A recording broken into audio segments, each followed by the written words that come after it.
gonna die.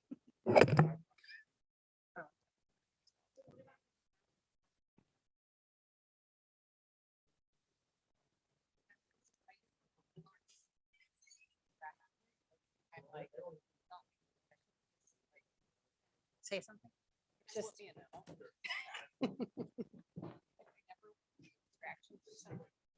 Yeah, I'm like, oh, I have to. Especially are under your shirt. You need it. I'm not worried like.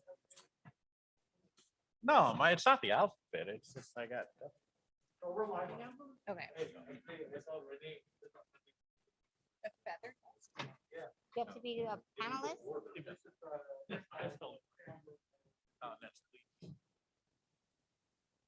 Is senior center the correct network? Is that yes or private? Yeah, I got the Neither. What is the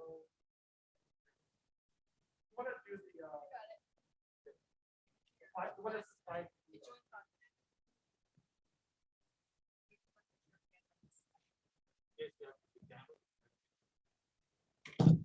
Well, what's nice is that I usually set these automatically for a place like this, so I just come in and it just connects. But I can do that. Like,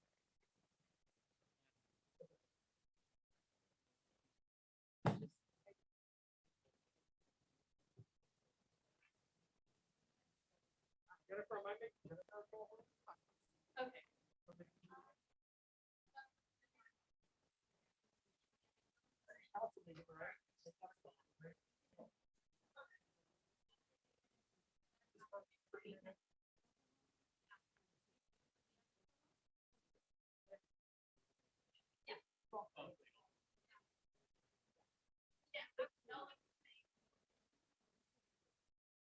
Yeah, just let me know who you want me to look at.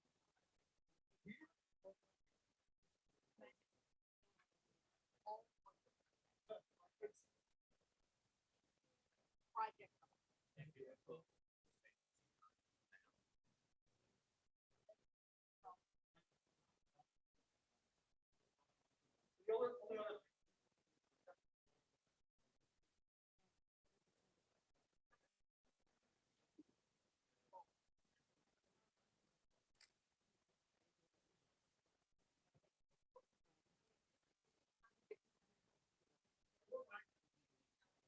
Trust me, that's gonna make me happy.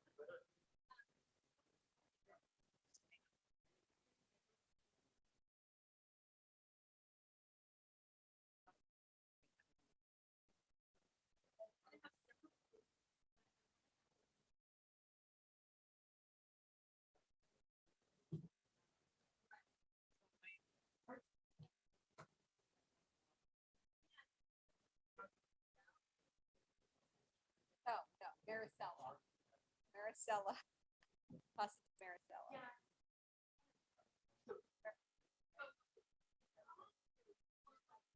It literally is like a walking encyclopedia.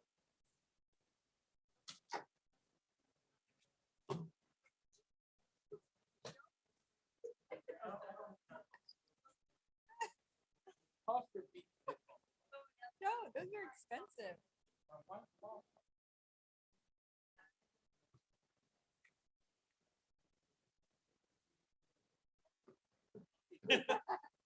Get away with it.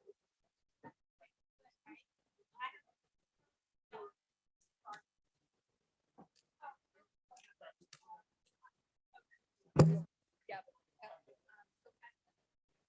Back up. What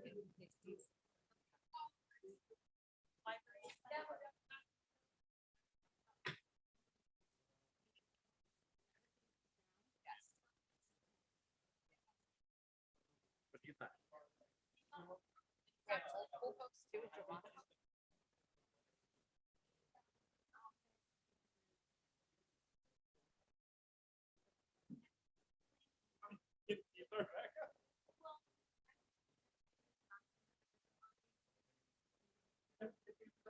We have multiple coats even in this room, right? That's okay. Someone uses Wi-Fi.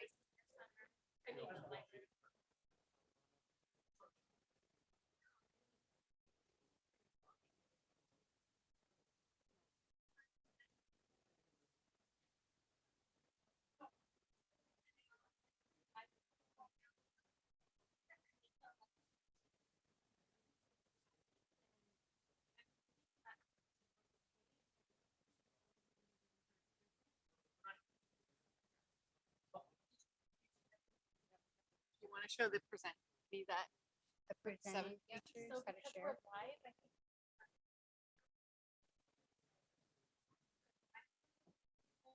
Play mode. And then I'm going to share my screen with you. It's going to take a couple seconds. And then you'll see a mouse, a blue mouse right here. So you connect to it. That will give you access. Wait a second, and then you'll have full control. And then you could use the arrows. I'm an arrows person. Yeah, I yeah. do need to put like a binder. A binder. I Okay, usually bring that's it- fine. And then mic is always on.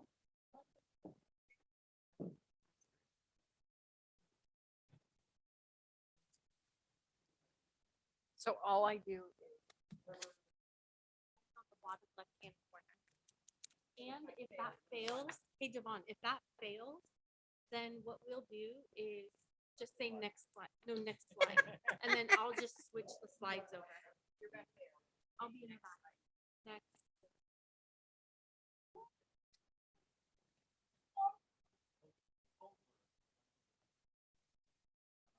Give a code. Say that. Give a code. it's not joined yet. Oh, it's I not? think Okay. someone Maybe didn't I want to should- join. Oh, I'll go through. matter.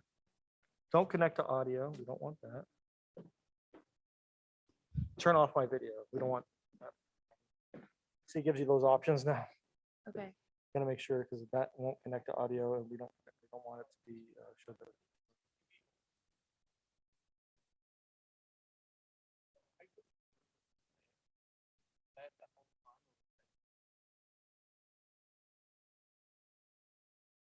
No, this wasn't even joined. No, I thought, no, this hasn't even been joined. No,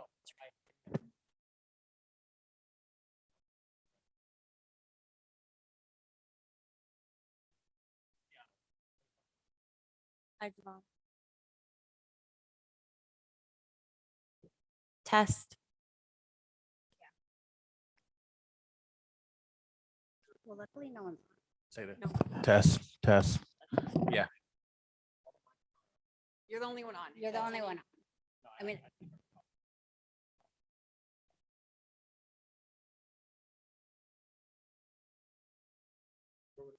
Testing, testing.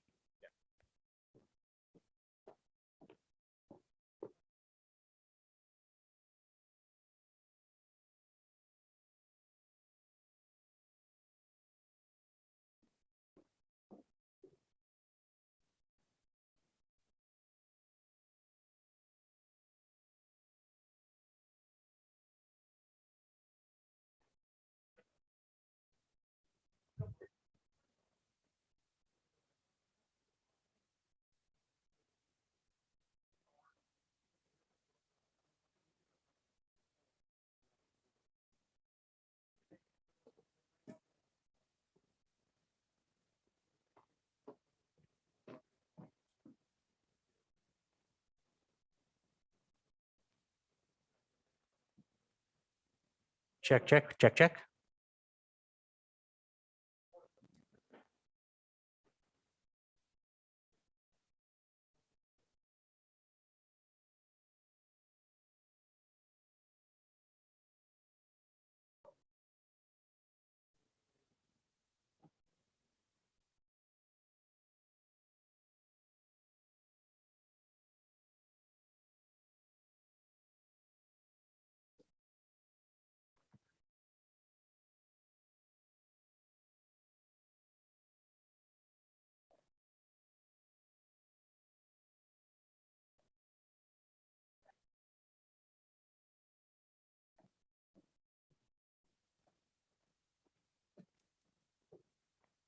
Check, check.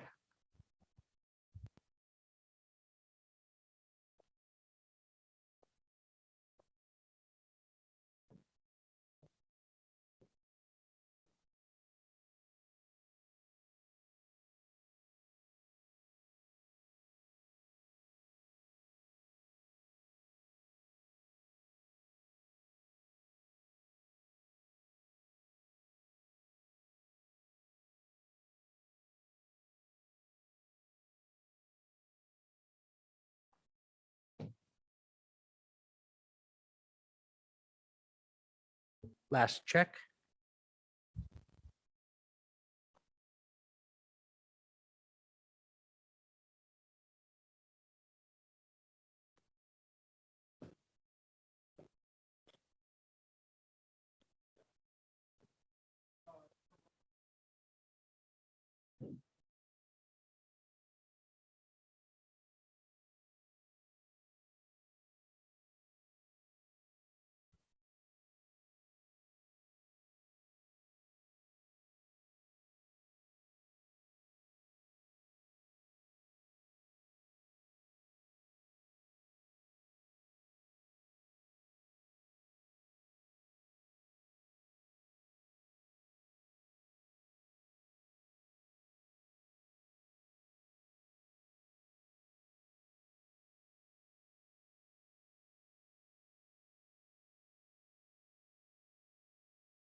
Testing, testing.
So it's tied to that for some reason.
Are we good to start?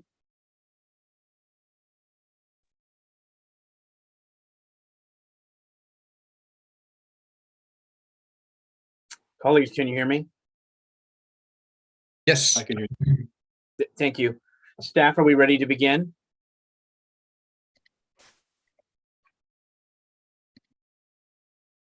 Senior Center?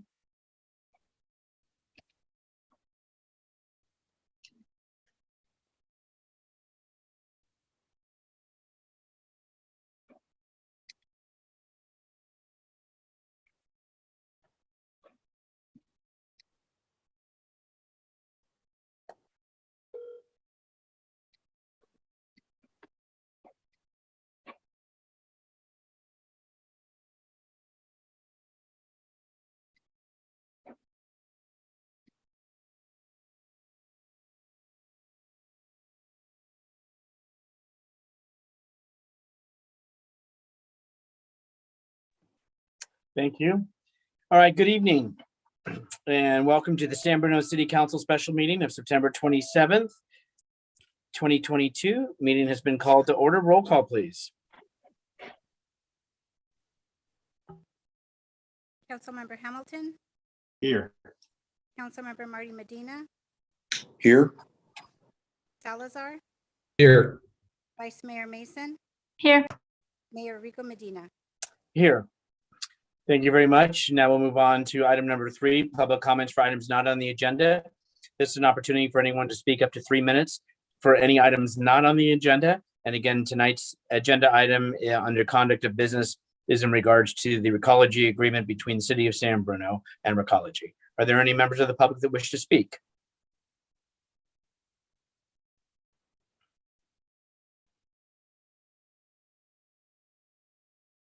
I do not see any hands raised. Thank you. Now we'll move on to item 4, conduct of business. 4A, consideration of a resolution approving an amended and restated solid waste collection services agreement between the city and Recology San Bruno and directing staff to initiate proceedings to consider adoption of rates in connection with same and introduce ready by title only and waive further reading of an ordinance of the City Council of the City of San Bruno rescinding ordinance number 1901 and amending section 10.08.020 to authorize rates to be set by resolution or ordinance. Thank you. And now we'll turn it over to our city manager, please.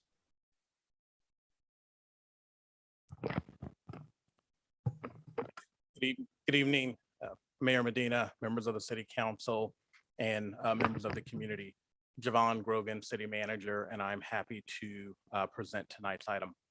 Tonight's item for our special 5 o'clock meeting is consideration of a number of actions with regard to our integrated waste management agreement. Next slide. Our agenda for tonight is first an objective.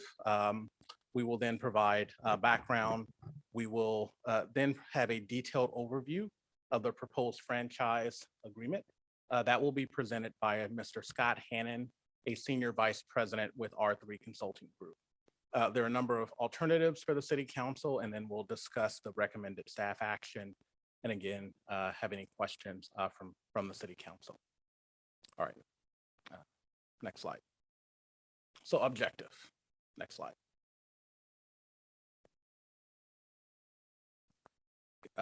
As noted by the city clerk, it is consideration of a resolution approving an amended and restated solid waste collection services agreement between the city and Recology San Bruno, directing staff to initiate proceedings to consider adoption of rates in connection with the same. And then we're also asking the city council to take the standard action to introduce and read by title and waive further reading of the ordinance, et cetera. Next slide. By way of background, I just want to provide the city council with a few items. And so our integrated waste management franchise agreement is currently between the city, of course, and Recology San Bruno. That agreement has been in effect since 1998. It currently goes through June 30th of 2024. And so a 26-year agreement. In 2022, the city will need to renegotiate this agreement no matter what occurs. We have a slight delay, and so I'm pacing myself to catch up what you're seeing at home. And so we're going to need to discuss changes to this agreement prior to its expiration. And those changes are as follows. One, per the current franchise agreement, there is a detailed rate analysis that is due in the 22-23 fiscal year. And we've undertaken that process, and we'll talk a little bit about that. Next, we need to address the implications and frankly, the cost of complying with a new state law, Senate Bill 1383. We've had a number of city council meetings on that, and we'll talk about that further today. In addition, there has been a request for a contract performance review, as well as, I'll back up item 3, we need to outline the terms and the continuation of a very nice program that we started in 2021, and that is an abandoned waste program that's paying significant dividends and having abandoned waste picked up on our streets really efficiently. Item 4 is a contract performance review has been requested, and then item 5 is should there need to be a request for proposals? That's a 2-year process, and so in order to accomplish that, if the council selects the approach, if the council were to select the approach to renegotiate with Recology, those really would need to begin in 2022. In addition, as we all know, the integrated waste management services require significant capital investment, and it is better to start those negotiations early. And so the council will remember on the next slide, we discussed in 21 a number of options with the city council. Option 1 was to begin contract renegotiations with Recology for a new franchise agreement to include 4 items. SB 1383 compliance, continuation of our abandoned waste program that is currently a pilot. Additional services, we'll talk about those, potentially street sweeping and catch basin cleaning, as well as the performance review, certainly to include Recology's performance with related to school program requirements. Option 2 that we talked about in 21 was initiating an amendment with Recology San Bruno to the current franchise agreement, but let that agreement expire as currently intended on July 30th, 2024.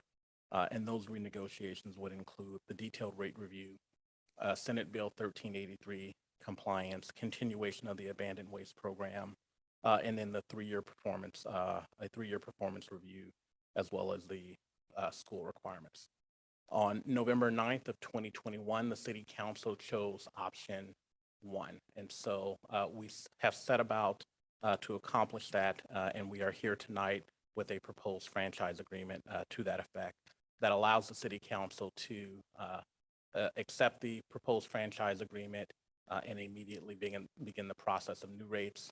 It also allows the city council, should you not be happy with that agreement, to still conduct an RFP process. We had a meeting on the next slide. It's detailed on August 23rd. At that meeting, a number of questions were posed by the city council. There are 7, and I'll go through them really quickly. Latches for bins. We had a really in-depth discussion about trash that overflows from bins within the community, and a request from the city council to consider latches and approach the provider on the ability to do that. Next, there was a request for 16-gallon containers for garbage.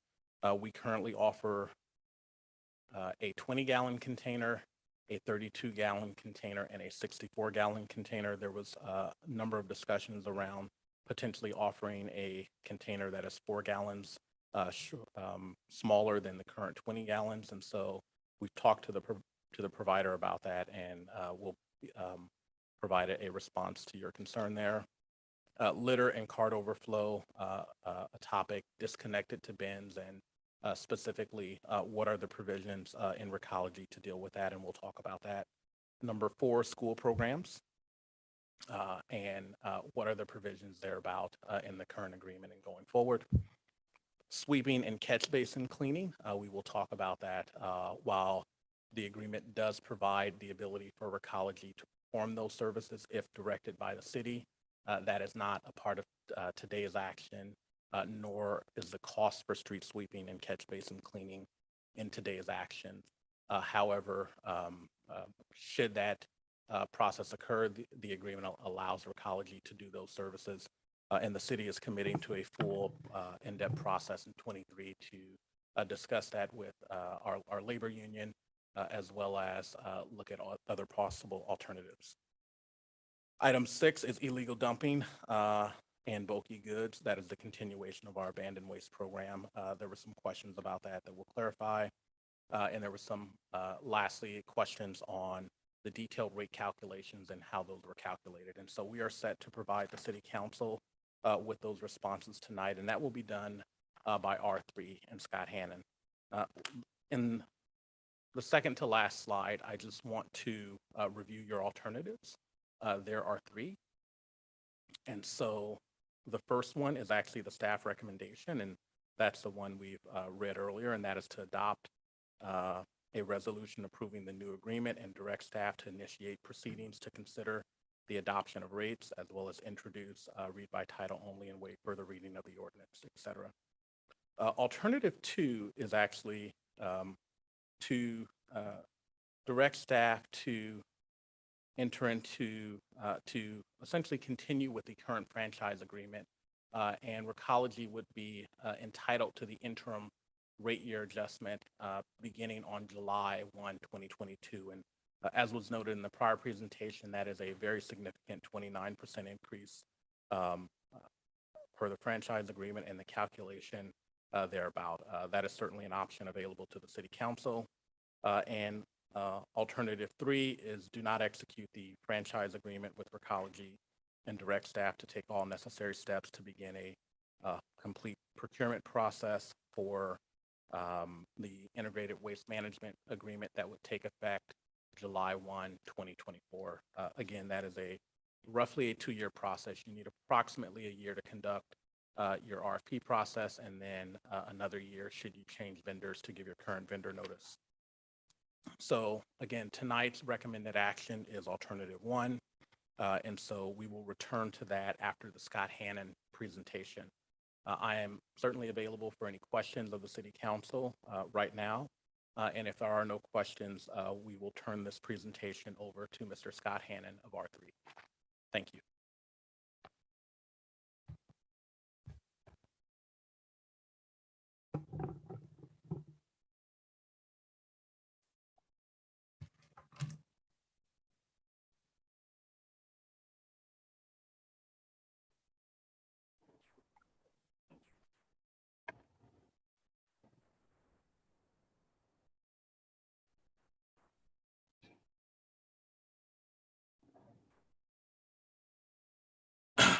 Can everybody see my screen? Yes. Okay. Thank you, Jovan, members of the council, mayor, members of the council. Thank you for having us here tonight. Just to reiterate and introduce myself again, I'm Scott Hannon with R3 Consulting, and we've been helping the city most of this year looking at the potential of a new franchise agreement. As background, as I mentioned last time, I've been working with local government, either in local government or with local governments for almost 35 years. And I've done solid waste consulting specifically for 7 or 8 of those years. So it's sort of an odd niche for me. And so I'm happy to bring that experience to you. I apologize a little bit that some of the material will be repetitive of what the city manager just shared, and I'm trying to not be too repetitive of the workshop materials that we used last month. As you've heard, what I'm going to focus on is reiterate some of the background, which will probably be the most redundant, talk about the workshop, some of the comments we heard, and responses largely from Recology. I will go over some of the key terms of the new agreement again and talk about the rate impacts and the next steps. The presentation is intended to parallel the staff report. So a lot of what you'll see here is very similar, if not exact, of what you've seen in the staff report. Although I showed you this slide last time, and the city manager mentioned SB 1383, I think it's important to keep reminding everyone that SB 1383 is largely what's driving not only why we're here today, but why cities all across the state are dealing with the same issues and similar rate increases and looking at their current franchise agreements and whether to extend them or how to amend them to get their city in compliance. Fortunately, San Bruno is largely in compliance. In terms of background, as we've said, and we'll say one more time, as you know, San Bruno Garbage and Recology have been with the city for decades. The current agreement is set to expire on June 30th of 24. And as we talked about at the last meeting, Recology was due for a rate adjustment earlier in this year that would have roughly come out to 29% based on the methodology in the current franchise agreement. And I'll talk more about how that shook out, and hopefully you saw that in your staff report. As an alternative, and based on the requirements of 1383 and approaching the end of the current franchise agreement, the city requested a proposal from Recology for essentially a new agreement, still leaving enough time to seek competitive proposals should negotiations fail. And as part of that, wrapping in some new services and ensuring 1383 compliance. Our firm was hired, and we have helped the city in the past in evaluating that request, looking at the company operations, and then leading the negotiations with the staff for a new agreement. We determined that their initial request for the 29% was consistent, accurate, and reasonable based on the current franchise agreement. And again, I'll get back into that a little further in the presentation. But what basically happened was the indices that worked so well for the most of the term and kept your rate increases really minimal, got caught in this inflation spike. And as looking at periods over periods, certain of those, two of those three indices that are used spiked right at the worst possible time for the city. Based on all of that, we evaluated not only the original proposal, but the proposal to provide a new agreement, which would expand services to comply with 1383 and enhance service, which I will go into, and the city manager has always also discussed a bit. 1383 again requires cities to expand diversion or face significant penalties, which have led to significant rate increases. Yours is actually on the lower side compared to some of the increases we've seen across the state. And that has something to do with the fact that you've gotten ahead of the curve on your residential organics programs a few years ago, where other cities were really catching up. Additionally, we have found that your current rates and services are competitive with your neighbors. And in the event you decided to go out to bid, it's really a challenging time.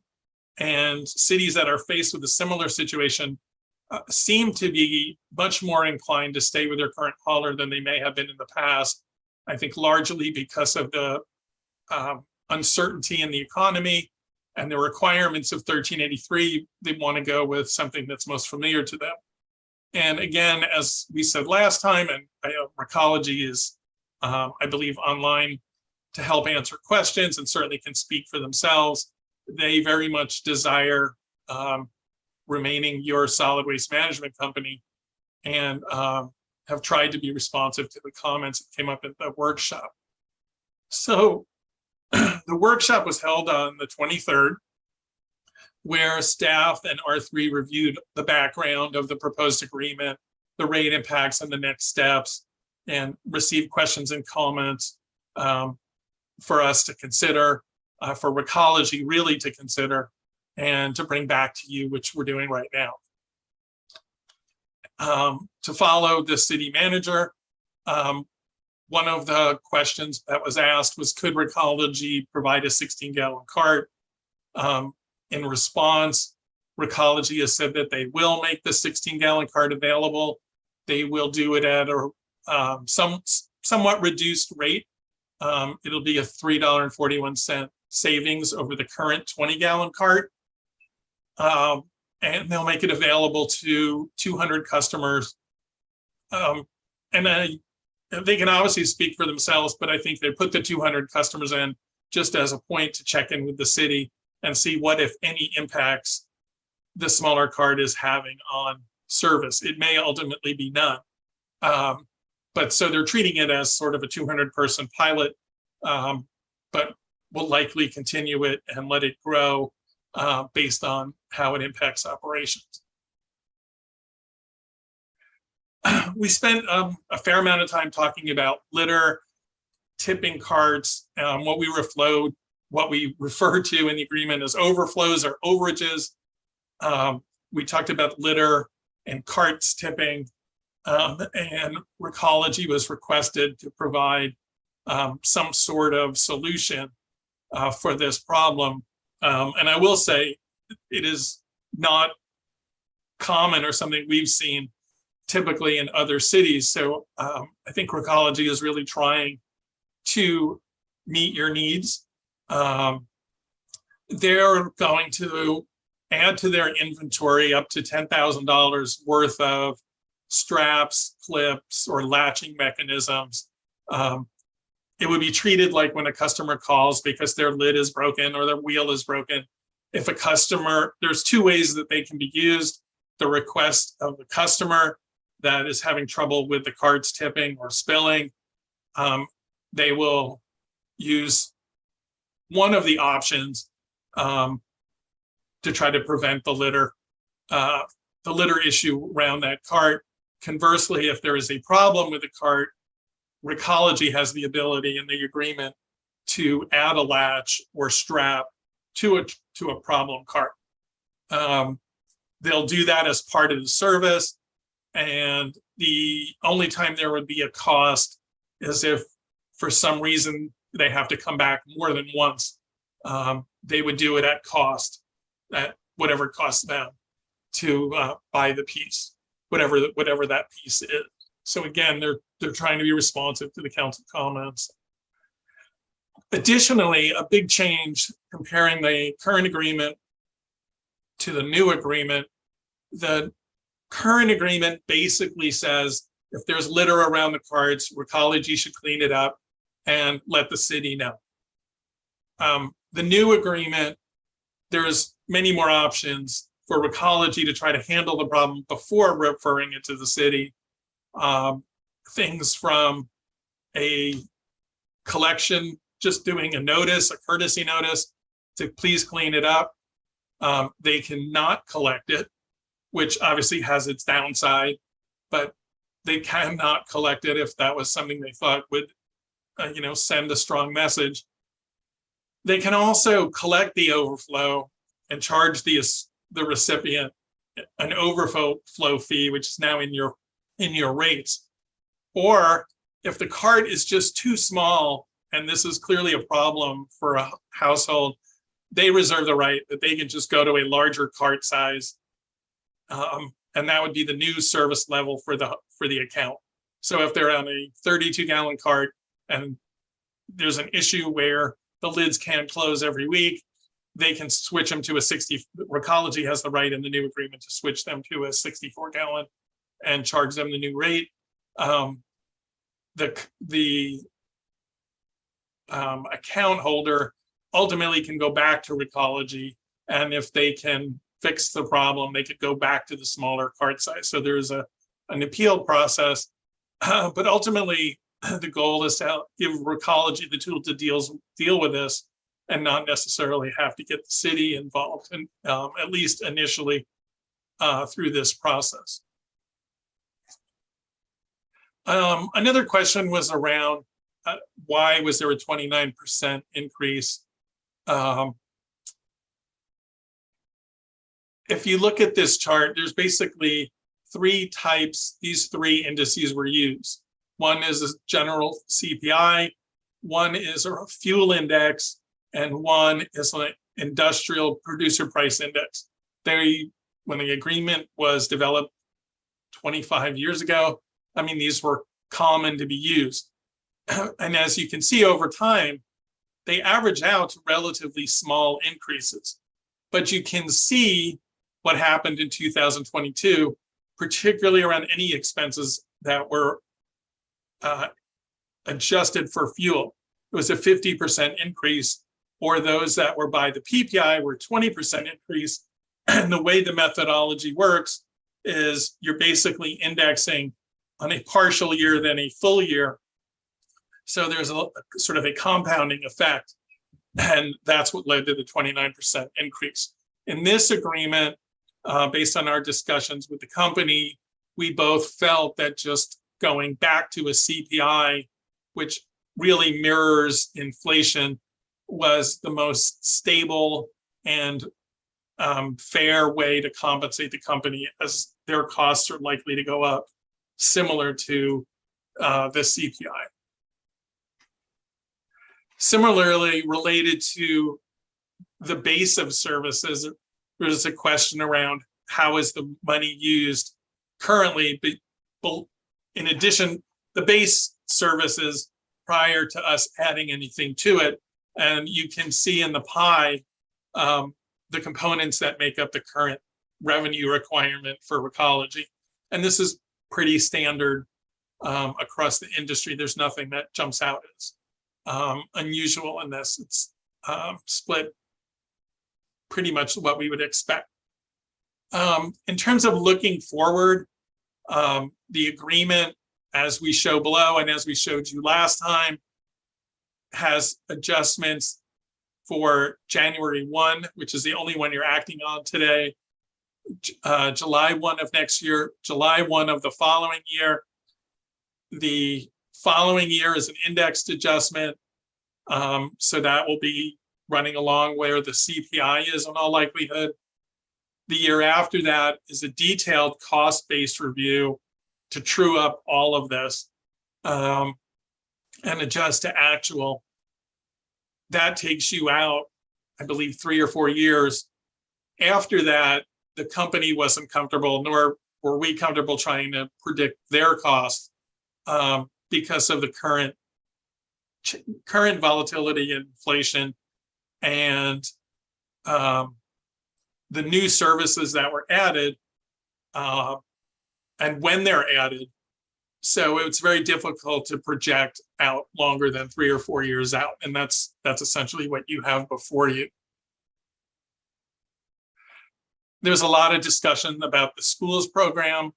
The ultimate bottom line that came out of the last meeting was, and different cities handle this differently, because the city doesn't necessarily oversee any contracting for the schools, for the school districts who can choose their own company. We have removed all reference to the schools from the agreement. And there was a small rate impact that was also removed. We, as the city manager mentioned, and as we mentioned last time, we went back 7 years and looked and found that Recology was substantially in compliance with what they said they would do, but they didn't do everything. And one of the things they didn't do was a cash for trash program, which, based on our understanding, as it was explained to us by the company, and again, they're here, was as the value of recycled materials went down, any associated revenue went down. So there was the amount of money they could give back related to the sale of the materials got smaller and smaller, which basically had a corresponding level of lack of interest with it. And then based on their own analysis at the time, felt there was no need to continue the program any further. So again, we've eliminated the schools from the program and hope that the school district does include their own diversion programs. And as the schools are big generators, we hope they follow and mirror what Recology has done in the past and what we're planning to do in the future to ensure you're still on the hook for 1383 in your city, and that includes at the schools. So hopefully Recology in their discussions with the district will make sure that the diversion programs are in place.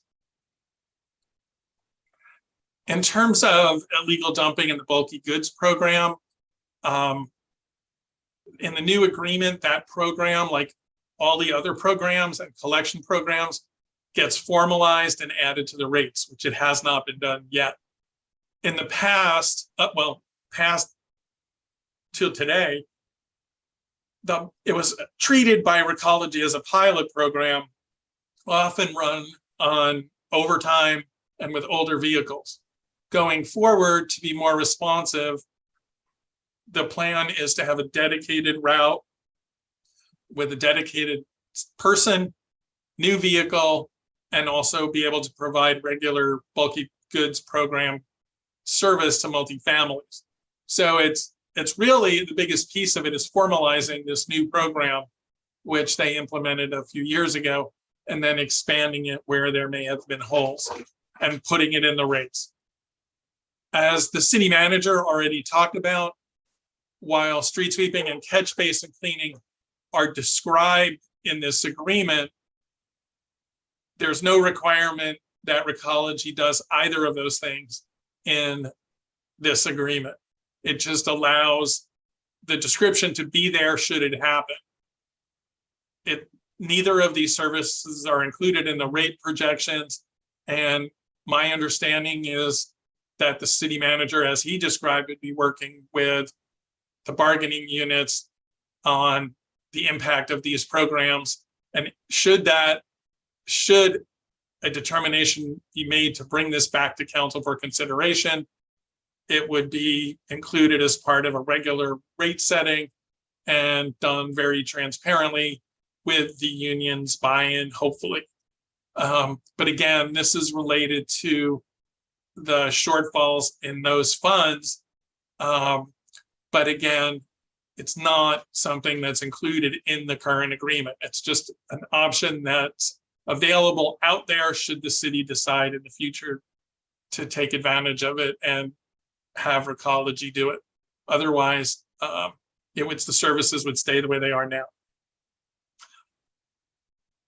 So just briefly, as we've said before, and in the staff report, this is a 10-year agreement with 2 5-year options. All current services would continue, as well as all the new and expanded 1383 services. And Recology would be your exclusive provider. Service would continue for the city. There would be 2 compost giveaways. And there would be an additional staff person around 1383 compliance for all the commercial accounts. And additionally, as we talked about, Recology would take over customer billing next year. So I just wanted to show this graphically, so I alluded to it earlier. This came out of the staff report from last year. As you can see, all these gray bars are indexed adjustments that were all very low and generally below inflation. The black bars that most were lower are where there were detailed cost-based reviews. And if programs were expanded, that's typically where they happen. And so if there is, this one has, for instance, 1920 has a 2% larger increase. I believe that was related to the 1383 residential program when that got added on. So it's not an inflationary index as much as you added a new program. Again, similar to the last meeting, these are the negotiated rates that you would be looking at over the next 18 months. The ones you're acting on for January are the 6.03 and the 16.81. And these are some of the more common rates and what the rate impact would be. So for most people, the rate change would be less than $2 per month. Again, people like to look at how do we compare, and as I showed in the graphs, this is a different chart. You are more or less in the middle, even when you expand services. And our expectation would be that some of these other numbers are going to go up as cities go through the same process you're going through. We did try to adjust them for inflation, but they're likely to have increases that are bigger. We think that the going forward methodology will be even more stable than the prior one. And as we talked about, the rates were enhanced to make sure that you're in compliance with the state requirements. So again, as the city manager pointed out, you have a resolution before you to authorize execution of the agreement and begin a Prop 218 rate hearing. If that all happens, the rates would be reviewed and passed in November 15th. The agreement would be effective on the 1st, and that coincides with the next rate increase. Or conversely, as it's been mentioned, you could direct the staff to not do this and go through a competitive procurement process, which you would need to start immediately. So again, thank you, and thank you personally, and thank you for allowing us to help you out.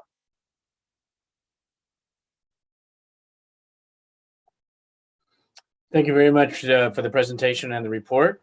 At this time, I'll ask colleagues if there are any questions to the team in regards to the presentation that we just received, after which we will go to any public comment that will be then concluded for public comment. Then it will come back to council for deliberation and or action or alternatives. Vice Mayor Mason. Yeah, thank you. I have a number of questions, but I'll ask most of them after public comment. I guess just to start, there were 3 alternatives presented, and one I did not hear that I'd like to just check with the city attorney is that we can instruct staff to go back and continue negotiations on the agreement, since this is the first time we had received the agreement. It was not part of the August 23rd packet. So Mayor Medina and Vice Mayor Mason, that is right. But and I'd ask the city manager to then weigh in if there's any practical issues with that. But as a legal matter, that is one of your options. Okay. City managers or anything else you wanted to weigh in, or no? Thank you. Sure. The city attorney was right. That is certainly an option. There would be a practical consideration, which is the Prop 218 process in order to undertake that and meet the required timelines to have new rates take effect January 1. We would need to take a look at the calendar and potentially schedule some special meetings and make sure that that could occur. But conceivably, yes, that is an option.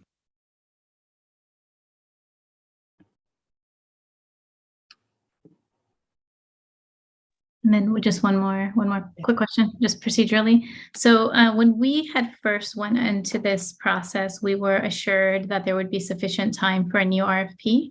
And it sounds like tonight we're hearing that that is not the case. And I just want to confirm that should that be what this council so chooses, that that is still an option, as we were assured when we first discussed this, because had we started the RFP process at the beginning, then we would be within over 2 years to ensure a new contractor. Sure. Through the mayor, I'll take that. Yes, please. Thank you. Vice Mayor Mason, that unfortunately is not correct. In the presentation, I stated that it is an option for the city council to direct staff to undertake an RFP process, and we do believe that there is sufficient time to do that. Okay, thank you. Councilmember Hamilton, please. So I have a couple of questions.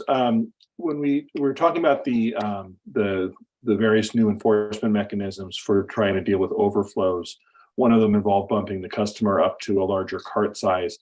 I assume this would potentially be used after repeated overflows. Like, would we foresee this being done potentially after, 2 incidents, 3 incidents? Is it up to the discretion of the operator? I'm assuming they would be tracking, when overflows occur that are obviously the result of just frankly having too much garbage that would fit into the current cart size.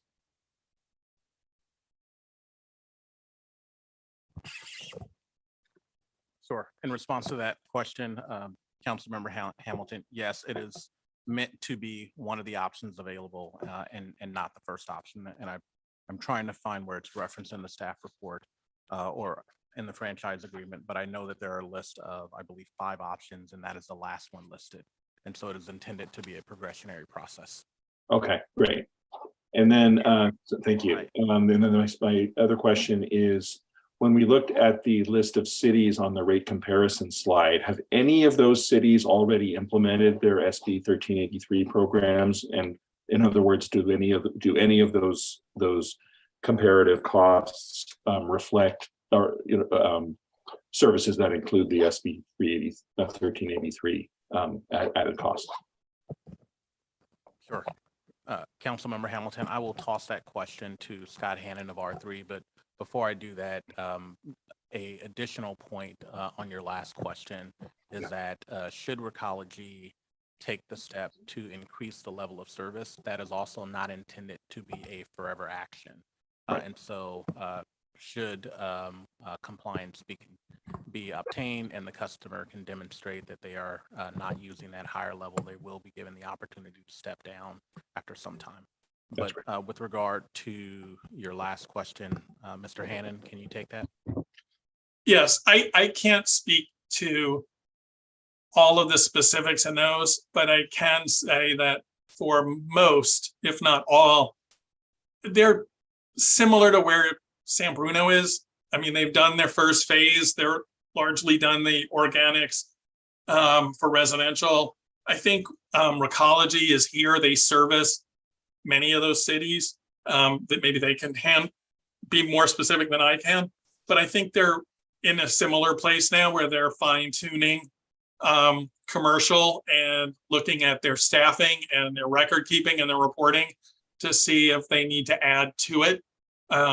So I think my sense is they're sort of incrementally similar to where the city is. Okay. All right, thank you. Thank you, Councilmember. Let me just check to the others. Councilmember Salazar or Councilmember Medina, do you have any questions on the presentation at this time? And then I'm going to go back to the Vice Mayor. None for me, thanks. Thank you. None for now, thank you. Thank you. Vice Mayor Mason. Thanks. And also just I guess maybe procedurally, but I'm just curious on the original Recology contract, the signature was the signator on behalf of the city was Frank Headley, who was the city manager at the time. And I noticed that in this contract, it's the mayor. And I just was curious to know, and that is no offense to the mayor, I'm just curious to know why that is.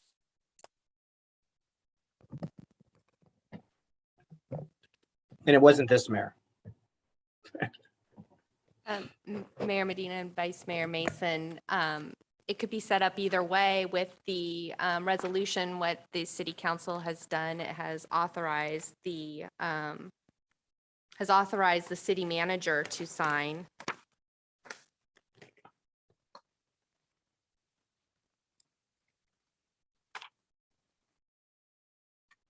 Okay. I had some questions. Going to the 16-gallon cart, I understand there is a savings to the customer. It's a 4-gallon item for a startup of, we'll say, 200 customers. My question is how many customers do we currently have at the 20-gallon? What is that cost for the 200? I'm going to assume the answer is yes, because it's in here, meaning in this presentation, but I'm assuming that the devices were checked and they will handle the 16 gallon container that with our current vehicles. Those are 3 questions to start with. Sure. Mayor Medina, we will toss that question directly to Recology. And so Ms. Kirsten Pinoki is on the panel and can respond. Thank you so much, Mayor Medina and Council. I think I got all 3. I was being transferred in as a panelist while you were asking, but one of the questions you had was how many customers are in the 20 gallon, and currently 10% of our residents are in the 20, which is about 972 customers. The 16 gallon would be serviced the same way as the 20 gallon. We did bring in a 16 gallon to ensure that it was serviceable by our current fleet of trucks, and it is. Okay, and that's your question. I'm sorry, and you were transitioning. Well, what is the cost for the 200, and what is the guesstimate if you have it? I guess what I'm trying to say is obviously there's a cost, right? So let's say you get 200 and we don't even have the customer base at which is at, but there's a cost to buy the product that we're going to retain for whatever, forever. So what is the cost in general? Well, the capital investment on the carts is one, and those are about $60 to $65 per cart. That would be the capital investment. That would really be the only cost that would be incurred to add this to our current structure. Okay, so that will be the capital, which then, of course, is part of the whole rate structure, et cetera. And again, and I'm not sorry, maybe I didn't hear, I didn't write down fast enough. Can you just remind me on the 20 gallon, how many customers we have currently? We have 972. Thank you. 10% of our residents. 10%. Okay. And I see the city manager's hand is up. Thank you, Mayor. Just connected to your questions, I wanted to confirm that the reason why 200 carts were selected is that was really selected as a test. The city currently has a 20 gallon cart, a 32 gallon cart, and a 64 gallon residential cart. We do not intend to have 4 cart types in perpetuity, but because it was a interest of that was discussed at the last city council meeting and a request, the company Recology San Bruno was willing to purchase 200 carts and put those into service and reassess after that point. And so should it appear that 16 gallons is working and the customers, the roughly 900 or so customers, if 200 of them convert, we'll really have to sit down and talk about it. But I do think that long-term, there would be a significant cost implication to having 4 cart types. And I just want to be clear that we truly intend really to only long-term have 3. I appreciate that because, again, if it was a switch to the 16 and they're $65 a piece, again, there's an investment, right? And that has to be paid for, and that would be by us. Even though I understand it's in capital improvement. Wanted to go into street sweeping. I'm understanding that it's in there, and it's should there be wishing that opportunity. Looking at the next rate setting is how I heard it, and hopefully with the union buy-in is some of the statements that were used by Scott. So what I'm trying to understand is in this agreement, Recology is not doing those items. That would have to be, again, items that would be purchased, and again, the cost is not in there as well. But what I'm trying to understand is that mean that the city, the union would have to meet, discuss, confer, agree, and then that therefore would come back to the city council prior to that even being implemented? Sure. Why don't I take that? Mr. Mayor, you are correct. The agreement does commit Recology to take over street sweeping and catch basin cleaning if requested by the city. In order for the city to request that and ask that, we are certainly intending in 2023, so next year, to undertake a full analysis of this option and really take a deep look at our stormwater fund. And I know the city council and members of the public may know well, we are approximately $1 million in the hole in our stormwater fund annually now.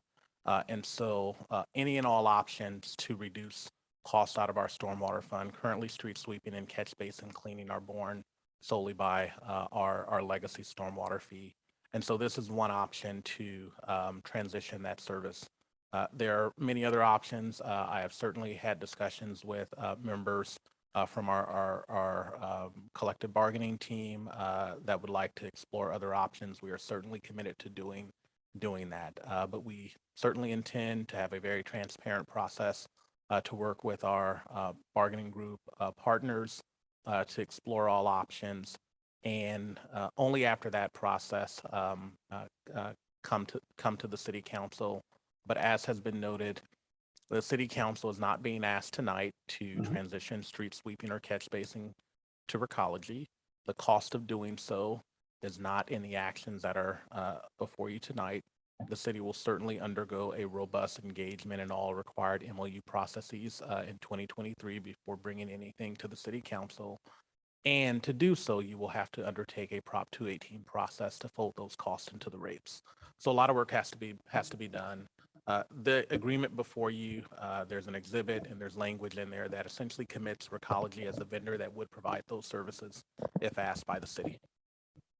Thank you for the good response and detail. And again, so like I'm hearing, and I'm just going to reiterate it so I heard correctly, it would go through the normal process, very transparent. It would be that the city and the union would be sitting down. The union would concur, because when somebody says, hopefully with union buy-in, that means they may not agree, and then it still goes forward. And then the council's the final decision maker. So that's where I just wanted to have that clarity. That's all. Maybe, and if I can, because I'm hearing you, and I understand it has nothing to do with tonight's action, but I just wanted for my clarity. Sure. As I said before, I think the city is committed to a very open and transparent process to work with the union and abide by all the terms in the MOU before bringing anything to the city council. Okay. And then we talked about the litter and cart overflows. Councilmember Hamilton already asked the question. And again, there would be some mechanisms purchased and would be as requested. It's not an automatic. Not everybody's getting it because their street perceives you would need to pick up the phone as if I were going to say, guess what? My lid's gone. I'd like to have the receptacle replaced. So it would only be done in those situations. And again, if all of a sudden I get it in April and in August, I have to ask for another one, then there would be the cost for that product, whatever that product is, for me as a ratepayer to go ahead and replenish for having to get a second one. Is that correct? Sure, Mayor. I think you're referring to the latches. Yes, I'm sorry, the latches. Thank you, City Manager. So Wrong slide. Sure. Recology has committed to essentially stock $10,000 worth of latches and make those available on an as-needed basis. They will install them at their cost as requested. Should a latch need to be replaced, that would be the cost of the customer. And Mr. Hannon, if I misstated any of that, please correct me. You got a thumbs up. And then finally, as we also know, sometimes people ask about outside vendors for debris boxes. And my understanding is that still solely is with Recology for the city of San Bruno. And I got a nod, yes. So, okay. So we're on there. And seeing no other questions at this time from colleagues on the presentation, why don't we go ahead and open it to the public? Any members of the public at this time that would like to speak on this topic? Now would be that time in which to please raise your hand. You'll have up to 3 minutes to go ahead and make any comments or offer your thoughts. And then as we conclude, I'll say that we are concluding with the public remarks, and then it will be back to the council for further discussion and or action. And if I could be assisted in bringing in our speakers, please. I will be bringing in Jeffrey Tong. Jeffrey Tong, can you hear us? Hello. Yes, whenever you're ready, you may begin. Hi, I'm Jeffrey Tong from the Monte Verde subdivision. I have 5 topics I would like to discuss. 16 versus 20-gallon cart. I believe, like induced demand in transportation, the more allowance you offer people, the more trash they would throw away. So environmentalists and environmental advocates recommend reduce, reuse before recycle. However, I believe a lot of residents consider recycling to be equal to trash. In other words, they'll fill up the trash bin and then dump in whatever's left over to the recycle. So thirdly, I believe education is important. Education may initially require more work, but long-term changes in habit may save the city and recology money. Fourthly, contract length. Right now, it appears you're proposing 10 years plus 2 5-year renewals. What about 2 other options, 5 years plus 3 5-year options, or 4-year initially and 4-year options? Either way, 1, 2, or 3, they constitute 20 years in total. Excuse me. Regarding rate hikes, residents have complained that 50% plus 1 objections is impossible to achieve, because normally during elections, even city council top vote getters don't even get 50% plus 1 of the qualified voters. So this is another reason for perhaps a city charter which allows greater changes and better responses for the residents of San Bruno. Thank you much. Thank you for your remarks. Next speaker, please. I am not seeing any other hands raised. Okay, this will be the last opportunity and chance that I will call upon any members of the public that wishing to speak on this topic. Once I bring it back to the council, that will conclude public comments. No other hands are raised. Thank you. Now we'll bring it back to the council very quickly, because I know this has been stated a couple of times to the city attorney in regards to Prop 218. Prop 218, and correct me, I'm just going off memory, is a state initiative that was voted on by the people, which sets the process and the guidelines and how that's enacted. Is that correct? Mayor Medina, you're absolutely correct. Prop 218 was a constitutional amendment adopted by the voters in 1996, and it actually operates as a limit on power for cities to adopt fees, and it has both a process and substantive limits on your fees, the process requiring mailed notice of a public hearing, and at the public hearing, the property owners or customers have an opportunity to submit a written protest. And that a majority protest exists if, as was stated earlier, 50% plus 1 of all the customers write in opposition. And in that case, the city council could not adopt the proposed rates. Thank you very much for that, assisting me in that clarity. Now we'll bring it back to the members of the city council for further comments and or deliberation and possible action. Colleagues.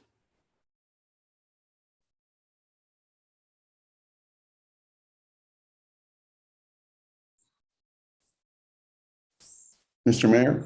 Oh, there you go. Yes, Councilmember Medina. Yeah, I switched to a new device here and I had a little trouble finding to raise the hand. No, just do that. I'll get you. So I got a couple questions. Just some clarity on that this contract expands the bulky pickups to include multifamily residents. That's the first question. My other question also regarding multifamily units are, what are the options for those residents for having a bin or for getting a dumpster, and what analysis is done to find out what's the best rate for the resident, if they could use a bin or how that would work. And those are the two questions I have for tonight. City Manager. Sure. Councilmember Medina, I think both of those questions would be better answered by Recology. And so, Ms. Pinoki, can you provide a response? Absolutely. Thank you. In the new agreement, yes, you are correct, Councilmember Medina. It does expand the bulky item collection to multifamilies. So in a current agreement, it's only applicable to triplexes and smaller. And in the new agreement, it will expand beyond that. In answer to your question about what multifamilies can subscribe to keep it rather simple, if a apartment pays for their own garbage, then they may select the appropriate cart size. If the property manager, the property owner, I should say, pays for the entire complex on one bill, then they determine the size that that multi-family complex will subscribe to. So we do have some like 7-unit properties that all have their own individual carts because they each pay for those on their own. It's usually the ones that have their own water meter. And we have another 7-unit complex that will subscribe to a bin because that is what the property owner has decided to subscribe to. It just has to we just have to ensure that each unit has 32 gallons worth of capacity in that bin, if that makes sense. Yeah, that makes sense. It's just that the flexibility. So do they have to have a 32-gallon bin if let's say they live by, there's one person living in the unit, and 32 is pretty big for one person, at least my experience has been. So they can't go to a smaller bin? They can't if the property owner is paying the bill and that's what they've decided to subscribe to. So that would be, a debate between the tenant and the property owner. Got it. So there's no recourse. The resident will be charged for a 32-gallon bin, even though they don't need it. By the property owner. By the property owner. Right, because they pay the bill and then they collect however they collect from their tenants. Yeah. Can I jump in here, City Manager, real quick? Thank you. Oftentimes, when the property owner pays the bill, oftentimes what governs is the lease. And so the lease may say that a portion of the rent is including garbage, or the property owner may pay that exclusively by themselves. And so when you have a private party that through their lease agreements has decided that the property owner will subscribe, we are not a party to that transaction. Our customer is the property owner. Any financial arrangements between the tenant and the property owner, we are not in the middle of. But what Recology did articulate is that there are some multi-units that per their lease agreement or whatever other arrangement with the owner, the tenant is the customer. And so each tenant would have their own can. In that instance, they are able to sign up for whatever can they desire. Thank you for that clarification. Vice Mayor Mason. Yeah, it's kind of quite a few questions.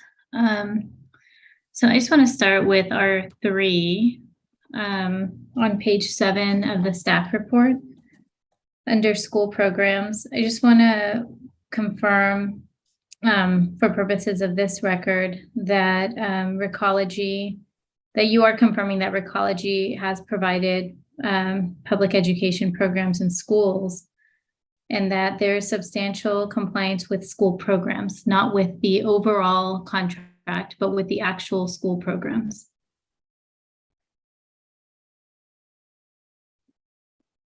Even though there's no record of a fundraiser in 24 years.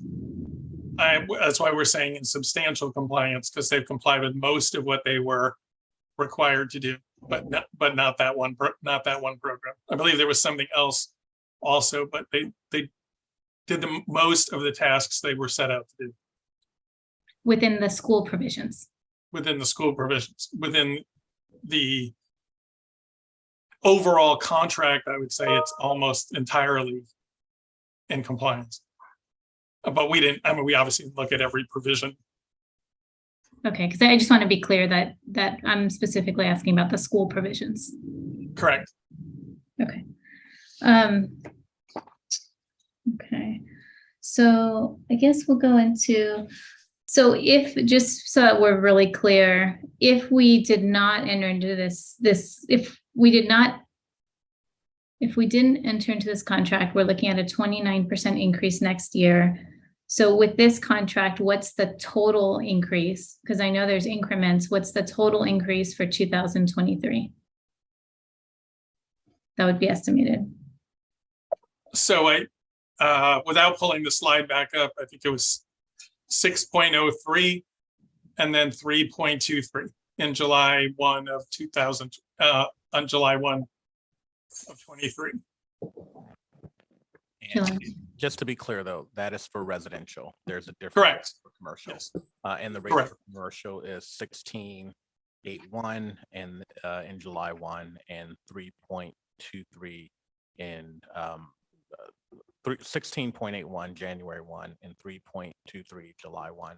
And as noted in the presentation, the significant increase in commercial is really related to compliance with Senate Bill 1383.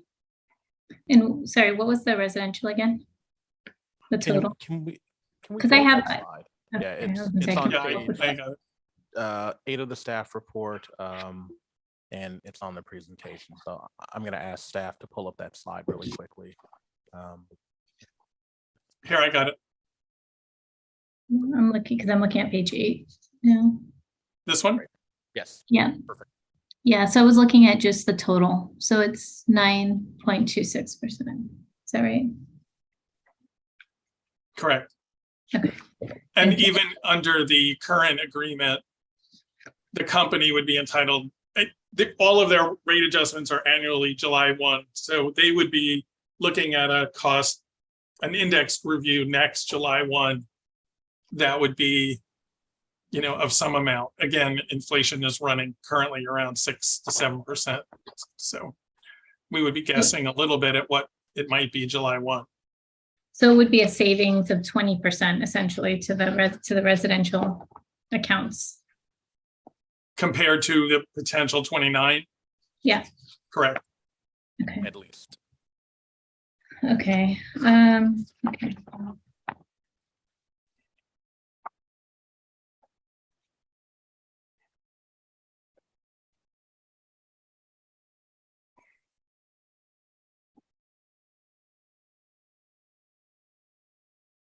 Okay, so my next question is around the diversion program. It's on page 52, and it's really just the definitions of each of these items.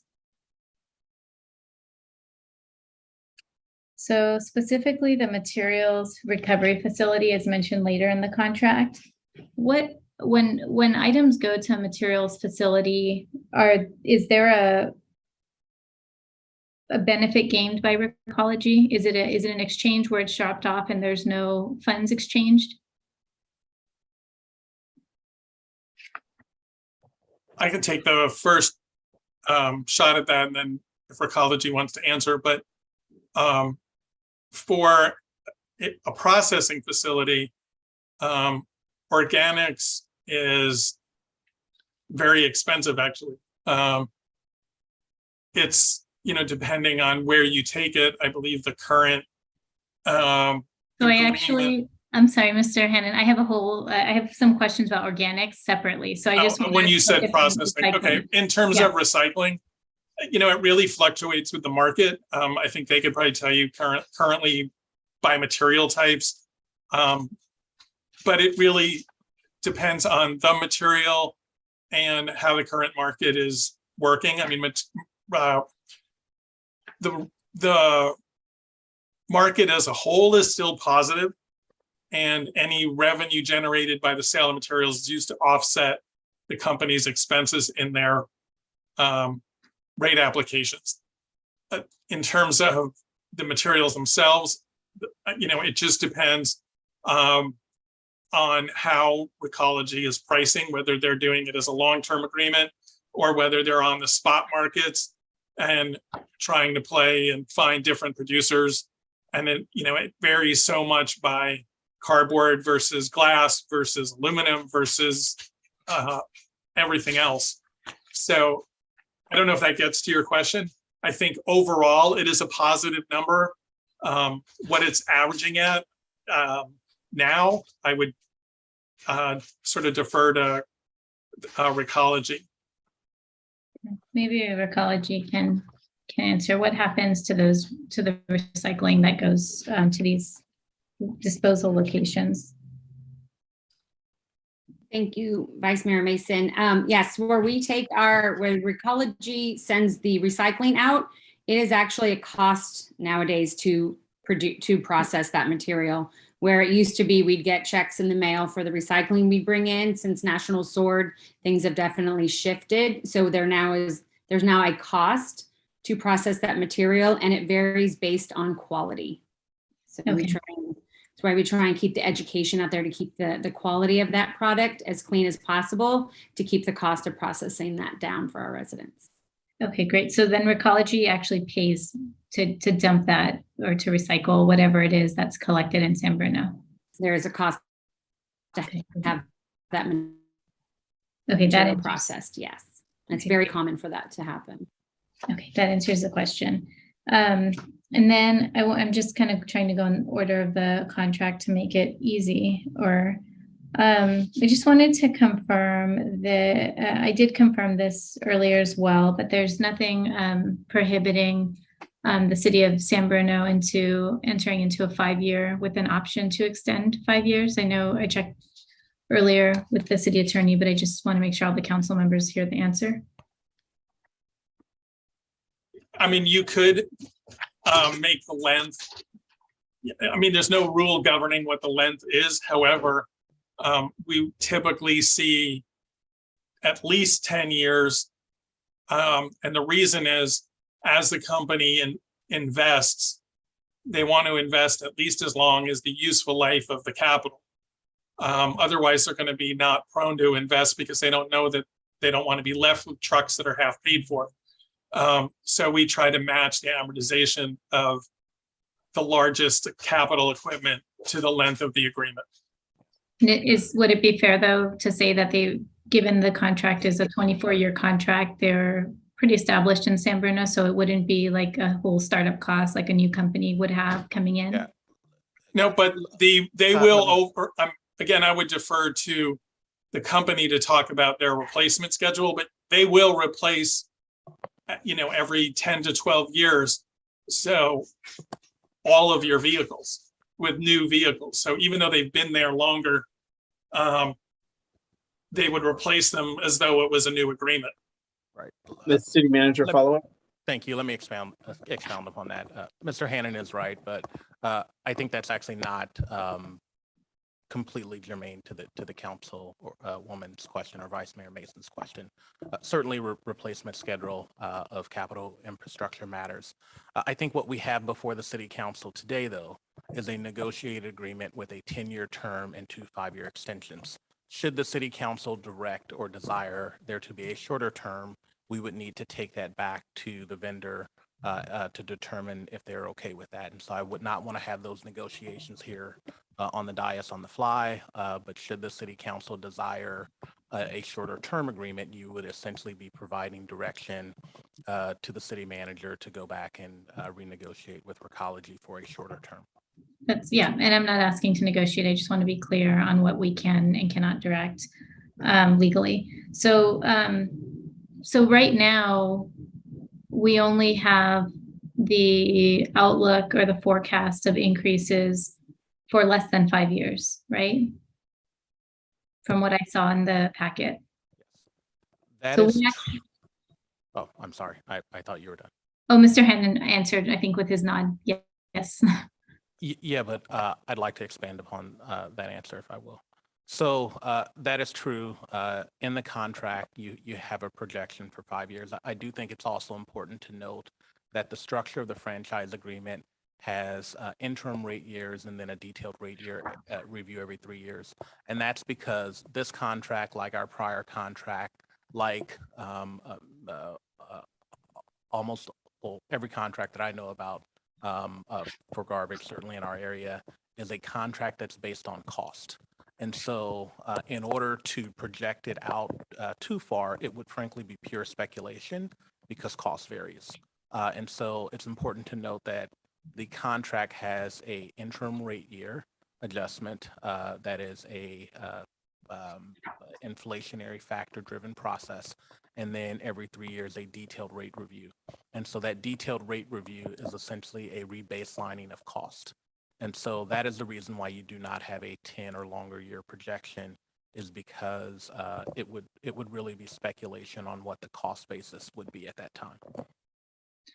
So with that said, though, then it could be possible to, at 5 years, have a look again at what the forecast is for the next couple of years, right? Because just for the councils, just to put this in context, I was looking at a number of cities across California, which by the way, are all dealing with the new law. It's not just us. It could, it's required. And so there's different ways that different cities are handling it. But I was watching one particular council meeting where the increase was over 60%.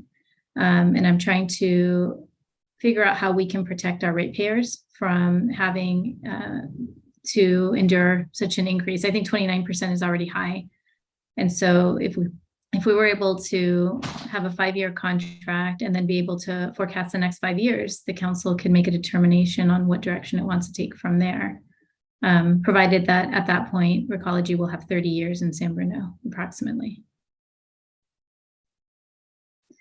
So I think with that said, I can go into my next question. So on page 66, section 3.9.7, replacement of carts and bins. 1 free replacement of carts or bins during the term, and the term is identified or defined as the 10 years, right? So whatever we end up agreeing to for the initial term. And after that 1 free replacement, then the individual has to pay for a replacement bin. So that lends to this issue of like the term, right? Do we want a 5-year? Do we want a 10-year? What are we open to? But I do think 10 years is a kind of a long time. And so I guess my question to Recology, who's an expert in this, I don't know, but how long do these bins last? I'm sure this has been well studied in the garbage industry.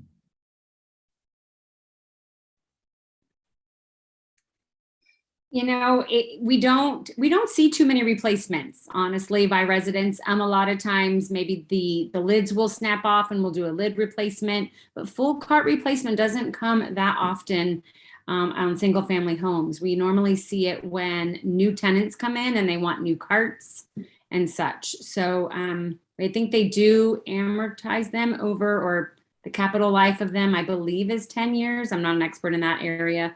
That's more on our controller side. But they are costed out for about 10 years. And if you purchase a home, are you stuck with the bins that you have, or do you get like a welcome package from Recology? Bins? If a customer moves in and they call us, we will happily replace all of their carts if asked. At no cost. At no cost. Okay. Then on page 67, it's the next page. There's some discussion here around this organics processing facility. And I think, just from what I saw, I know Recology, I think they have more than one. I believe it's 2 throughout California. And I'm wondering if you can explain a little bit about how that works. Are you asking how organics is processed and what the process is? Yeah, because we're increasing now, we're being required to increase the organics, right? So what is the process for Recology once it's picked up?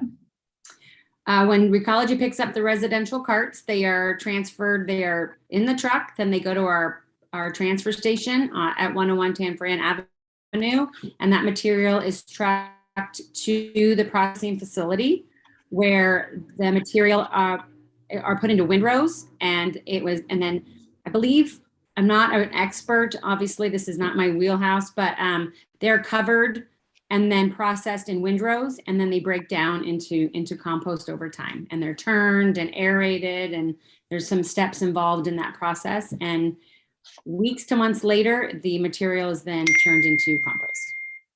And then is it resold? That is taken care of at the processing facility. They handle all of that. Okay, because I noticed in the contract that I'm trying to find the page because it's actually later. It's on page 72. It does say on section 4.5, there's two sections, right? The first one is the first sentence where it says contractor shall be compensated for services provided by contractor under this agreement in amount equal to the sum of gross revenue collected. Okay, so that's, I'm just wondering why it's gross, not net.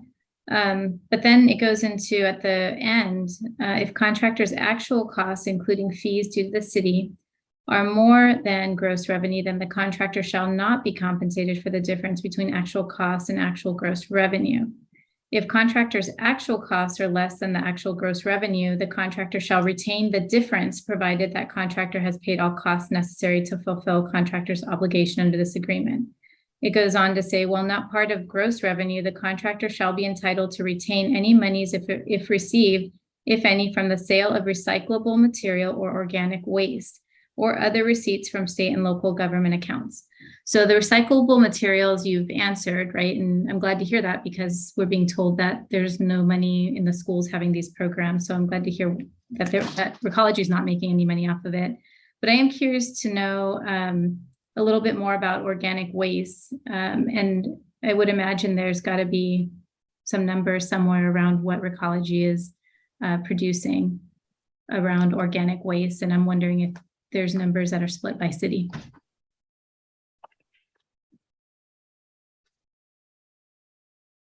Sorry, I'm going to ask if they can bring in Carl Meany, who's on as a listener. If you can bring him in as a participant, he is our group manager who could definitely answer that question better than I can, to be honest. I want you to have a fully educated answer, and I don't want to dance around it.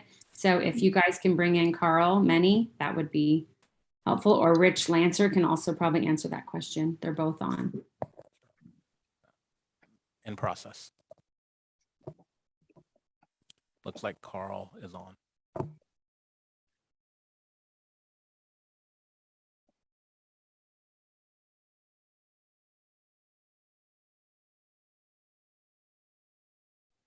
Carl, you're hear you. muted. Hit the video button, not the audio. Thank you. I admit I was kind of in a transitional period as I switched over to a panelist, but I think I got the gist of the question. So with organics, it's a fairly lengthy process, as Kirsten mentioned, where the material's being ground up, it's being turned several times, and then it gets screened, and you end up with an actual marketable product. So the way that we approach this from a business perspective is we come up with rates that we can charge that take into account what the compost sales will be at the end of the process. So in this, you end up with a net cost overall for composting because it is a very costly process with the amount of equipment and fuel used throughout that process. And in the end, you end up with a product that you're selling for, sometimes $6 a yard. And there's just not a lot of commodity revenue. So we structure our deals so we're trying to offset the actual cost that we charge ourselves for that sold compost as part of the consideration. So thank you for that. So, and then the earlier sentence, where if the costs are less than the actual gross revenue, the contractor retains the difference.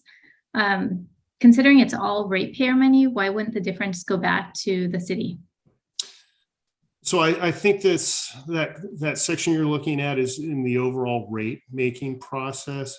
Oh, it's where 4.5, page 72. Right. So, but that's talking about total gross revenue billed. This is under contractors compensation and rates. Let me see, it's section. Right. 4.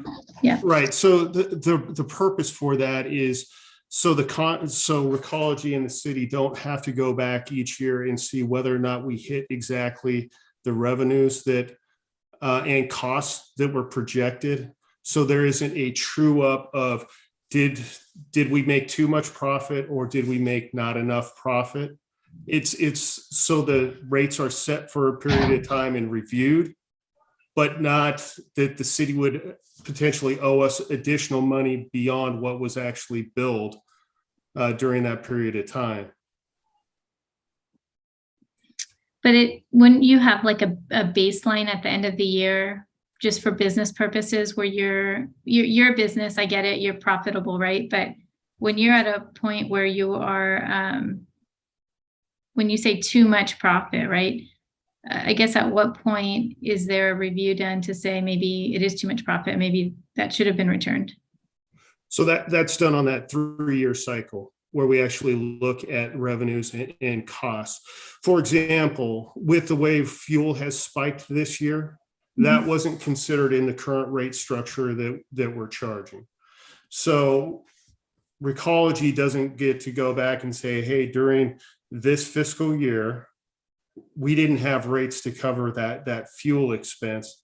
We don't go back to the city, or we don't have the ability to go back and say, we need additional compensation for that work that we already did. And that's what this is trying to avoid, either party coming back and saying there was either too little or too much. Okay, thank you for that. I would say, I think given that you can also be short, right, and you don't come back and ask for that, I can see how there's a balancing there. But I will say, I think on the organics, I would be interested if I had support from colleagues to go back and talk about the city receiving a percentage of what the organics are, considering that 1, it's increasing, and 2, that essentially there's enough profit being made that there are more than 1 locations that are currently using these sites as solely to build really an organic waste business, is what it appears from what I've seen on the website. And then as far as annual adjustments, this is a question for the city attorney. So in previous years, we've been told, different council members here have asked whether the increase can be negated by the council. And the response we've received in the past is no, this is a contract and we must follow the contract. But I'm looking at 4.5.1, and it says initial service recipient rates are set forth in Exhibit 1. Reading through Exhibit 1, they're set out. Beginning July 1st, 2025, the maximum service recipient rates may be adjusted annually upon prior approval of the city council. And then it goes on to say in accordance with applicable law, but it doesn't say anything about Prop 218. So I'm wondering, because then it goes on to say that and there's a whole process, right, for this. The process is you can go back into negotiations if the council says no. And then once you go back into negotiations, according to the contract, if the contractor disagrees with where the negotiations are, they have 30 days to go ahead and terminate the contract. That same right is not given to the city. And so I guess my first question is around the rates. How is Prop 218 not as applicable anymore under this contract, or what is the process? Sure, Mayor Medina, Vice Mayor Mason, I think you have to look at the 2 issues separately. You have a contract that the city's entering into, and it's agreeing to certain terms. And the terms it's agreeing to is how we're going to adjust rates in the future according to costs and annual inflationary adjustments. In order to enact any of those increases, the city council needs to take action. In that case, it's going to be operating in its capacity as a city council. It has constitutional limits on its ability to exercise that power, and the city council will consider the rate adjustments. And you have the Prop 218 process by which property owners could stage a majority protest. And you also have the outside possibility that you don't get sufficient votes to approve the rate increases. But then you go back to the contract and then you look, well, the city council did not fulfill its obligation under the contract to adopt the rates as provided. Then you look to the provision in the contract that says, now what happens? And then what that contract does is it says the parties can go back to the negotiating table and determine, how are we going to adjust rates? I mean, how are we going to adjust services to reflect the fact that the city council did not adjust the rates as they promised to compensate for the cost of services? And then if those negotiations fall apart, I believe there's a provision where the parties, where Recology can terminate the agreement. In other words, if the city council is not going to adopt rates in an amount sufficient to allow Recology to recover its costs, Recology is not bound to stay in the agreement if the parties can't adjust services to reflect the where we are on rates. Right. So then under the current contract, it's the city's been, I think, as I understand it, it's not like we can say, no, we disagree with the 29%. Let's go back to the negotiating table and talk about it. Because Prop 218, let's be realistic, we're not going to get 51% to show up or to protest this, right? So I guess what I want to be really clear, is there something different about this agreement that wasn't in the previous agreement? Vice Mayor Mason, I don't have the current agreement in front of me. My thought is it might have been approved prior to the voters adopting Prop 218. What was the year of the prior agreement? 98. So it would have been right about that time. I think Prop 218 was adopted in 1996 and became effective in 1997. And then there was a whole lot of time where people were trying to figure out what it meant. So that could be one explanation, but I'm just speculating on why there isn't the same adjustment provision that this contract has.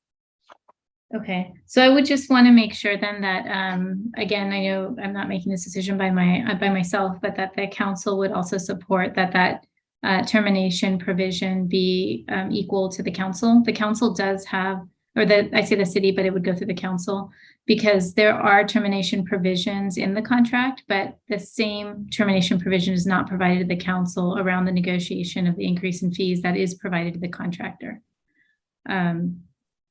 And then I think I just wanted to ask for it's on page 70. I know I'm looking at the time, so I'm gonna try to go a little bit faster. 4.2.7 billing inserts just request that as long as it's no cost to Recology, that instead of 2 inserts, that we'd be allowed 4 inserts. We don't have to use them, but just to have it in the contract. Page 71 under the on-site and field observations by the city. So the city can include the following under the management supervision. And so the city's allowed all of these interviews of the contractor. And there's one important bullet point missing, which is the ability to interview any clients of Recology, whether that be commercial or residential. But as ratepayers, they're probably the most important facet here, and they're not included in the bullet points on page 71. So just a request that they be included, and it's up to the city whether you want to interview them or not, but it should be an option. Vice Mayor Mason, can you repeat that last request? Yeah, on page 71, where the bullet points are, it says on-site and field observations by city or its designated consultant may include the following under management supervision. And there's obviously a whole section under purpose. And so it has interviews and discussions with contractors administration, review of public education. So there's all these different items here, but there doesn't appear to be any ability for the city to interview any clients at random. So just to allow that at the discretion, it's not that material, so. Clients as in city customers? customers, commercial businesses, whoever the city would decide at their discretion. Sure. If I can, I know that wasn't a true question, but I do think that it's appropriate to opine on that. Yeah. I think if the desire is for the city to conduct a survey of ratepayers, we can certainly do that, and we don't need the contractor's approval to do that. If the request is that the contractor make available to us vendors or other service providers that they may use for us to inquire with them upon their relationship with Recology, I think that is a significant item that we would need to negotiate. And I just ask for a little clarity on the desires thereabout. It's the first option, but since it doesn't say like, including but not limited to, I thought it would probably be better just to have it as a bullet point and clear. Sure. My only recommendation there is that in none of our other vendor contracts do we ask for permission to conduct surveys of our residents. I wouldn't think that it would be appropriate to add that here. We certainly have that right to do customer satisfaction surveys or issue any survey to our residents or business owners. And I think putting that in the contract and giving the contractor the ability to negotiate that is not advisable. We have that ability right now. Okay. As long as you're confident, then that's fine. And then page 75 wraps around, I apologize to the earlier comment around the term, just for the city attorney, it's section 4.5.6, failure to adjust rates. It says contractor may terminate this agreement upon 6 months written notice to the city. And we would just ask that the city have that same ability to terminate if contractor is not working with the city for a fair rate for ratepayers.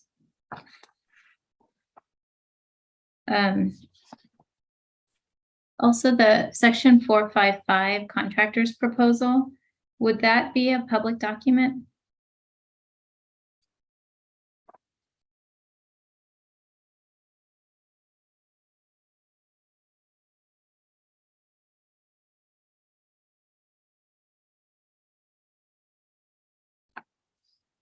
Vice Mayor Mason, I'm just quickly looking at it, but I don't see anything in there that looks like it would be, that would not be a public record.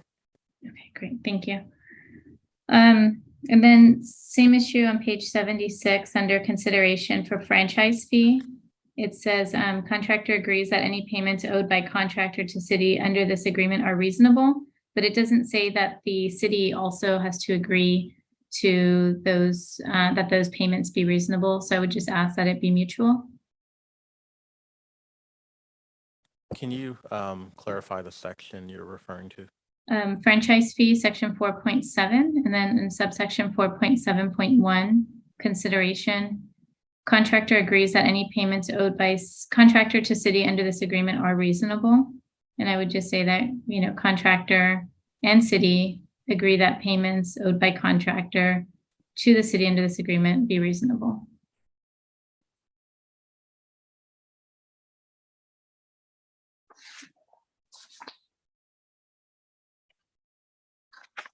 Sure.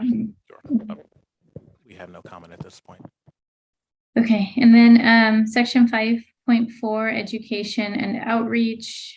I just comment that hopefully the Community Services Division can maybe offer some classes or sessions like they do in their regular, registration pamphlets around, organic waste services. It would be helpful to the community at no cost, and see if have interest and a good turnout.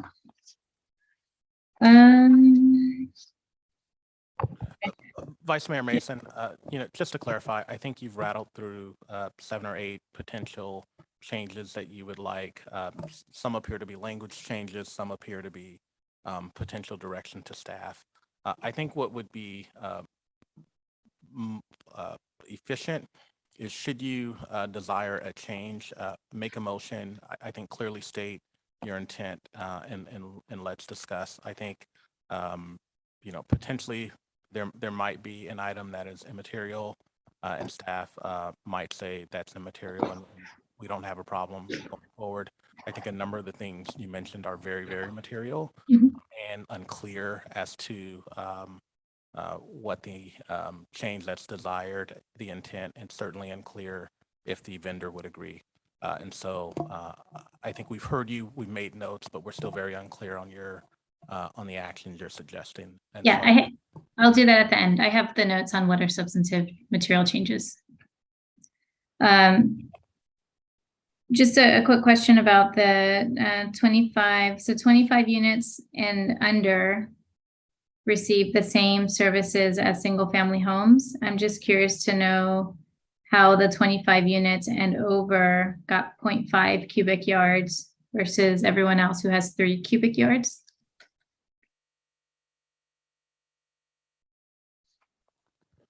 It's probably a question for Recology. I don't know. yeah, Recology or Scott Hannon, who's ever better primed to address that, please do.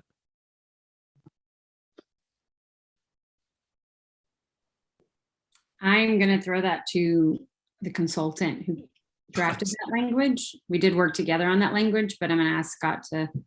Can you tell me the section, council member? Yeah, it's page 81 and it goes into 82, section 7.5 compared to section 8.2.1.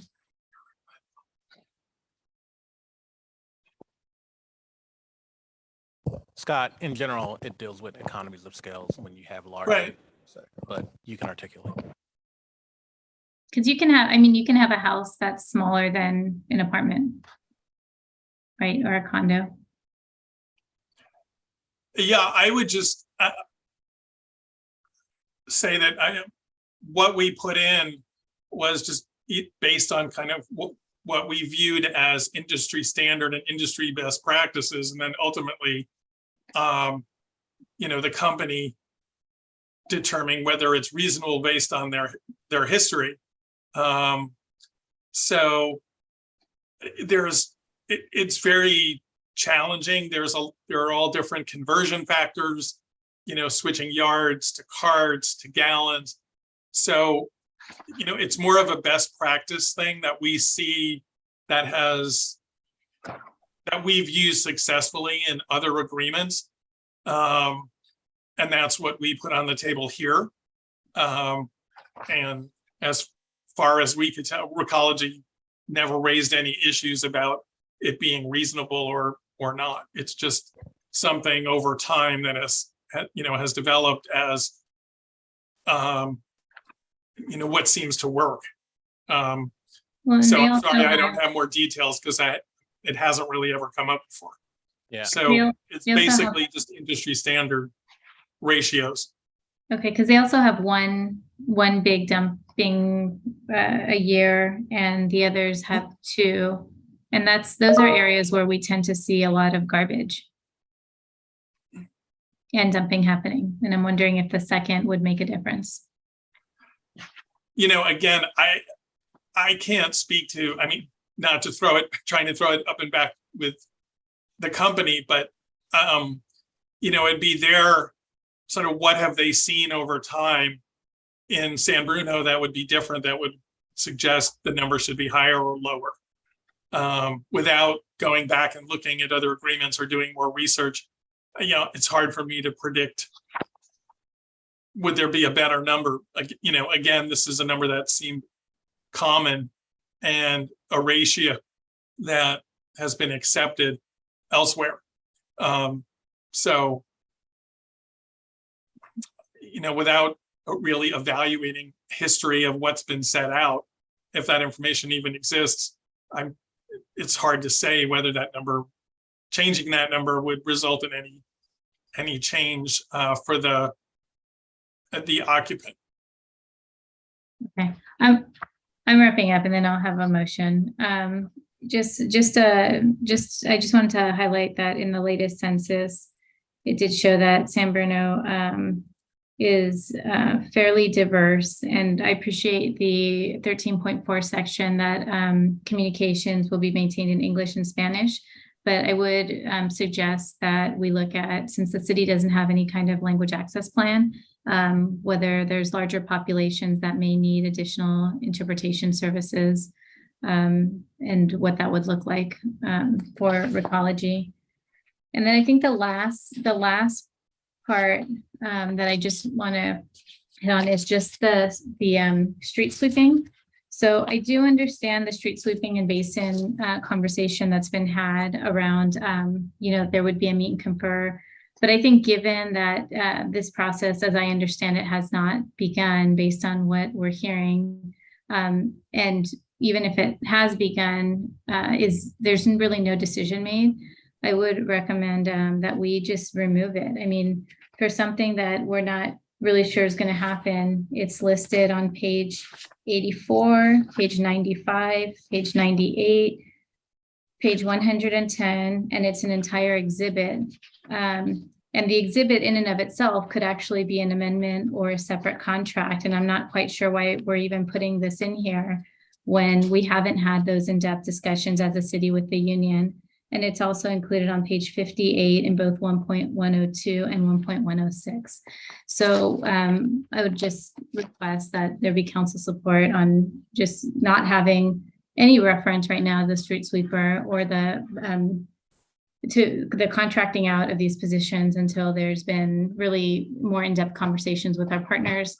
And then there could always be a separate negotiation as we see that most of that contract is already written in what we're seeing.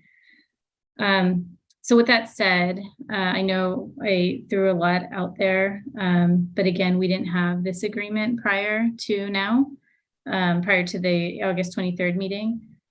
So I think to start, I would motion to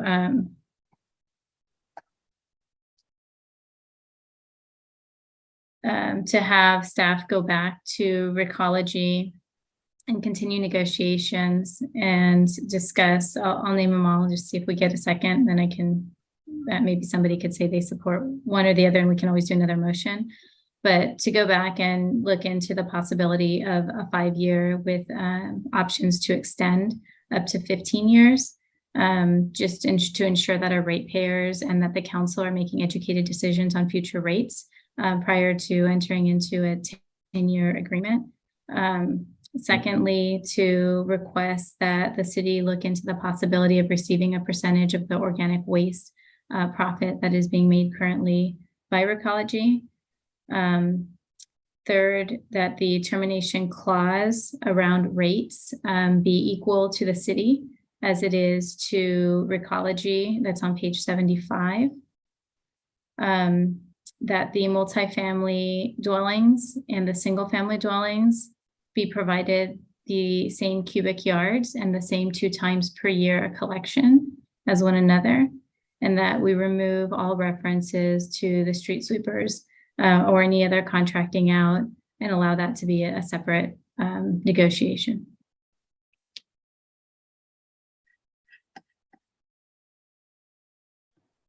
Okay, so in that motion, 1, 2, 3, 4, 5, I counted 5 items that you listed, and I did my kind of quick notes, so they may not be perfectly stated, but so there's a motion on the floor. Is there a second?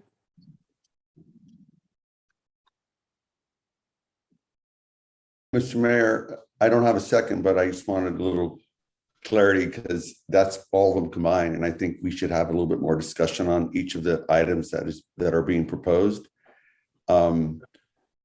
Because I just wanted to make that obviously clear, because the way the motion is now, it's too much for me. Okay. I think we should talk just 1 minute. I think we should have a discussion about the various items because there's so many of them. Okay, so first, as chair, I will tell you we have a motion on the floor, so I have to take action on that. I can't just leave it hanging. Understood. So, thank you. First, we have a motion on the floor. Is there a second to the motion with the 1, 2, 3, 4? Again, I just want to make sure my numbers are right. 5 items that were listed by the vice mayor. Okay, I'm going to ask one last time. Is there a second to the motion? Not seeing or hearing anything at this time. The motion dies due to lack of second.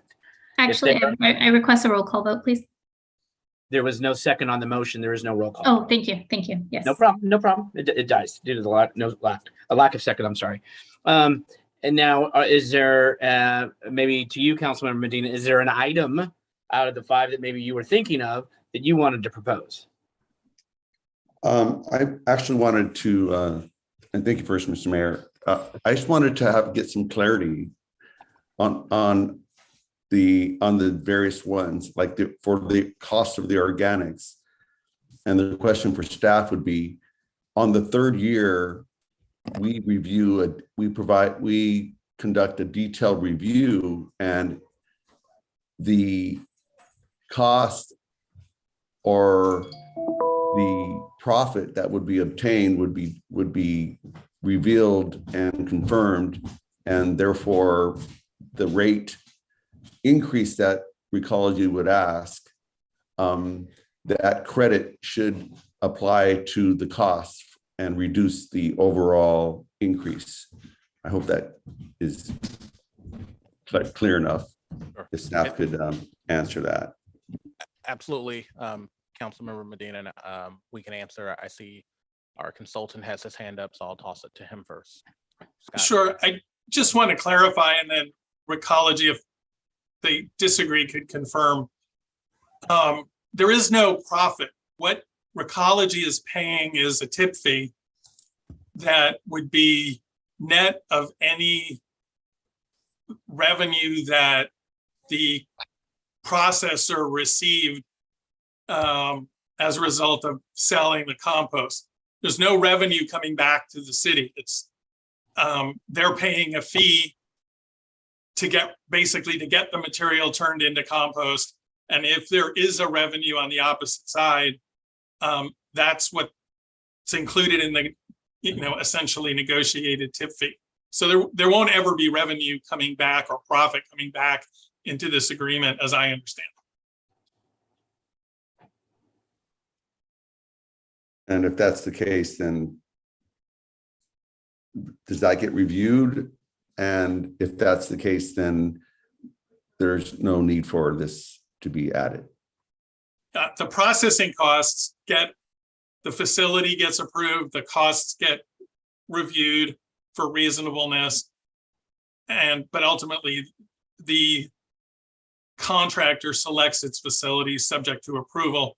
In the case where they take it, they're taking it, my understanding is, to the closest competitive facility, because it affects operations and how to get it there. So if that answers your question. I think it does. So what we're being told is there's no profit obtained. It's just, it doesn't net out. It's a cost. Correct. And so maybe in the language that Vice Mayor Mason was using, that might have been acceptable for something other than organics, because it's so expensive to process organics now. Correct. Yes. I see the Vice Mayor's hands up, so I probably should just wait to see if that was okay, if that answer is sufficient. Okay, so I'm going to be mindful that we are at 6:52. It is the same link, I understand, so that's the good news. But I do want to be mindful of time as well, because we have a public hearing on the next meeting. Vice Mayor Mason. Yeah, I think, correct me if I'm wrong, Mr. Hannon, but it appears that the composting arm is a separate arm of Recology from the sites that I saw. So that's my understanding. So when you talk about profit, the profit wouldn't be in these sheets. They wouldn't be in these balance sheets. They would be part of a separate entity, but based on what they're essentially recovering from San Bruno and other cities that they collect from. Yes, it's a separate entity from this one. Right. But So it's that- my understanding it's a related party. Right. So But that's, you wouldn't have any more access to their books than you would if the material was transferred out to a compost facility in the Central Valley, to an unrelated party. correct. So just to be clear, so what I'm suggesting is that conversation happen. So understand that's likely not the industry standard, but also that organics are growing in California. And that we have this in our agreement for a reason, right? That Recology is going to have a right to all of this compost and any profits that come from this compost. then what's stopping the city from at least having that conversation to determine whether there is a potential net benefit to the city?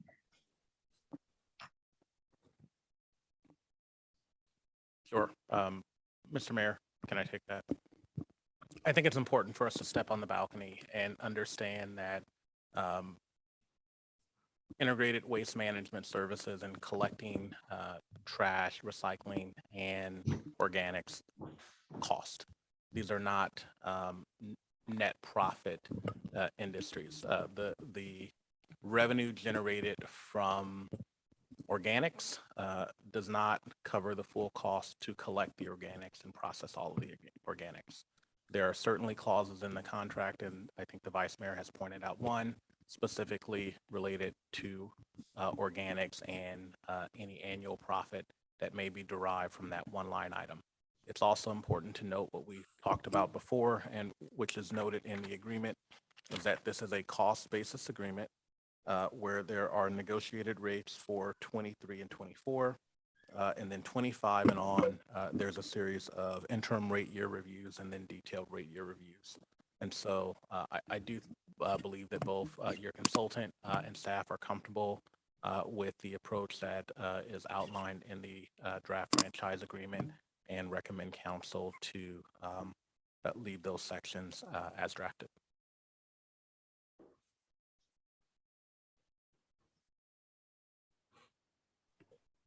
Other comments or questions or actions from council in regards to the three alternatives? Certainly a member could, and I apologize, I see a hand that I missed and I apologize. Councilmember Salazar. Thank you, sir. So I think that we've heard a lot of good points brought up. And I hate to cut the conversation short, but in the interest of time, I'm going to make an attempt here to see if we can get closure. And I'd like to make my motion to, I'll start with the easy one. And so I'll move that we introduce, read by title only, waive further reading on an ordinance rescinding ordinance number 1901 and amending section 10.08.020 to authorize rates to be set by resolution or ordinance. This allows us more flexibility in how we set rates going forward. So I'll ask for a second on that motion. Is there a second? A point of order. Yes. Is there an option for us to continue this meeting until after the regular meeting so that we can complete the discussion? Thank you for That's going to affect my vote. question. Thank you for the question. Staff, please. Certainly you could continue this meeting until after your regular meeting. However, our staff's recommendation would be that you continue on with this discussion. If you are approaching a decision point, we did provide the exact same link for the 5 o'clock and 7 o'clock meeting, and we can announce to any parties that may be joining us at 7 o'clock that this is still the 5 o'clock meeting, sort of similar to what would happen pre-COVID, right? We'd all be in one room, and if you showed up for the 7 o'clock and the 5 o'clock was still going on, you'd wait a little bit. And so it is one Zoom link, and anyone joining for the 7 o'clock will join us. And I see that we've had 3 or 4 people join in the last 4 minutes. That is correct, City Manager. So we do have a motion on the floor, though, on alternative 1. So we do need to go back to that. Is there a second to that? And again, my motion is on the procedure going forward, not on the contract. So as for clarity from the council member, it is on the procedural that he read. Is there a second to that? I'll second that. Roll call. Councilmember Hamilton? No. I apologize, I did not hear. No. Councilmember Marty Medina? No. Councilmember Salazar? Yes. Vice Mayor Mason? No. Mayor Rico Medina? Yes. And again, that was not on the contract. It was just on that one aspect. But again, the motion does fail by a 3-2 vote. It fails. Okay, with that saying, I'm going to pause here for a moment. We're coming up on 7 o'clock. I want folks that are tuning in to understand that we are currently in a special meeting of the San Bruno City Council that began at 5 o'clock. And we are currently on that topic. We've had a staff presentation. We've had public comment already has been done on the topic, which is in regards to the waste collection service agreement between the city of San Bruno and Recology of San Bruno, and directing staff on action. So that is what we are in. We are still continuing that. So wanting folks to understand that the 7 o'clock meeting will still be here. It is at the same link. There is no need to go anywhere, but we're still on that first item that we began at 5. Just wanted to make that so everybody knows. So let's go back to council. Councilmember Hamilton. So I'd like to ask a question regarding the proposal to remove the street sweeping and basin cleaning from the current contract based on the fact that there would need to be much further study before that becomes a viable part of the contract. They would have to have a whole separate process. I would like to ask staff, what benefit would there be of including it in the current contract and not just removing it and then putting it all back into a supplemental contract when the time would come in the future? Sure. That's a very simple answer. Javon Grogan, City Manager, the benefit is time and efficiency. As the council knows and public that are joining us, we are talking about the ability to include within the franchise agreement the collection of or street sweeping as well as catch basin cleaning. Our stormwater fund for the last 2 years is $1 million short and projected to be $1 million short in perpetuity unless significant actions are taken. One action to reduce the burden on our stormwater fund is to transition that onto the Recology franchise agreement. Including it in the contract essentially provides, it commits Recology to do it should the city council ask Recology to do it, and it also provides as noted in Exhibit 4, the criteria to do that. It avoids having to renegotiate and potentially resolicit who the vendor would be for that service.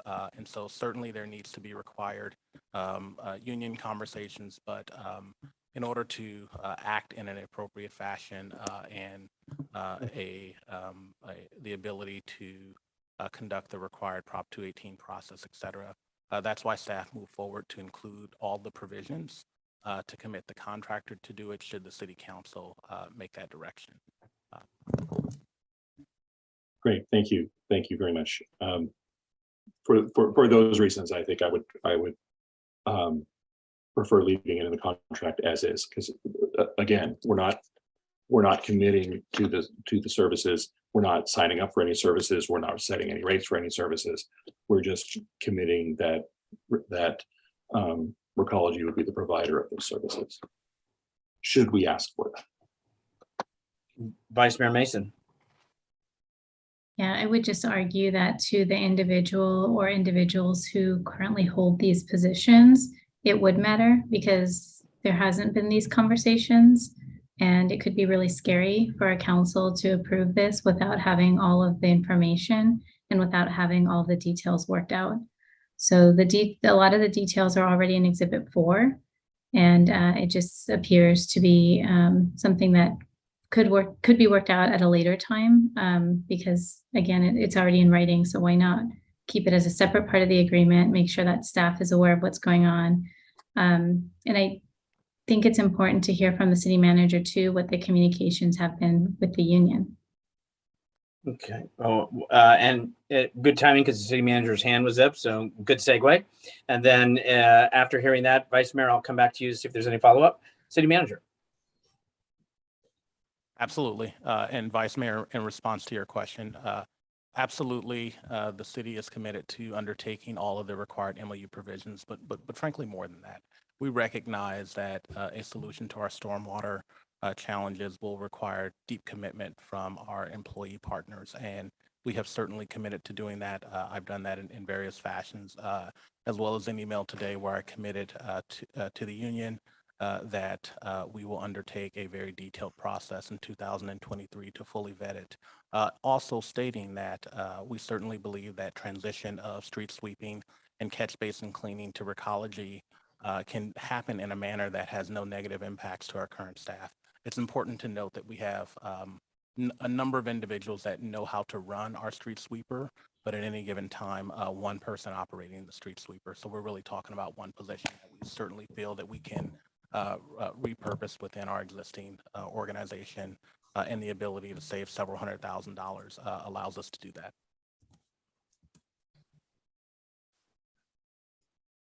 Vice Mayor? Or are you good? Just want to make sure. No, I think that's considering we haven't done a study, we don't know if it's a couple $100,000. And I don't want to be wrong that has a conversation happened with that one employee, because we're about to vote on something that may impact their life. So let's be extremely clear.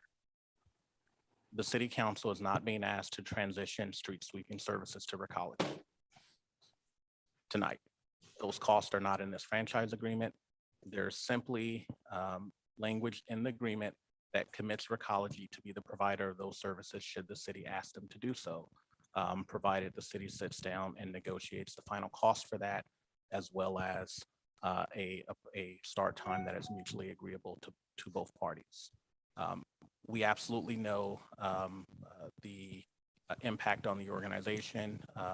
Should we transition those services? We have not formally noticed the union and gone through that process, because as we stated before, that is a very detailed process that we intend to take in 2023. However, we absolutely do know how much it costs us to sweep the streets. And we actually do know that per council direction, looking at actually increasing and changing how we sweep the streets, that cost will increase dramatically. All conversations that need to occur, that will occur. The agreement before you does not commit you to that direction. It simply says that Recology will be the provider should you provide that direction. And so that has been communicated to the union. And again, we believe that that transition can occur without any impact to current staff. Clear, without any loss to jobs, without any impact to current staff. I want to be very clear on that point. We've communicated that to the union. I've communicated that to the city council and said it here tonight. Thank you.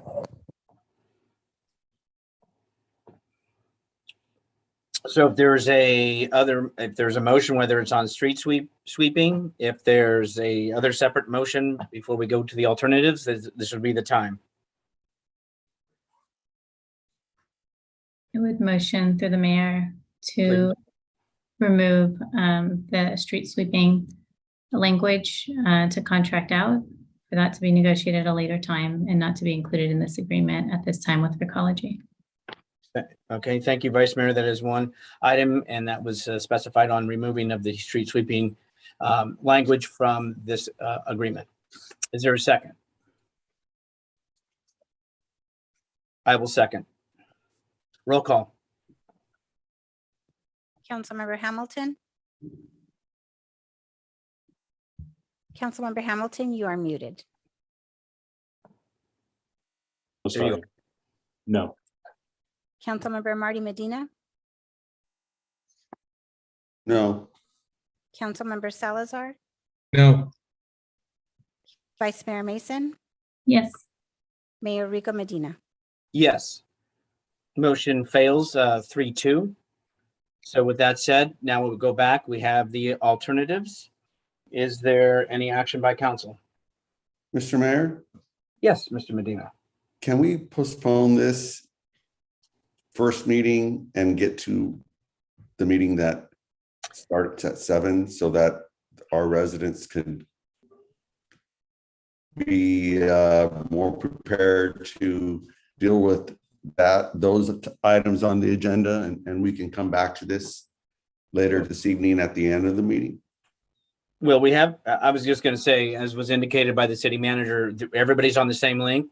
We don't have to move, and they're already hearing us. That's why I pause at 7 to let them know kind of where we're at. I think we were getting ready to see if there was further action. So I see Councilmember Salazar's hand up. I'll call on him, please. Thank you. And so just regarding Councilmember Medina's suggestion, I was going to ask if there were any other substantial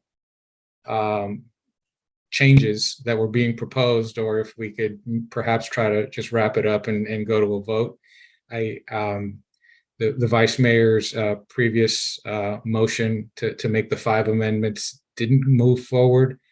And out of those, I don't know if there were any that were,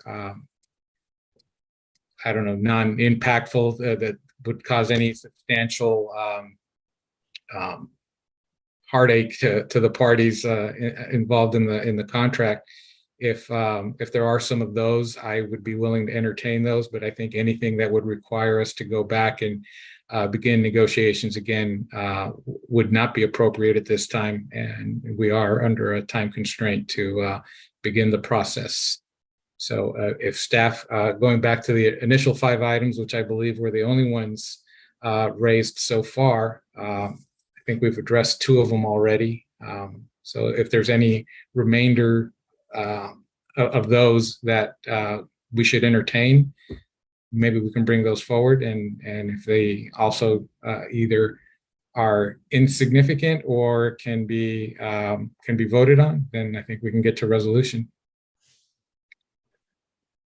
I'm suggesting, Mr. Mayor, that I have 6 items. But the point is, I think each of these items, should be fully discussed, and we should, I don't know if tabling it to the end of the meeting is my preference, and starting the other items that the original agenda that was going to start at 7.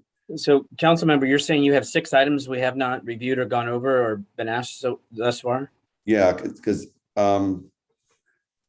if there was a way the Vice Mayor could share those so that it's absolutely clear what those 5 are, because I heard the language access plan as one of them, and that makes it 6. So there's cost of organics, cancellation of a contract, education and outreach, multifamily having the same yardage, removing the street sweepers, and the language access plan. Those are the things I heard. Yes, and the street sweepers were voted on independently and it failed. So to me, that's kind of done. Okay, now there's down to 5, but it was originally 6. Okay, I had 5. I didn't see the education. I had the 5-year option. I had the percentage of organic waste, the term of the rates being equal to the city, and the multifamily of the same cubic, and then the street sweepers, which was voted on separately. But I'd like to turn to our city manager, because now we're going on 7:15. What I also have a concern is we have folks that are coming for a public hearing, and I don't want them also to wait. But anyway, this is also important, and we had scheduled this time for it. City manager. Sure. Thank you, Mayor. I want to try and run through the 5 items that were mentioned. So we've already talked about street sweeping. That's one. And I'm going to start from the top. The next one was a request to shorten the agreement to 5 years and have the ability to extend it for 15 years. And so I'll interpret that as a 5-year agreement with 3 5-year extensions. Our comment on that is council could certainly provide direction. That is a substantial change that we would need to go back and negotiate with Recology, given the impact on capital costs as well as their overall bid for the proposal. The next one was the percentage of organic waste and revenue tied to that, and I think we talked about that substantially. The third one was having the termination clause that where Recology has the ability to terminate the agreement with 60 days notice, having that be the same for the city. In communications with our city team, we believe that that is also a substantial change, given the capital investment that Recology will be outlaying for this contract, having the city be able to terminate that within 60 days, we believe will be a significant negotiating item. And so that leaves us with the last item, which is the multifamily large collection, or what we commonly refer to as bulky pickup. A request to have the cubic yards the same for multifamily as it is for single family, as well as to have the same number of bulky pickups, 2, which is for single family. Because that's 2 items, I'm going to break them down individually. The last item, I do want to confirm that for multifamily, they do have 2 bulky pickups a year, just like single family, and that's in the agreement. And so, Vice Mayor Mason, I know you mentioned that was not the case, but we have the section to cite that is the case.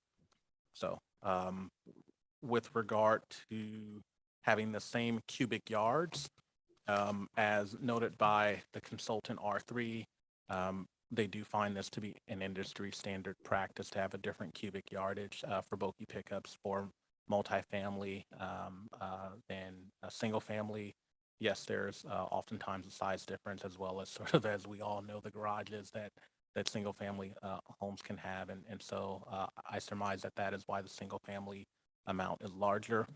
Also, it's important to note that the structure is very different from a single family to a multifamily. For example, with a single family, you have the homeowner or the tenant calling for the bulky pickup. With a multifamily, you have one person, the property owner, and so organizing everyone within a 25-unit building to all put out their trash on the same day is part of the reason why the amount is less, because I think there's an assumption that you won't have 100% participation. I'll also note that this franchise agreement continues our current practice of having large community dump days several times a year as well. So that's an additional service for our customers. And so should we change that cubic yardage, staff does feel that is a negotiating point that we would have to go back and negotiate with Recology and have substantial discussions around. And so that is our reply to those 5 items. I think certainly council can provide direction on us going back to Recology and negotiating any of those 5, but we do think that they are significant items and not a quick item that we can dispense with tonight. Thank you very much, City Manager. Vice Mayor.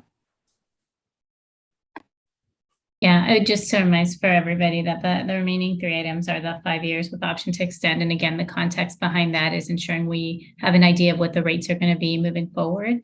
The second around the termination is there is an entire termination section. So I want to be really clear. What I'm asking for is that if the rates are at a rate that the city council does not agree with, the contract says that you go back into negotiations, but it only gives the contractor the ability to terminate if those negotiations don't come to any kind of fruition.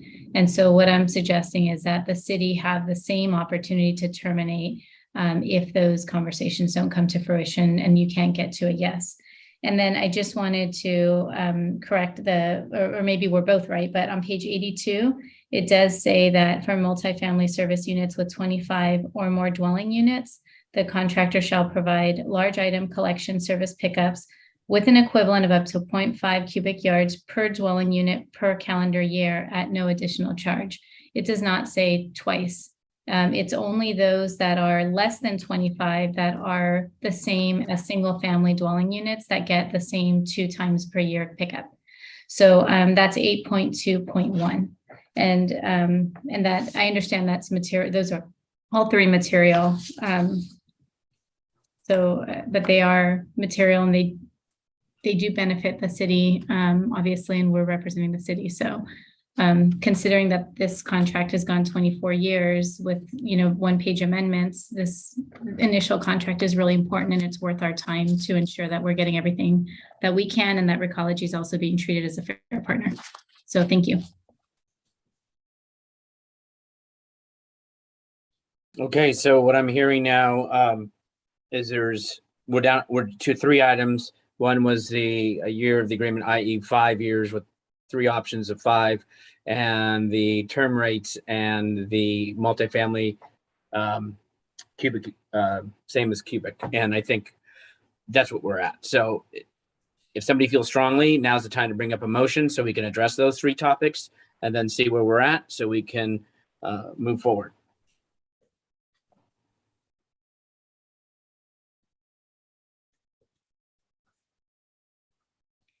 Hearing nobody bringing up any of those items, and is there an action item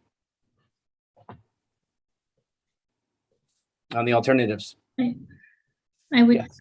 try again. I would just motion to direct staff to go back to Recology and discuss the term, the potential of a lesser term, and ensure that the termination clause around the negotiating of the rate is equal for the city as it is for the contractor, and to provide multifamily dwelling units both over and under 25, because the unders, I believe, already included, but the same opportunities for twice a year collection as the single family dwelling units.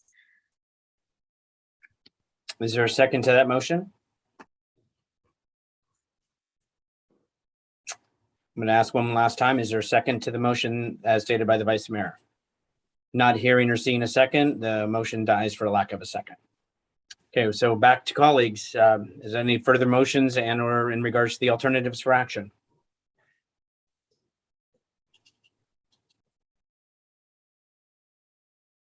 Councilmember Salazar. So I will ask Councilmember Medina to propose or to list his concerns so that we can address those as well. And then hopefully we can get through those quickly.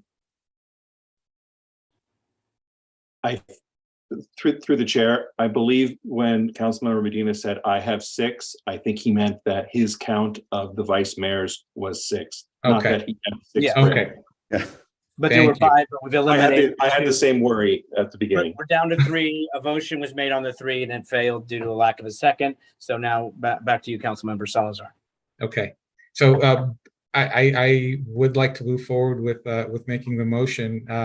But before I do that, I just want to make sure that all my colleagues have had an opportunity. I don't want to cut the discussion short, but I think we have addressed all the major issues. Okay. So with that, then I will. Council member, you can go ahead and move item 4A, and it doesn't have to be read, as stated by the city clerk. Okay. 1 second, clarification. With alternative, which with a alternative, correct? Go ahead.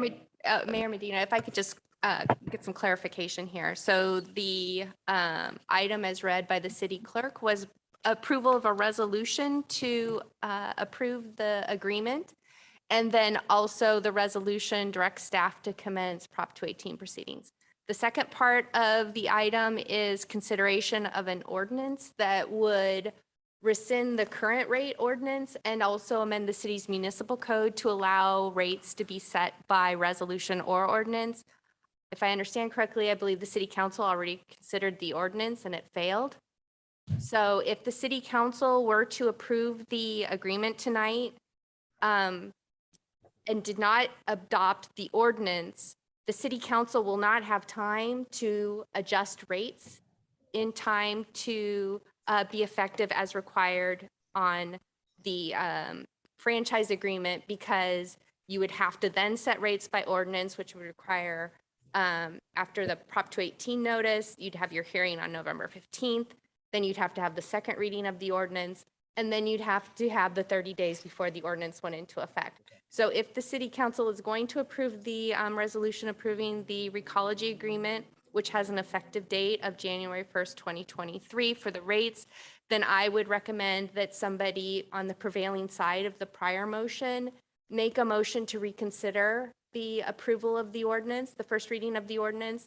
And so I think we should take those two actions separately now. First, the approval of the resolution, and then we'll consider the ordinance and whether somebody's willing to make a motion to reconsider. And I think what it was by Councilmember Salazar, he was trying to divide it up to get one piece of it done with the other lingering, but I do understand there was an action taken. So thank you for the clarity. So back to colleagues for action. Thank you, City Attorney. And as mentioned by the city attorney, it has to be one of the three that voted against my original motion that has to remake the motion. So through the chair, I would like to make a motion to reconsider item 2 under alternative 1 of the recommendation, to introduce, read by title only, and waive further reading of an ordinance of the City Council of the City of San Bruno rescinding ordinance number 1901 and amending section 10.08.020 to authorize rates to be set by resolution or ordinance.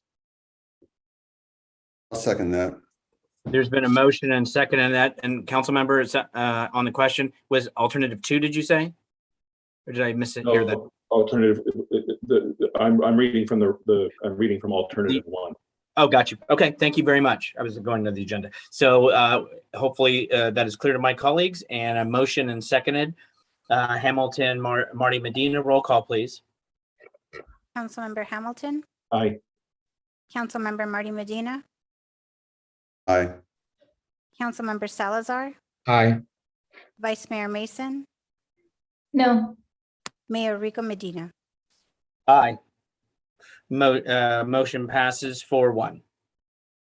That would be the motion to reconsider. Yes. So, but it passes 4-1. That particular motion. And thank you again for giving clarity. Okay, back to colleagues for action.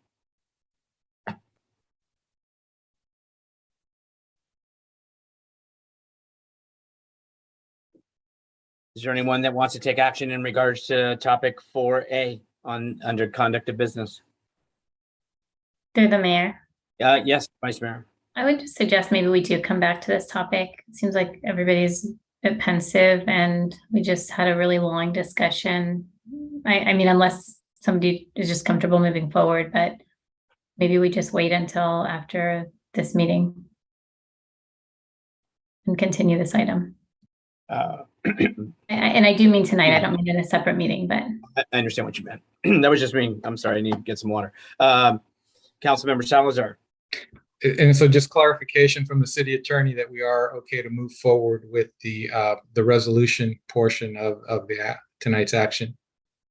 Correct. So Mayor Medina and Councilmember Salazar, the motion you could move the item as read by the city clerk earlier, which is to approve the resolution and also to consider adoption of the ordinance. Thank you. And then so I will make the motion to do just that. Is there a second to the motion? I'll second. There's been a motion, Salazar, second, and Hamilton. Roll call, please. Councilmember Hamilton, Aye. Councilmember Marty Medina, Aye. No, there. Councilmember Salazar, Aye. Vice Mayor Mason, no. Mayor Rico Medina. Aye. Motion passes 4-1. City Manager, City Attorney, does that conclude this item? Yes. Okay, with that said, I would say normally we adjourn, but we're not adjourning. We are moving into our 7 o'clock meeting. I want to thank the patience of all those that are on the call or the Zoom. And what it was we were concluding a 5 p.m. Special meeting. And now we will go ahead and welcome everybody to the San Bruno City Council regular meeting of September the 27th, 2022. Meeting has been called to order. Roll call, please. Mayor Medina, I'm I'm sorry. sorry to interrupt. Okay. I believe we need to adjourn the special meeting before we begin the regular meeting. Well, that's what I was saying. Normally I would adjourn too, but we're already here. But if you want me for process to say we're going to adjourn to the next regular council meeting, which will be held October 11th, 2022 at 7 o'clock.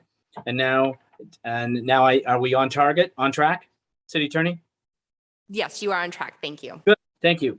So we are now into the regular scheduled meeting of the 27th that was to start at 7, but it is late. We apologize. May I have a roll call, please? Councilmember Hamilton, Here. Councilmember Marty Medina, Here. Councilmember Salazar, Here. Vice Mayor Mason, Here. Mayor Rico Medina. Here. Thank you very much. And now we will, if you will join me in the Pledge of Allegiance, please.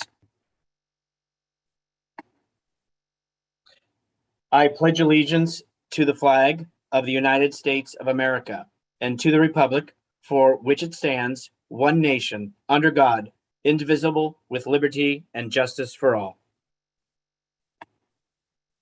With that, we will move on to item number 4, which is public comments for items not on the agenda. Individuals will be allowed up to 3 minutes. It is council policy to refer matters raised in this forum to staff for investigation and or action where appropriate. The Brown Act prohibits the council from discussing or acting upon any item not agendized or pursuant to state law. And we do have a public hearing that is on later on the agenda. And that is item number 7, which is in regards to the public hearing. And so if it's the public hearing, that needs to wait, but it's anything else not on the agenda under consent or public hearing. At this time, if the public can raise their hands, if they have something to say, that's not on the agenda. First speaker is Paul Wapensky. Paul And- Wapensky, I will give you permission. Thank you. Okay, Mr. Wapensky, whenever you're ready. Can you hear me? Yes, we can hear you. Yeah, I got to run out to CVS to get more aspirin after that conversation I just listened to. That was pretty tough.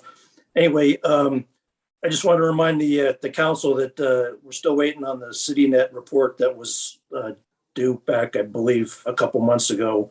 And don't forget to put it on the agenda because I want to hear it. Thank you. Thank you for your comments. Next speaker, please. No other hands are raised. Thank you. Then we will move on to item 5, announcements and presentations. Item A, please. Give me one moment. Let me get the slide up for you.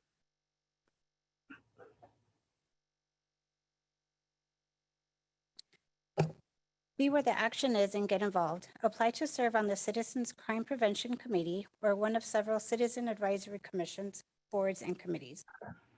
You can apply at any time, but current applications will be reviewed on Friday, September 30th, 2022. Apply online at sanbruno.ca.gov or contact the city clerk's office at 650-616-7061. Thank you very much. Now we'll move on to item B. Recology and the city of San Bruno have partnered to offer a community cleanup, which is a drop-off event that will be scheduled for Saturday, October the 8th, coming up from 8 a.m. to 11 a.m.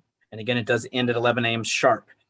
This event will be held at 975 Sneath Lane, same as it has before, and participants will have an opportunity to unload up to 3 cubic yards of waste, which includes bulky items, e-waste, appliances, latex paint. There will be no dirt, rock, or concrete. For questions, please contact Recology San Bruno at 650-583-8536. That's 650-583-8536. Thank you very much. And now we will move on to consent. Item 6.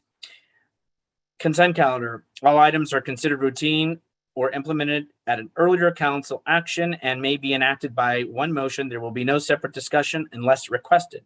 Are there any items under consent that my colleagues wish to pull for a separate vote? Separate. Councilmember Salazar. You're on mute. I hate when that happens. I won't be asking to pull this for a separate vote, but I did want to mention that this item G on consent is an item that I was recused from originally. And so my vote, if this goes together with the rest of the consent, will exclude that particular item. It'd be noted that Councilmember Salazar, if all done in one action, will have had no action and be recused from item G. Is there any other action for a separate vote? Any item that to be pulled from consent for a comment or a question? Seeing none, is there? Yes, Councilmember Medina. Item I for further description or discussion from staff. Okay. Is there any others? Okay, we've already heard from Councilmember Salazar on G and the recusal. Let's go to I, adopt resolution authorizing the city manager to execute agreements with Airbnb and Home Away for payment of transient occupancy tax. And I will turn that over to the city manager as he gets positioned at the podium. Thank you, Mayor Medina, members of the council and the public, Javon Grogan, city manager. Sure, there's an item I in your consent calendar with regard to voluntary collection agreements with two short-term rental platforms, Airbnb and HomeAway. As the city council knows, we have a TOT ordinance that requires the collection of tax from not just hotels, but short-term rentals. This project has been a project of the city attorney's office to negotiate voluntary collection agreements. We have been successful in doing so.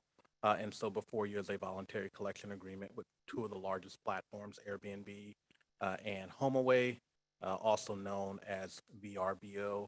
The city is continuing to work with other platforms to achieve a voluntary collection agreement. However, if not, we will be establishing a portal on the website for individual hosts to remit payment to the city.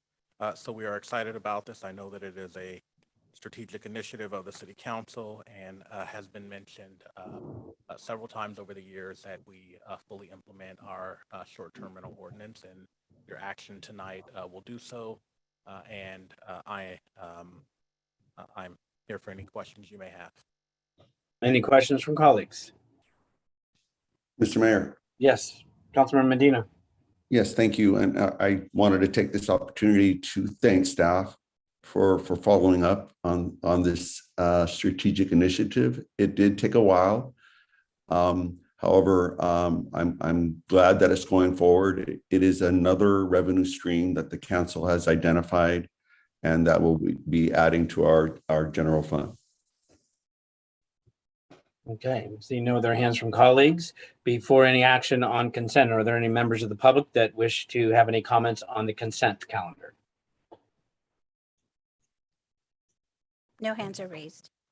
Thank you. Bringing it back to council. Is there any action for all items? Councilmember Hamilton. I'd like to make a motion to approve the items under consent. Second. Motion Hamilton, seconded Marty Medina, to approve all items under consent with the knowledge that item G will have Councilmember Salazar recused. Roll call. Councilmember Hamilton, Aye. Councilmember Marty Medina, Aye. Councilmember Salazar, Aye. Vice Mayor Mason, Aye. Mayor Rico Medina. Aye. Consent passes 5-0. Next, we'll move on to public hearings. Item number 7. Item 7A, hold public hearing and introduce, read by title only, and waive further reading of the following ordinances of the City of San Bruno.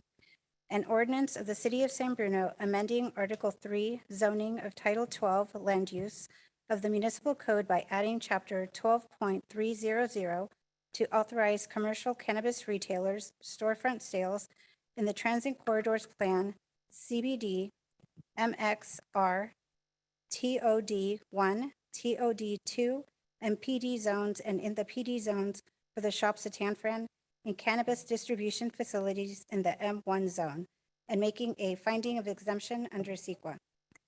An ordinance of the City of San Bruno amending Title 3, Revenue and Finance of the Municipal Code to lower the tax imposed on cannabis businesses, amending Title 4, Licenses and Regulations to add a new chapter pertaining to commercial cannabis operators, permits, and amending Title 6, Public Peace, Morals, and Welfare to eliminate the prohibition of commercial cannabis activity in the city and making a finding of exemption under CEQA.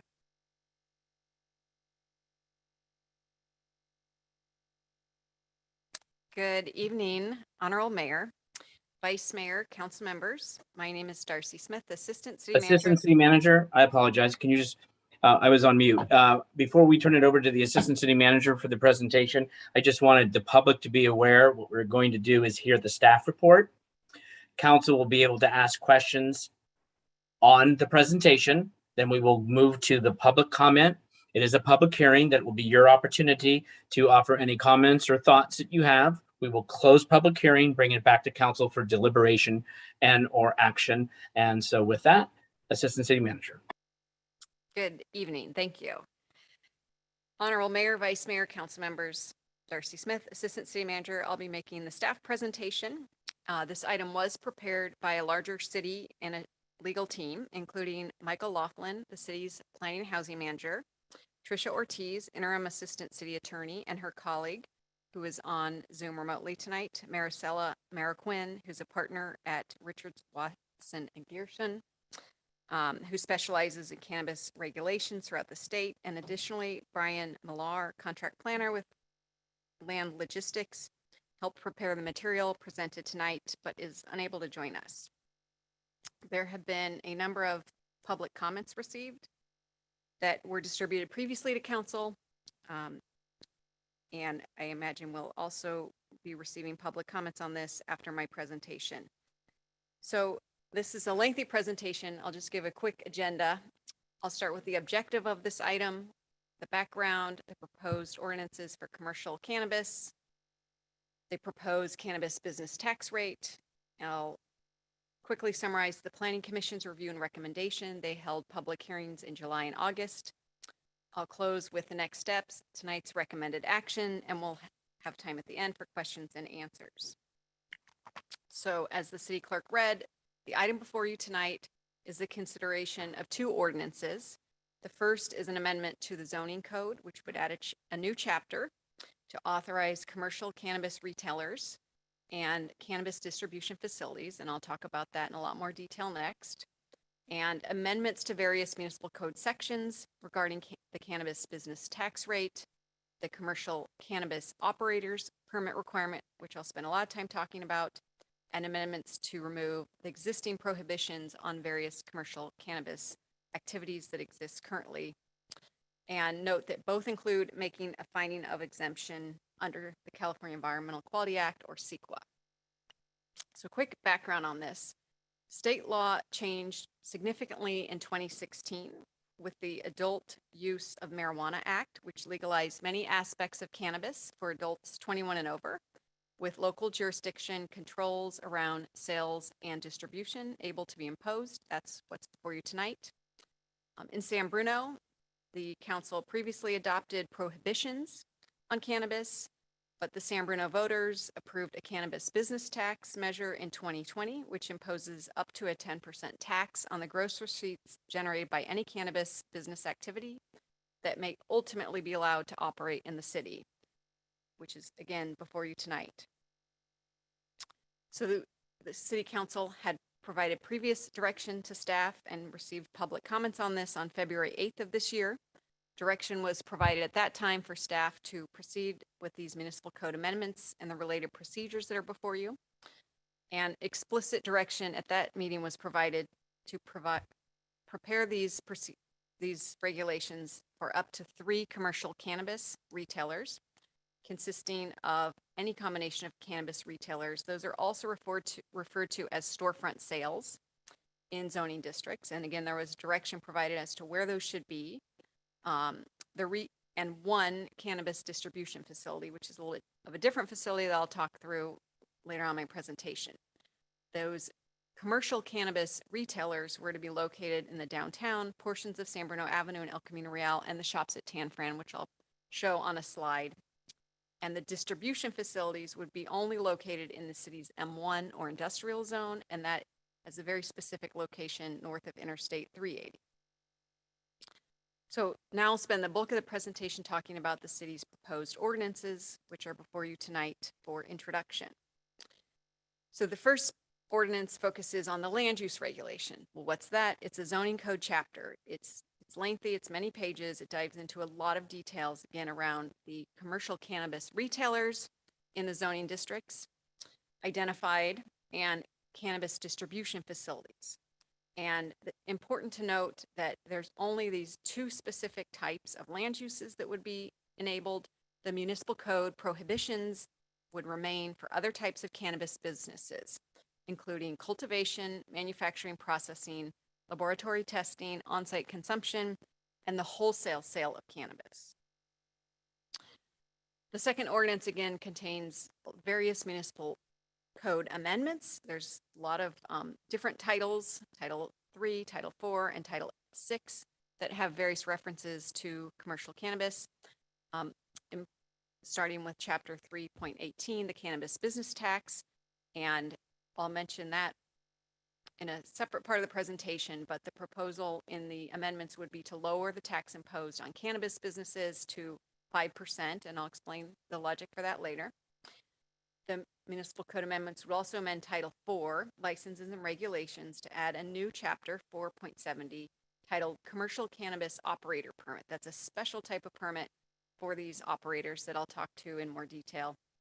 And then in the last part of these various amendments would be to amend municipal code chapters 6.58 and 6.59 to eliminate the prohibition, again, discreetly for commercial cannabis activity. The other prohibitions would remain. So just a quick notice, we did post an amended ordinance yesterday to clean up just one phrase that was omitted, and I'll talk about that later when I go through the process, but you can see the red line here on the slide, and it just clarifies that with this commercial cannabis operators permit, that they do advance to the city council to determine which business will be permitted to apply for the next step, which is the use permit. And as there are many steps in this process, I'll explain them as well. But what is a cannabis retailer? Well, they engage in retail storefront sales. So those are the shops, if you will, the stores that sell cannabis or cannabis products for adult use purposes. Really important to note that these uses are governed by a voluminous amount of state laws that are regulated at the state level, and through those state laws, entry is restricted to adults 21 and older. There is a strict verification process, typically through an ID at the point of entry. It could, though it may not, for all retailers, include delivery services of cannabis goods, and those retailers would have to have special space and facilities set up for those delivery vehicles to be accommodated on the site. And so that's an optional thing subject to each discrete location and proposal. Also really critical to note, based on council direction previously in February, is that there would only be permitted a maximum of 3 in the city. The cannabis distribution facility is different. It procures cannabis from licensed cultivators and manufacturers for sale to licensed retailers, which we talked about previously. These facilities also may conduct inspections, quality assurance, batch testing, storage, labeling, and transport. It's a bigger sort of warehouse type facility, which is again why it would be located only in the M1 industrial zone north of 380. And these are not open to the public. They have no storefront or retail sales at all. So as I mentioned, there would be a very robust new Chapter 4.70 commercial cannabis operator permit that establishes the permit requirements and the review process. As I mentioned previously, that goes to city council review and action at a future publicly noticed meeting once the city opens the application process and receives its application. We did attach to the packet the draft application procedures and guidelines. Those are not before you tonight for adoption, but should the council choose to introduce these 2 ordinances, that would be one of the next steps in the process that I'll discuss later. But important to note, those are attached to your packet. They're quite detailed, and they're very, very clear on what the city would require for these applications. So qualifying location, again, building off previous council direction provided in February, the cannabis retailers or those storefronts would be located in the downtown and major transportation and commercial corridors. That would include San Mateo Avenue, El Camino Real, and San Bruno Avenue, and the shops at Tanfran. The distribution facility, as I mentioned previously, would only be allowed in this industrial district, which is north of 380. So you can see on this map here, the areas in the black heavy line would be the locations where these uses would be permitted. Again, starting from the top, you have the purple industrial or M1 district. And again, only one facility would be located there. And then moving to the south, the rest of the areas of the city, you can see the shops at Tanfran, the city's transit corridor plan area, which is El Camino Real in our downtown, and only 3 businesses total will be allowed in those locations for the retail sales.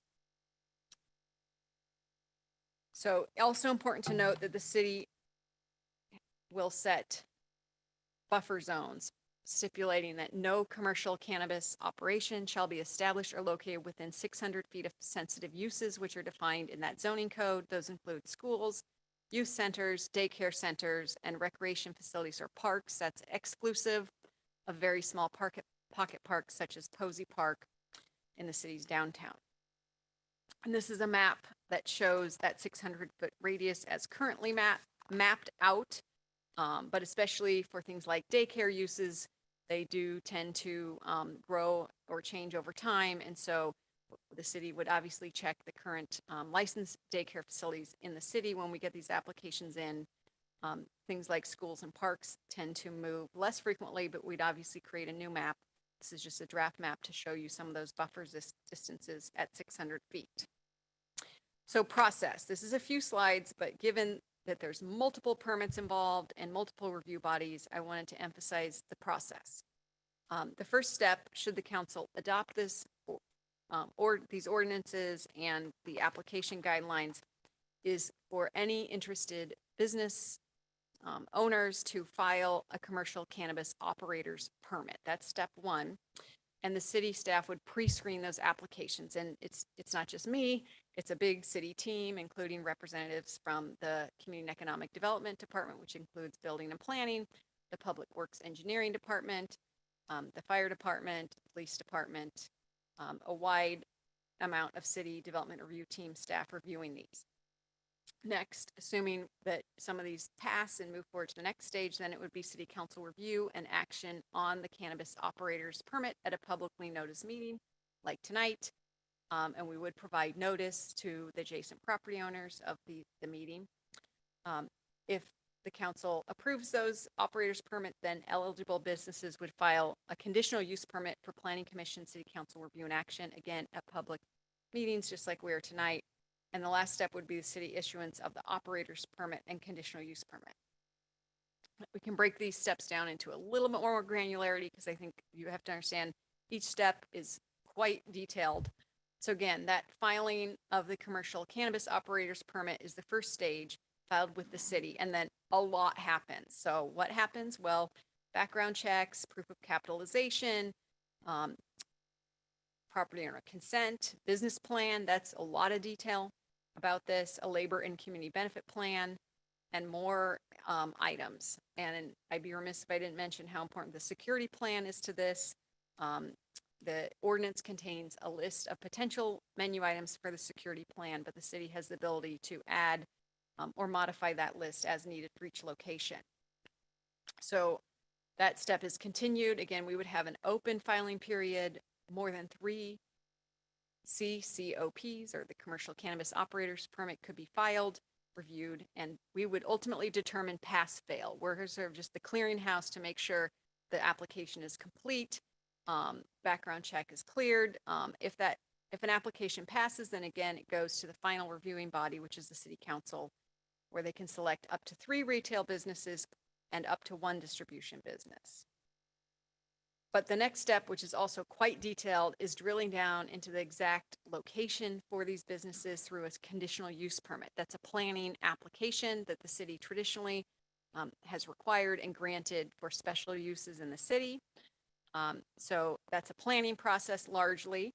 So if the commercial cannabis operator's permit is granted, then the next step is this use permit process. Again, it goes through a detailed review by the city development review team staff, presented to the planning commission for review and action first, and they make a recommendation to city council, again, at a publicly noticed meeting, much like tonight. And again, we provide specific notice to the property owners within a certain radius of the site.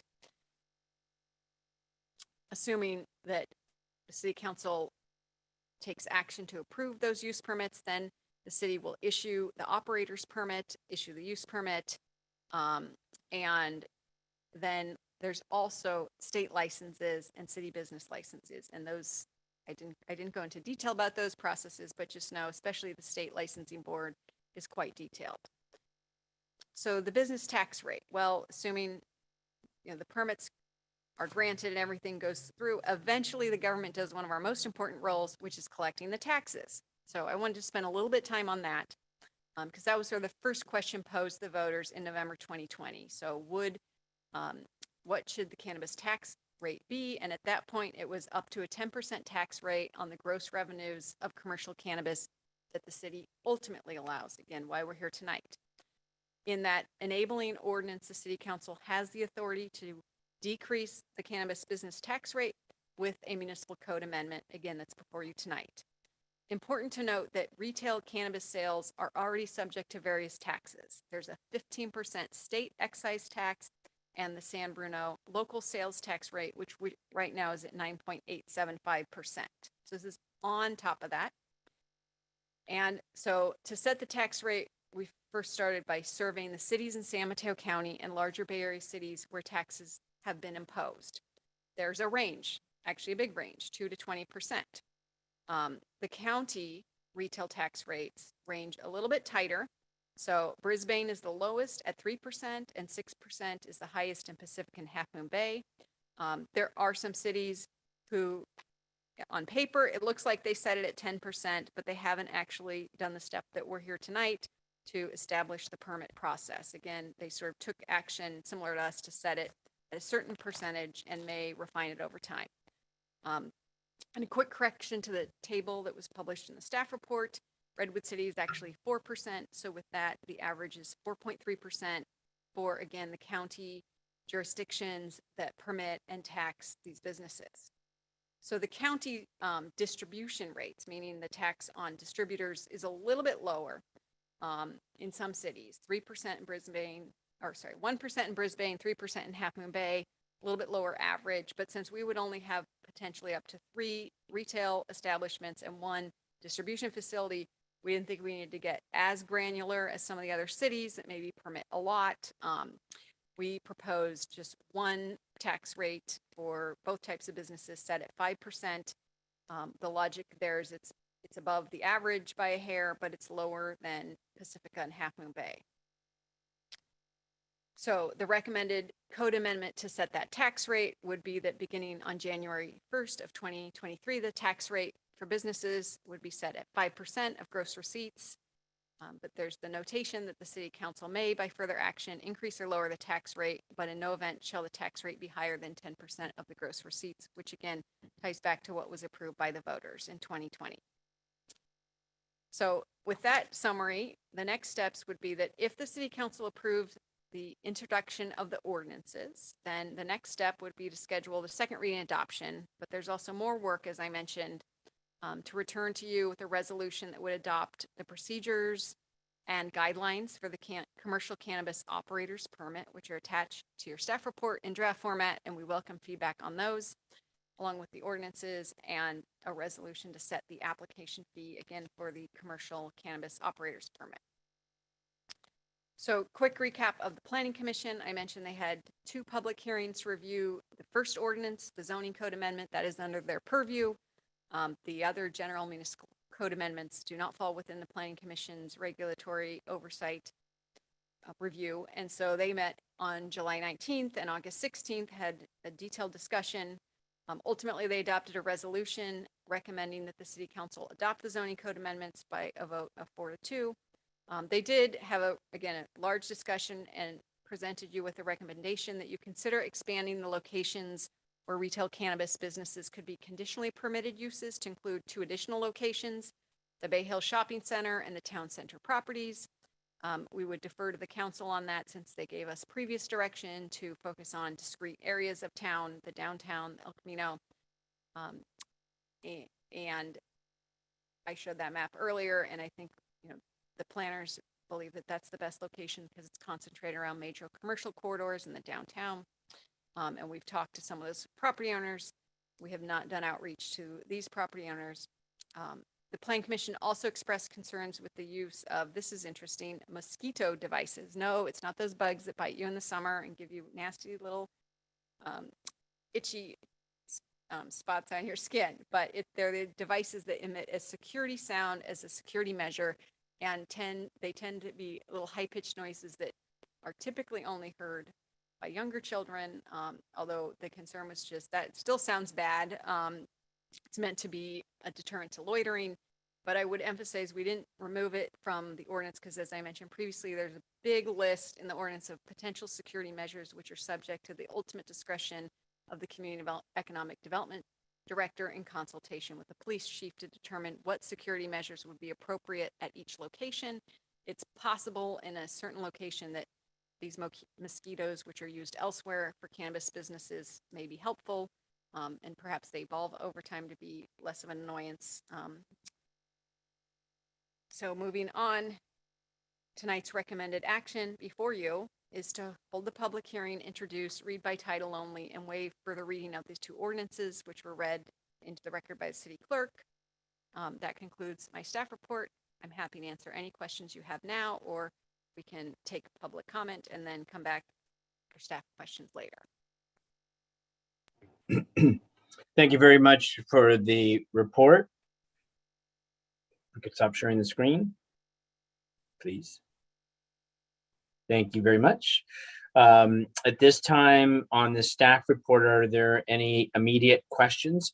What I'd like to ask of my colleagues, since we were late because we had other important business to conclude, I'd like to kind of sidestep, turn it over for public comments. So if they did have somewhere they needed to be, that they'd have that opportunity now, and seeing no objections.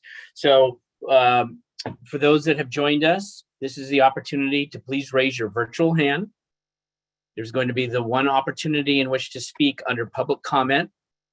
Once we conclude on public comment, we will not be going back. So I want to make sure we all understand there'll be one opportunity for up to 3 minutes to speak. And then once we've had the last speaker, we will close public hearing, take action on that, and then we'll be at the council level. So again, at this time, this is the time to raise your hand, please. Because once we get, and I say, here's the last speaker, then that will be it. So I just really want folks to know that so they don't feel that they've been here and didn't have that opportunity, please. So with that, 1, 2, 3, 4, 5, 6, 7. I see 7 speakers. At this time, 7 speakers, 8. So 9, 10. Okay, so folks, I need folks to please raise your hand. So, okay. So with that, Lapita, I would ask for your assistance if you could please bring in the speakers. First speaker is Anna V.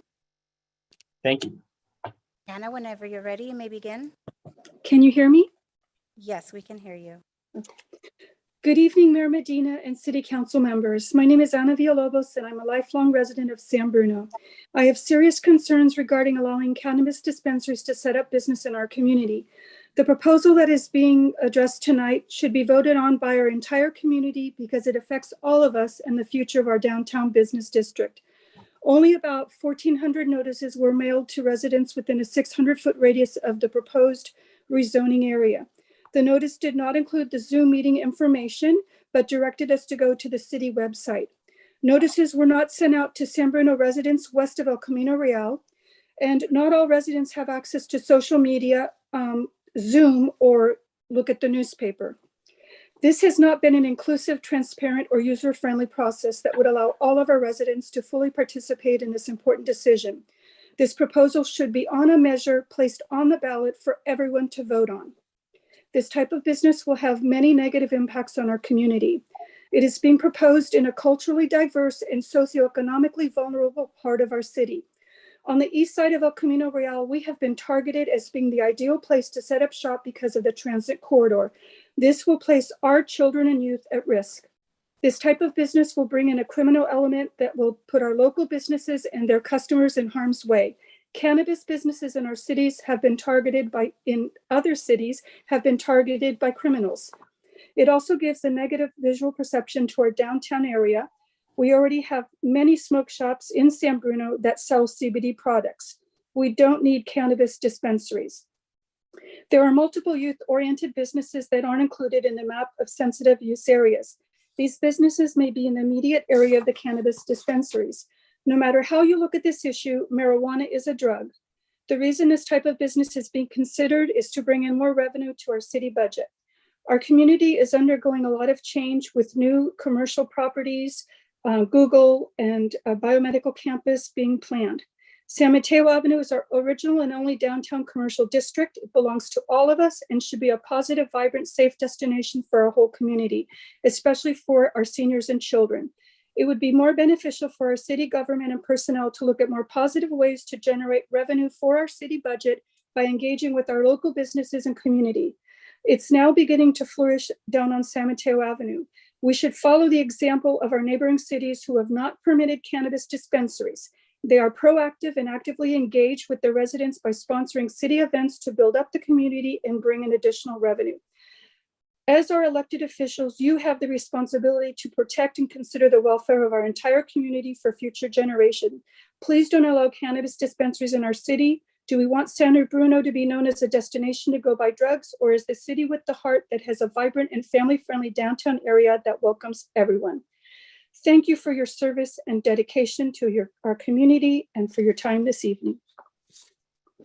Thank you for your comments. Next speaker, please. Next speaker is B. Alicia N. B. Alicia N., whenever you're ready, you may begin. Yes, can you hear me? Yes, we can hear you. Good evening. I, along with other residents I've conversed with, are concerned with the possibility of marijuana dispensaries being allowed in the city of San Bruno. The issue of marijuana dispensaries should be put on ballot for all residents of San Bruno to give their feedback on such a critical issue. The marijuana dispensaries are a target for criminals looking for financial opportunities. One only has to watch the news to hear about burglaries of marijuana dispensaries and the danger that goes along with them. There is a reason why they have armed security guards at the marijuana dispensaries. A perfect example is the Oakland dispensary that was burglarized recently, and when the owner went to his dispensary, one of the criminals brandished a weapon threateningly in his direction, causing him to flee quickly for safety reasons. It is not a matter of if, but when we will have this situation happen if we allow marijuana dispensaries in the city of San Bruno. It endangers the residents, shoppers, bystanders, including police officers that would have to respond to the calls. As residents of San Bruno, we would be wise to follow the example of the city of Belmont and not proceed with allowing marijuana dispensaries in the city of San Bruno. I talked with a business owner next to a marijuana dispensary, and the business owner stated the traffic flow, noise levels, and loitering are an issue. The impression I had with the conversation is the business owner felt helpless and powerless to create change because marijuana dispensaries are a lucrative business and they seem to take priority within the city. The city of San Bruno will be getting lucrative financial gain from the tech companies and all the new housing being built. That should be our focus.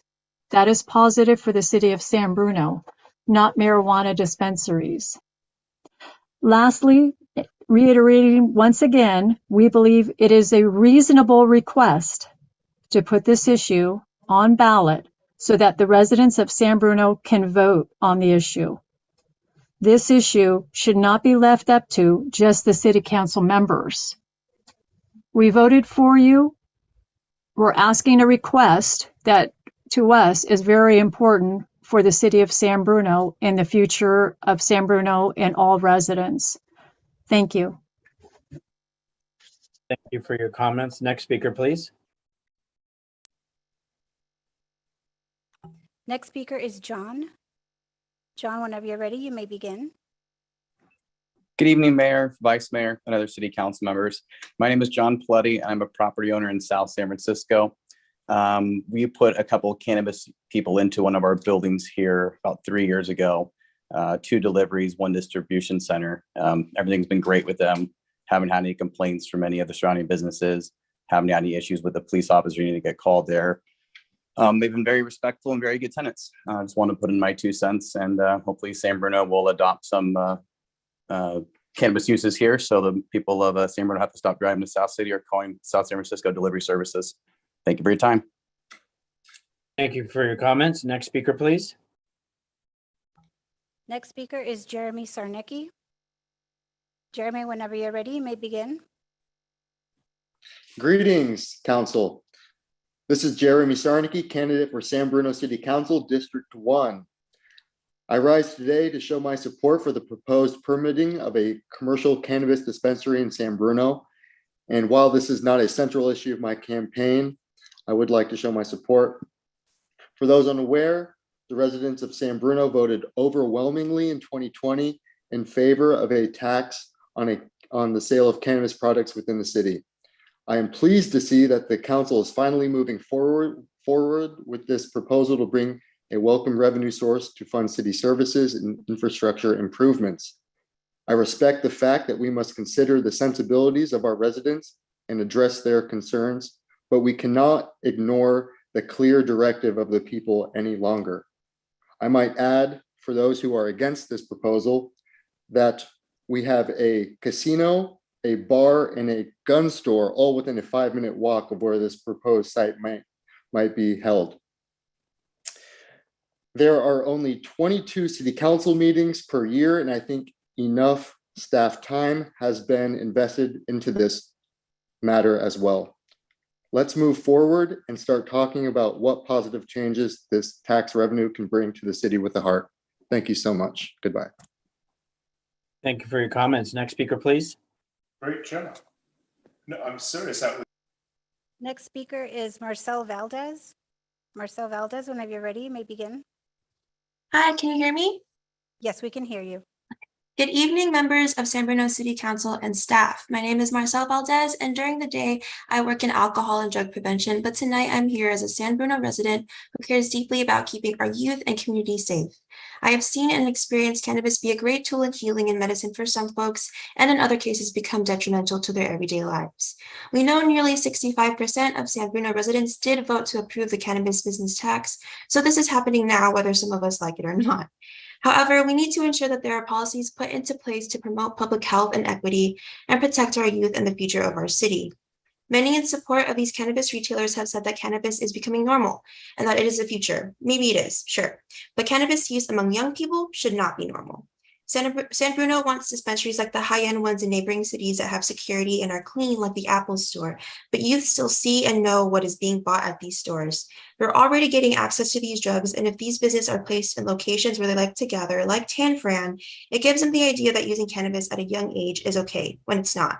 There is scientific evidence that underage substance use of any kind greatly affects brain development, since the brain isn't fully developed on average until the age of 25. We want to see the benefits of cannabis without the heavy consequences that we see in other cities happen in our community, especially for our youth. The regulations put into place now will affect them more than us, since they are our future. They'll be around to see the consequences, not us. So this has got to be done right to protect the youth. To try to prevent it is not enough. City staff and council have done some good work on setting up buffer zones in sensitive areas. They've acknowledged where there are schools, parks, libraries, and they are adhering to the state guidelines of these zoning areas. But what I'd like to see is the inclusion of spaces like Tan Fran, where youth tend to gather, be considered a sensitive area. In protecting our community, our city should have cannabis retailers hand out resources that explain the effects of cannabis and how to properly use it. This ensures that the public is educated on the drug and prevents the overuse of it.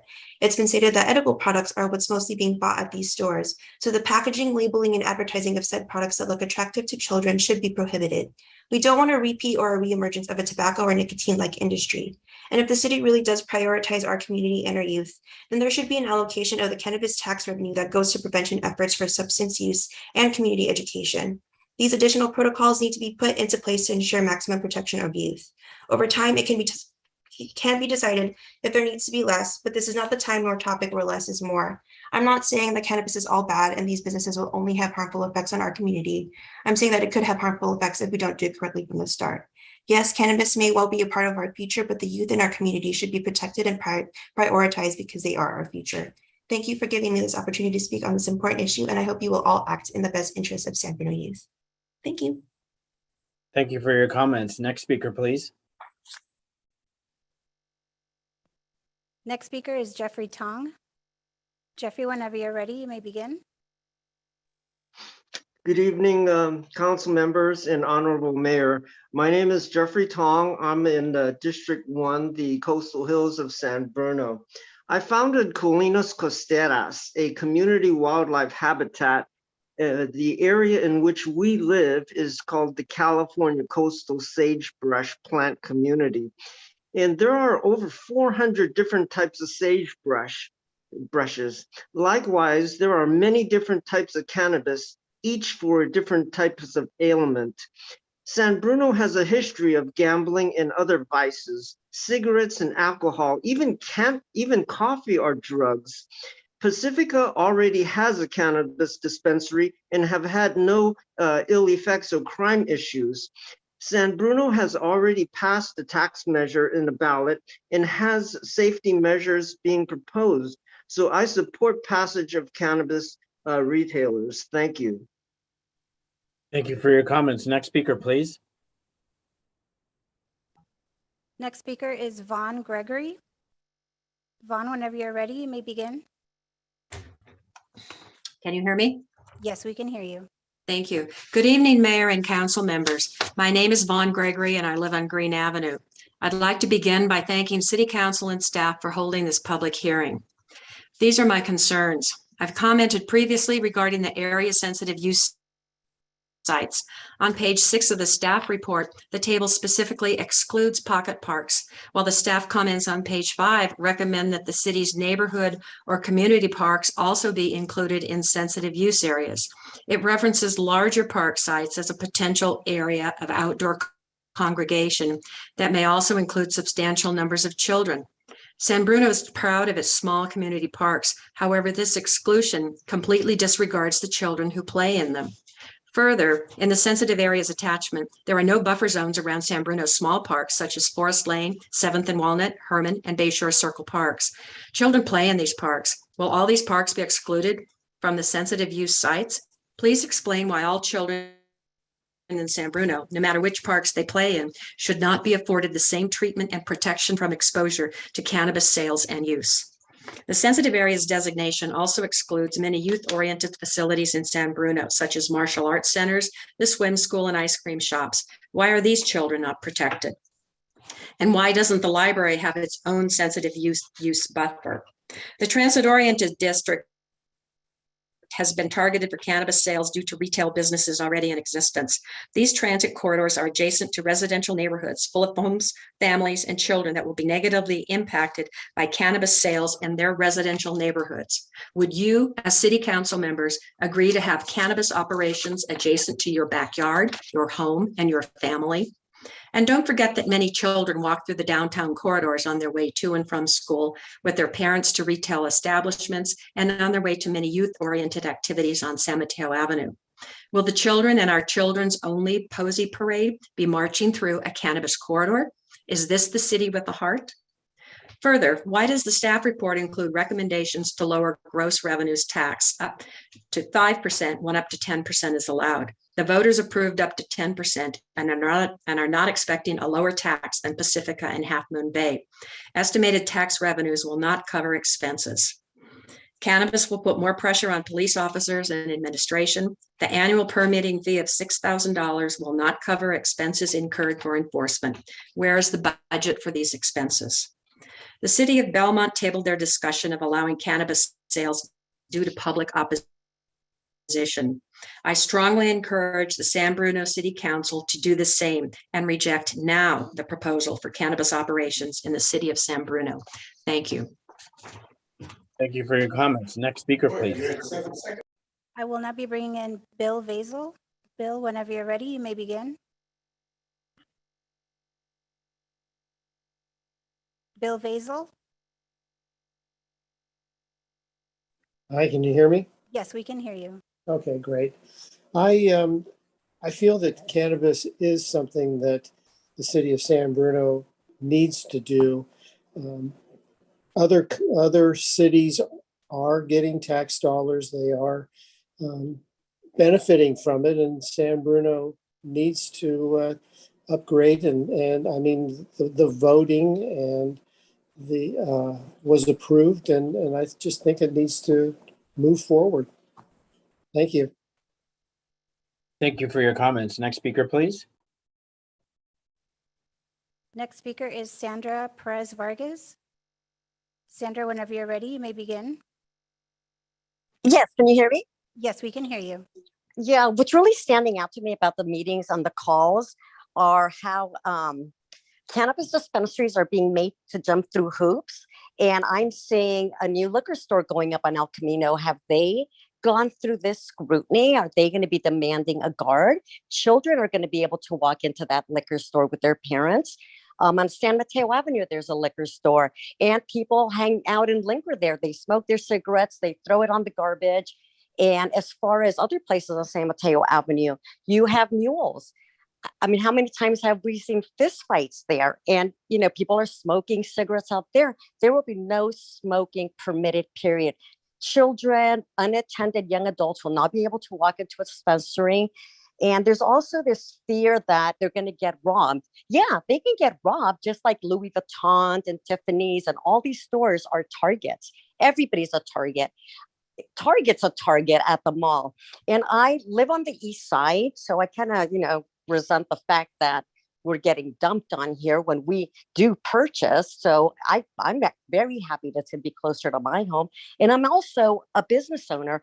My husband and I own a gallery, AZ Galleries in Tanforan. We would love to have a dispensary there. Why not? This is a personal choice. You can walk in if you like to.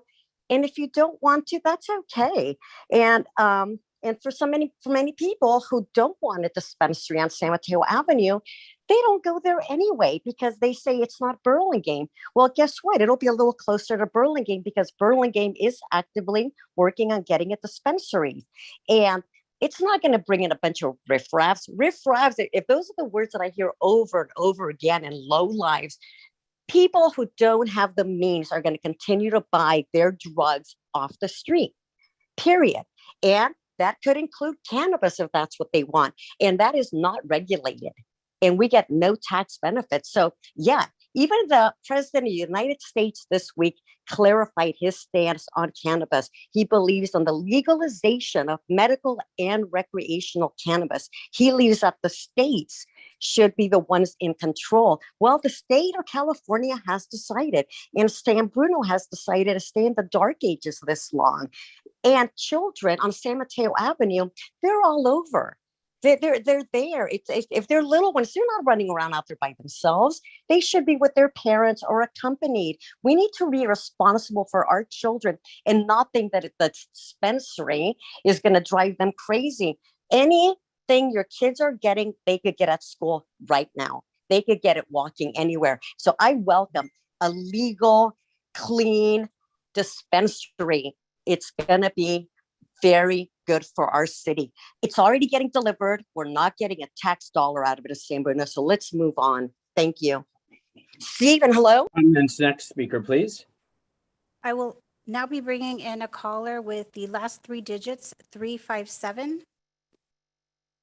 Caller with the digits 357, you may begin.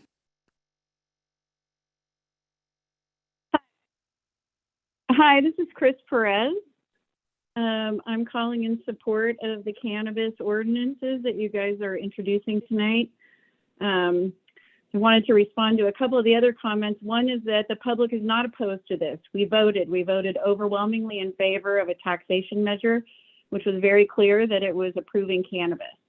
If someone misunderstood that and thought they were getting another bite at the apple to have another ballot measure, they were mistaken. This is the ballot measure. We already voted on it and it passed. And it passed in a margin similar to what other cannabis measures are passed and similar to the approval nationally of cannabis as a recreational and medical use. This is not anything new, folks. Cannabis dispensaries are clean, they're nice. I've said it a number of times, take a walk down Palmetto Avenue. Someone said we don't want the Posey Parade in front of cannabis. Well, last weekend we had the Fog Fest Parade with tons of kids, crowded as heck, all over Palmetto Avenue with the 3 dispensaries that are there. I didn't see any kids in any dispensaries. They were busy doing other things. There were adults in dispensaries, as there should be. The lengthy licensing process sounds really burdensome and costly. And I give hats off to any retailer who survives that process if they attempt to put a business in our town. I wish that was a little more friendly, and I hope the retailers who are interested will survive this lengthy licensing process. It seems quite different than your other conditional use permits, quite a bit more burdensome. I don't know if that's fair, but that's what it is, and I'll take it. We approve of this. We want this, and we're looking forward to having it in our town. Thank you. Thank you for your comments. Next speaker, please. Next speaker is Tim O'Brien. Tim, whenever you're ready, you may begin. Hi, it's actually Reina. Hello? Can Yes, you- whenever you're ready. Okay, yeah, thank you so much. Hi, good evening. And thank you for giving me the opportunity to speak. I actually have, I'm calling because I have a question and a comment too. One is, I don't remember participating and in a public forum to approve the cigarette shop there is on El Camino, nor the gun shop. Okay, and I see teenagers up and down El Camino. Okay, so I don't know what happened, but it got approved and got open and they doing business. Okay, so now I, like previous callers are saying, we approved this. We approved it. It's not like this is not to put it on the ballot. We already approved it. So I want to applaud the city council for moving forward. And I think it's taking too long. We need to have one in San Bruno, okay?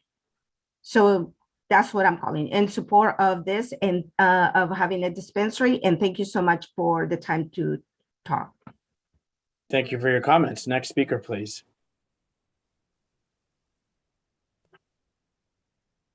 Next speaker is Paul Wapensky. Paul, whenever you're ready, you may begin. Good evening. A lot of arguments been made for and against the store about how much tax revenue we get and how wonderful it's going to be. Well, nobody knows that. We don't know how much tax revenue we'll receive. Nobody submitted a business plan with projections. It's all wishful thinking right now. As far as being wonderful, that's fully subjective also. You know, people want to have the store, think it's going to be great. Maybe it is, maybe it won't. Santa Clara thought it would be great to have, or wonderful to have the 49ers, and now there's a bunch of lawsuits over them. Just because people want something doesn't mean it's beneficial for all or the majority of the citizens. And I would ask the city council to do an internet search for the dispensary robberies in the Bay Area, specifically in the East Bay, to see the possibility of crime in the future. And that's not just to say that that's going to happen here, but it's a possibility. You know, just because Pacifica hasn't had any issues doesn't mean we won't have any in San Bruno. And to the point that one of the speakers brought up about, you know, why would they have crime there? Well, because it's an all cash business and cash is not easy to trace. And it's also full of marijuana. And that's what the reason why those cannabis dispensaries across the bay were robbed, for the cash and the marijuana. The council needs to remove all the emotional arguments from the decision-making process and need to weigh the pros and cons of this decision. The people who want it never mention any con, only the pro. The council needs to look at the second and third order of effects of a yes vote, and have they been presented or considered? If so, what are they and where are they documented? Because I haven't seen any second or third order effects of a yes decision. To make a decision that would benefit the majority of the residents, for us now in the future, the people need to get people can get cannabis right now from a nearby dispensary or have it delivered to their homes. So why is ours going to be so special? I get advertisements in the mail all the time to get it delivered to my house. The other thing is, if I'm correct, you're going to get 15% excise tax, 9.875 local tax, and up to a 10% tax on the product, on the gross revenue. So why would I pay 30 to 35% when I can go buy it on the street and not have to pay any tax? It just doesn't make sense to me. And I think a lot of the dispensaries are feeling that pain. I'm sure that the council is going to approve this despite the people that are against it. But if you do approve it, I strongly urge you to limit it to only one dispensary as a test to make sure we have no issues with it, not three. Thank you. Thank you for your comments. Next speaker, please. Next speaker is under the name Zoom user. Zoom user, whenever you're ready, you may begin. Hi, city staff. Thank you. I'm a lifelong resident of San Bruno and in support of cannabis dispensaries. It appears the rigorous standards of these applications make a very high barrier for entry. I just have a question for the city staff. Will the city support residents who are interested in opening retail locations as opposed to out-of-town cannabis conglomerates? Thank you. Thank you for your comments. Next speaker, please.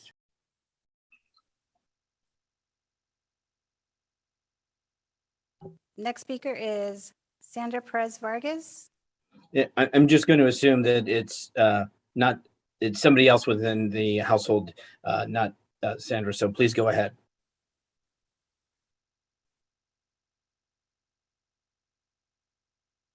Sandra, can you hear us? Yes, I can sure hear you. Thank you so much for the courtesy.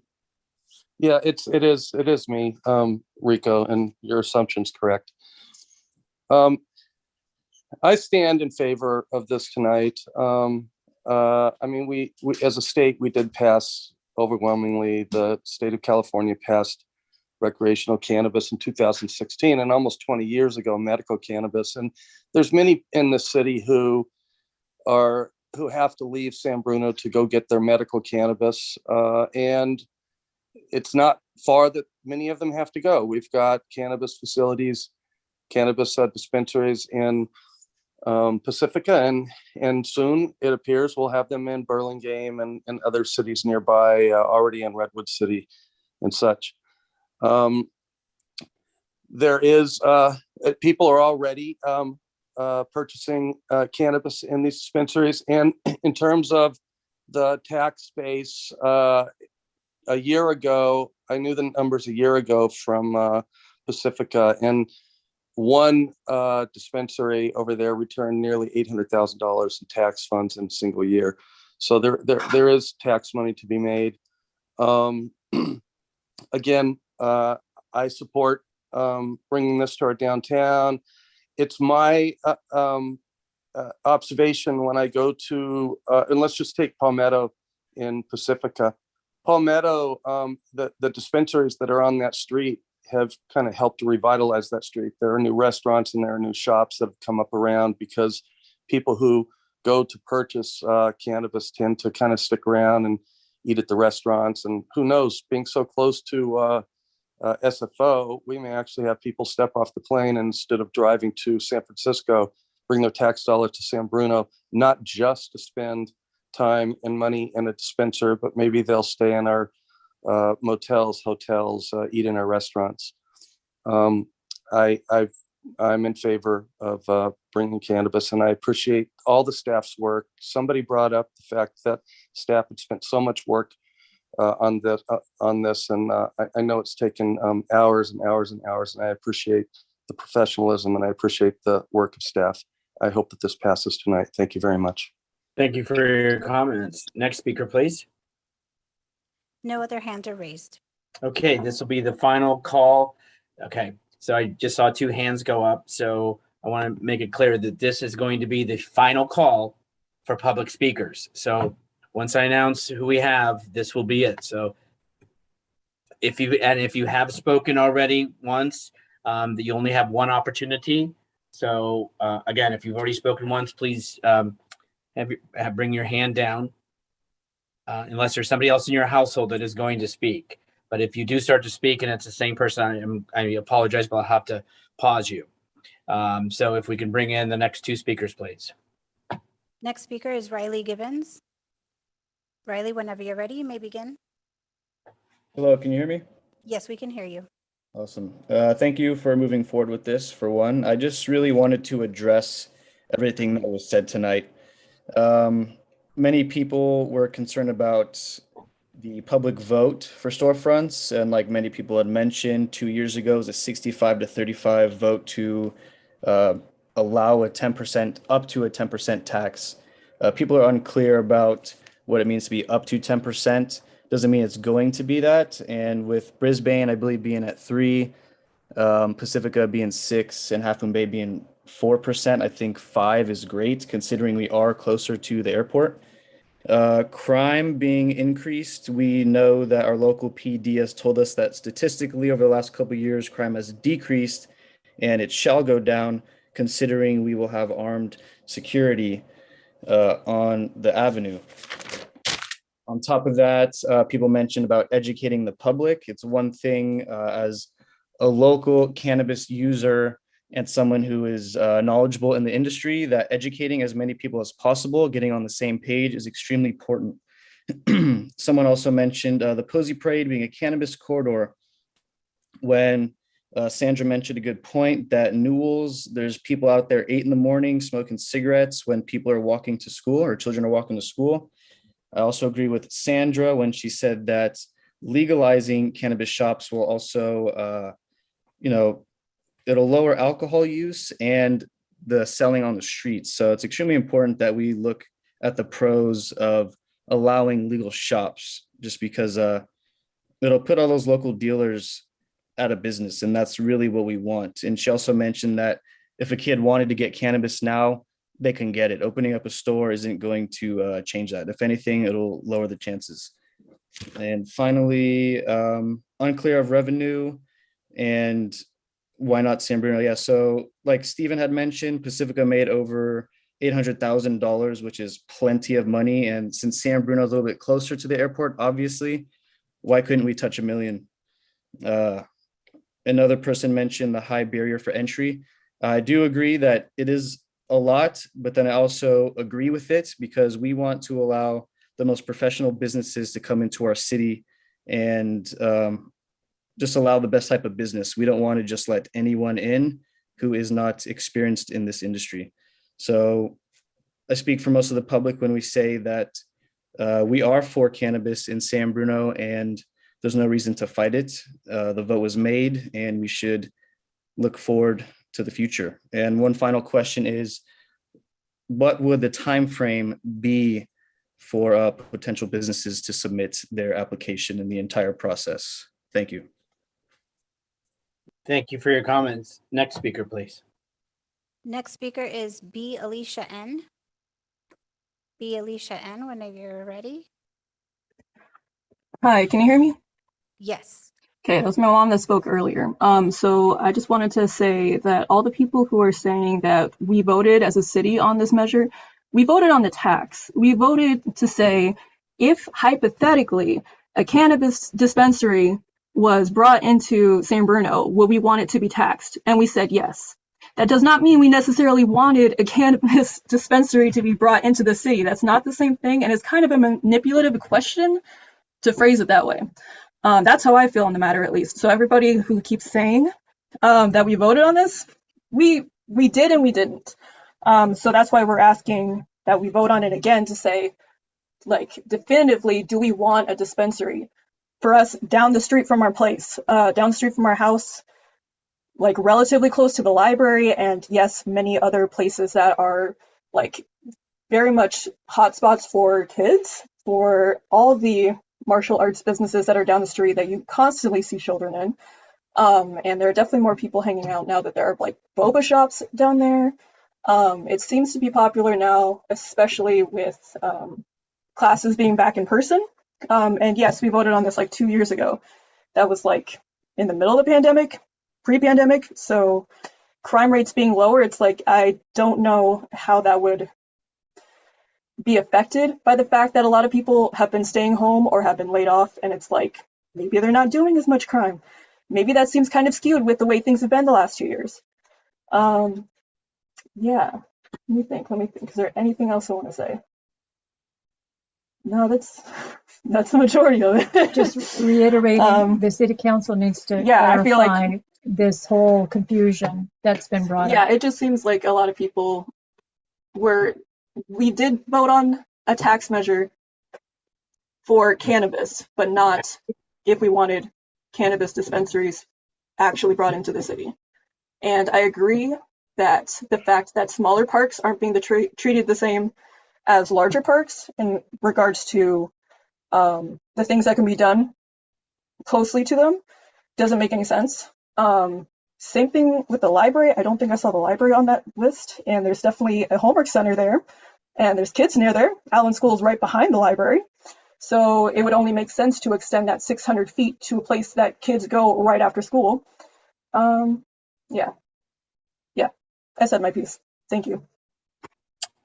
Thank you for your comments. This will be our last speaker. And can you please bring in the speaker? I will now be bringing in Christina. Christina, whenever you're ready, you may begin.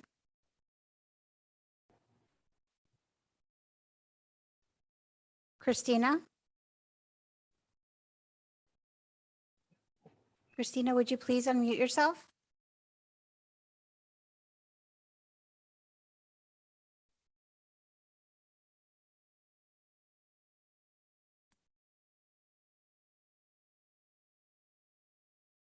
Christina, I have unmuted you. If you could please unmute yourself.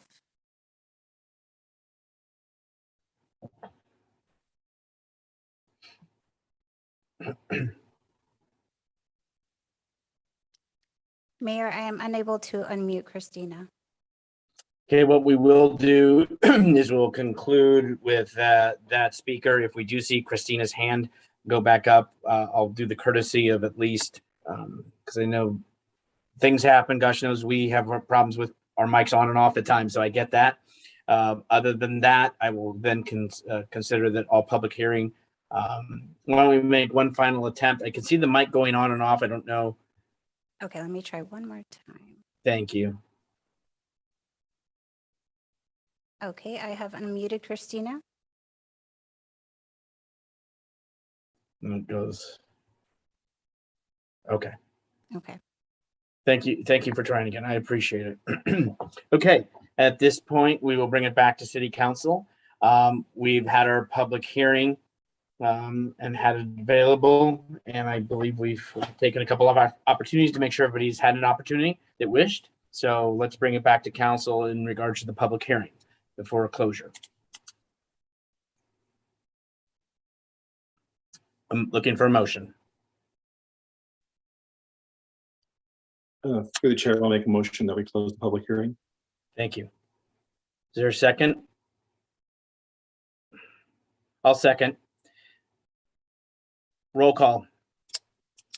Councilmember Hamilton, Aye. Councilmember Marty Medina, Aye. Councilmember Salazar, Aye. Vice Mayor Mason, Vice Mayor Mason, Mayor Rico Medina. Aye. Mayor Aye. Rico Medina. Aye. So I heard Vice Mayor Mason, so it's a 5-0 to close public hearing. And so we will bring it back to the council. So we did have the presentation. Didn't know if we want to just, since it's back to us, we want to just, you have your turn, ask your questions in the presentation. If you know, whatever the questions are, let's get them out and go through it. And so, because we're not going to be going back and forth, so we'll begin. Councilmember Hamilton. So I'd like to get what if it's okay, I'd like to just ask my questions, and then when it's time for deliberation, hopefully I would have another chance later. Absolutely. Thank you. Thank you. So I have several questions, all having to do with security and protection of the community. What outreach has our police department made to law enforcement organizations and other jurisdictions that allow retail cannabis to help us understand those security concerns and strategies to mitigate those? Sure. Thank you, Councilmember Hamilton. I'll toss that to our police chief, Ryan Johansson, who is joining us now. Yes, thank you, Councilmember. To answer that question, there's been extensive outreach that actually started quite some time ago, most of it conducted by me personally. I've had direct communication with police chiefs in a number of different jurisdictions who are already who already have retail cannabis businesses within their jurisdictions. In doing so, I've solicited information on everything from crime associated with these businesses to the preventative security requirements that they place upon these businesses, to the background and security checks that they're conducting on the ownership and the employees within these businesses. Excuse me, and even talk to them about the staff requirements of the increased staff workloads that come along with these businesses coming into their jurisdictions.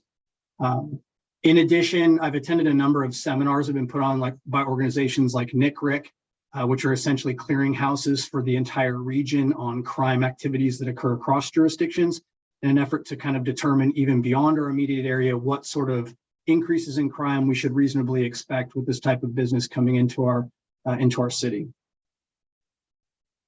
Great, thank you. So to your knowledge, have any of our neighboring jurisdictions who allow retail cannabis sales seen any meaningful upticks in crime related to those businesses? Unequivocally, they report that they have not. All of the jurisdictions, the chiefs that I've spoken to, have reported very few calls for service associated with these businesses at all. And the calls for service that they have reported have been really what we would determine to be relatively low level. Specifically, they've cited that they'll get called occasionally for people using cannabis products immediately outside the dispensaries, within vehicles or in the immediate area, and they may get called for that. And beyond that, really just parking associated complaints and things that honestly tend to come with almost any new business. Great, thank you. My next question was addressed pretty well in the staff report, but I'm going to ask it anyway, just given the comments and the concern for our protecting of our youth. How specifically are dispensaries going to ensure and enforce that only patrons of legal age 21 and older can even enter the premises? Yeah, so in my understanding at the police levels, the dispensaries would be required to post security staff member at the point of entry to the business, and that staff member will be charged with conducting physical identification checks prior to allowing access to the business to anybody in order to confirm that they're of proper age.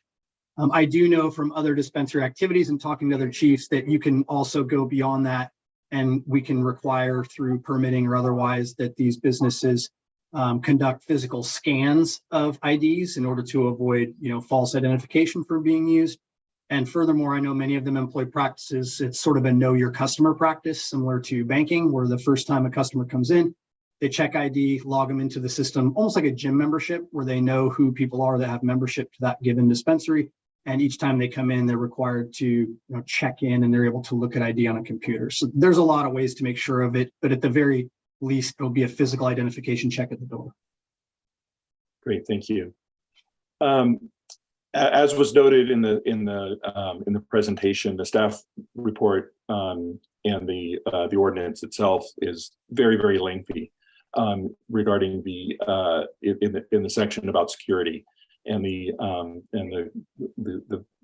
many different options that are going to be in place for security requirements.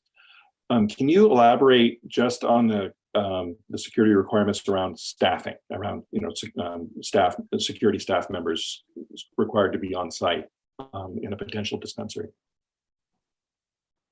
Yes, I mean, I would probably punt that over to one of the consultants that actually has worked on the process of establishing these regulations. I know that they've consulted with specific code requirements that are long established in terms of setting what those requirements should be for a business of this nature.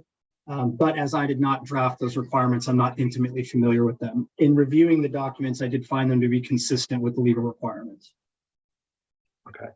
So does that mean that there needs to be a security person on hand at all times the business is open, that sort of thing? Correct. And there's a number of qualifications for those security personnel in terms of their them being backgrounded and what they need to actually do while they're on site. And there's a number of regulations, making sure essentially that they're doing the job we expect them to do. Okay, great, thank you. Last question, and this is when specifically that I wrote it with you in mind. In your review of the final draft ordinances that we're considering tonight, and after review of the entire many months long process that has gotten us to tonight, as our police chief, are there any other lingering concerns regarding public safety or anything else should these ordinances be enacted?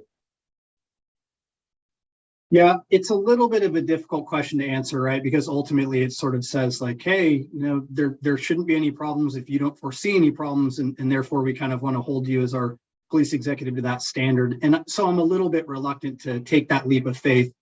I will say that, I certainly cannot predict the future or exactly what any given business how it will impact the community in coming in. But I can also say that through thorough research, analysis, and consultation with other jurisdictions, I've uncovered absolutely no articulable reason to believe there's an increased threat to the public safety of our community by bringing these businesses in, specifically bringing in retail cannabis that's properly managed as it would be under this program. I will say that there are quality of life concerns that I might put somewhat below public safety concerns, because you asked, are there any other concerns beyond public safety? That really a number of businesses coming into your jurisdiction could present potential quality of life concerns, right? Any on-site alcohol serving business brings quality of life concerns. Liquor stores bring quality of life concerns. Tobacco stores bring quality of life concerns. Even medical facilities bring public safety concerns and quality of life concerns. And I think that if I have any remaining concerns about this specific consideration as your police chief, it really would have to do with the quality of the establishments that come in. My experience, I live in another jurisdiction where there have been dispensaries for multiple years now. I've watched them come and go. My experience has been that with proper professional vendors and proper enforcement of the requirements of those vendors, they actually not only tend to not negatively impact the area they come into, but they actually can beautify it and professionalize it in a lot of ways. However, bringing in a lower end vendor, in my experience, can be akin to bringing in a low level liquor store. And so I think that you have a bit of work ahead of you as our governing body to help us to make sure we're attracting the right vendors, the right partners who are right for our city and who will care about those quality of life issues the same way that we do. Beyond that, I want to be clear that, again, I have no evidence whatsoever to suggest that cannabis stores present any more of a risk to our community in terms of public safety than any of a number of other businesses over which I have no authority to them moving into our jurisdiction. Great. Thank you very much. I appreciate you letting me put you on the spot, Chief. Thanks a lot. I'm good. I'm good for now, Mr. Mayor. Thank you, Council Member. Other questions from colleagues?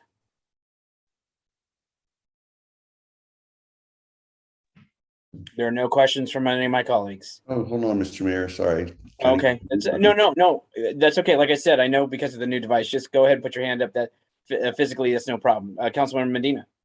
Yes, I want to thank the chief for answering Councilmember Hamilton's questions. Those are big questions, and knowing that the research has been done by our chief of police, it is more assuring. But my questions are, so what happens if a dispensary does not comply with various requirements, any of the various requirements? How quickly, is there a warning? Is there a fine? What would require, or how long would it go on until there was a suspension of the permit or revoking the permit? That's my first question, Mr. Mayor. Hi, Darcy Smith, Assistant City Manager. I'll provide a quick answer, but we are joined tonight by one of the preeminent cannabis attorneys, Maricela, so I think she can weigh in, especially since she's worked with a lot of jurisdictions who might have faced this. But in our municipal code, the chapter 4.70, the cannabis operator's permit, there is a provision for revocation for any violation of not just our local laws, but state laws, as well as conditions of approval. And also the conditional use permit has a revocation procedure. And that said, it is a process. So the process is that the city manager would revoke it for the operator's permit, but the applicant could appeal it and then move to an appeal meeting before the city council. And so that's, I take some time, but we would go through that process and then ultimately could revoke that operating permit and they would not be allowed to operate anymore. And this is Marisela Marroquin from Richards, Watson, Gershon. I'd also like to add to what Darcy just said, that the cannabis operator permit also has to be renewed on a yearly basis. And they have to file at least 60 days prior to the expiration of the current permit for that renewal. So at that time, they would also be reviewed in addition to any complaints that are received, in which case we could invoke a revocation sooner, but at least on a yearly basis, they're going to be reviewed to make sure that everything is compliant. And during that review, there's going to be additional background checks potentially or other things going on to make sure that the business is still operating as it should. Sorry, go ahead. I see the chief's hands up. Sorry, I just thought it might be worth mentioning here, Mr. Mayor, that the police department will, as it does with its on-site alcohol service businesses and tobacco service businesses, conduct proactive enforcement through shoulder taps and sting operations, just as we do with liquor stores. So just know that ensuring compliance will not merely be the subject of waiting to hear about violations. The police department will take a proactive role in ensuring that we have compliance from regulations that are imposed by code. Mr. Mayor, a follow-up question, please. Of course. I know you said you had, that was number one I heard. So I knew, right. I expected a second. Right. The follow-up to this question. So let's say, for instance, because it seems like one of the biggest concerns is the access to for children to get to a dispensary. And we're hearing that there will be somebody in the security detail from the establishment who would be checking IDs, and then the potential customer would be able to enter. So if, let's say, in a sting operation or somebody's kid somehow or another had a fake ID and got into the store, and then it was revealed that that occurred, what happens? How quickly what is the consequence for something of that, an action like that? There's probably a couple ways this could be answered, probably a little bit by me, and then it would probably be good for Marisela to chime in here, because on our end, you'd have a criminal offense, and that's how we would deal with that, right? Providing that access is really no different than selling tobacco to a minor or selling alcohol to someone under 21 years old. So we'll deal with that criminal offense and referring it over to the district attorney's office, and then we would cross-report that back to code enforcement and the city for enforcement of potential permit restrictions based upon that violation. That side of it, I'm not familiar with yet. So perhaps Marisela can chime in there. Sure. I mean, I think this would be part of, potential grounds for revocation if the ordinance is proposed as an adult use only business. And so they cannot allow anyone under the age of 21. That would be a direct violation of what this permit is for. And so I think that would be grounds for revocation of that permit, that they allowed folks under the age of 21. And that's also very much regulated by the state as well. So the state does have regulations with respect to how businesses that are 21 years of age and older operate. And so that would also put their state license at jeopardy as well. So is it fair to say on a single violation, the permit could be revoked and they would be out of business? We could include that. I mean, I will say that right now the ordinance does not expressly state that. It gives more discretion to the city manager in terms of, grounds for revoking. But if it's the council's pleasure, we could certainly say, any, because it is a violation of the code. The code says it can only be 21 years of older, and the grounds for revocation is you violated the code. So, through that analysis, you can revoke for violating the code. But if we want to explicitly include that as, expressly grounds for revocation, we can certainly do that. Although we get to the same endpoint. Understood. And what do other cities do with something like that? Is it what you mess up one time, I mean, you're done? Generally, no. I mean, I think I will say I haven't dealt with cities that have had to go through the revocation process for cannabis businesses. For the most part, I think kind of in line what I've heard from public comments, most businesses are operating as they should. That being said, I do think generally there's, a suspension that happens before a revocation or warnings that happen, but it would really depend on kind of the discretion of the city manager and how they want to handle it. We'd also have to look at the state rules that are ever evolving to determine, what does the state say with respect to revocations and suspensions for underage, allowing underage people in. Thank you. City manager has the hand up, and I'd just like to call on the city manager. Sure.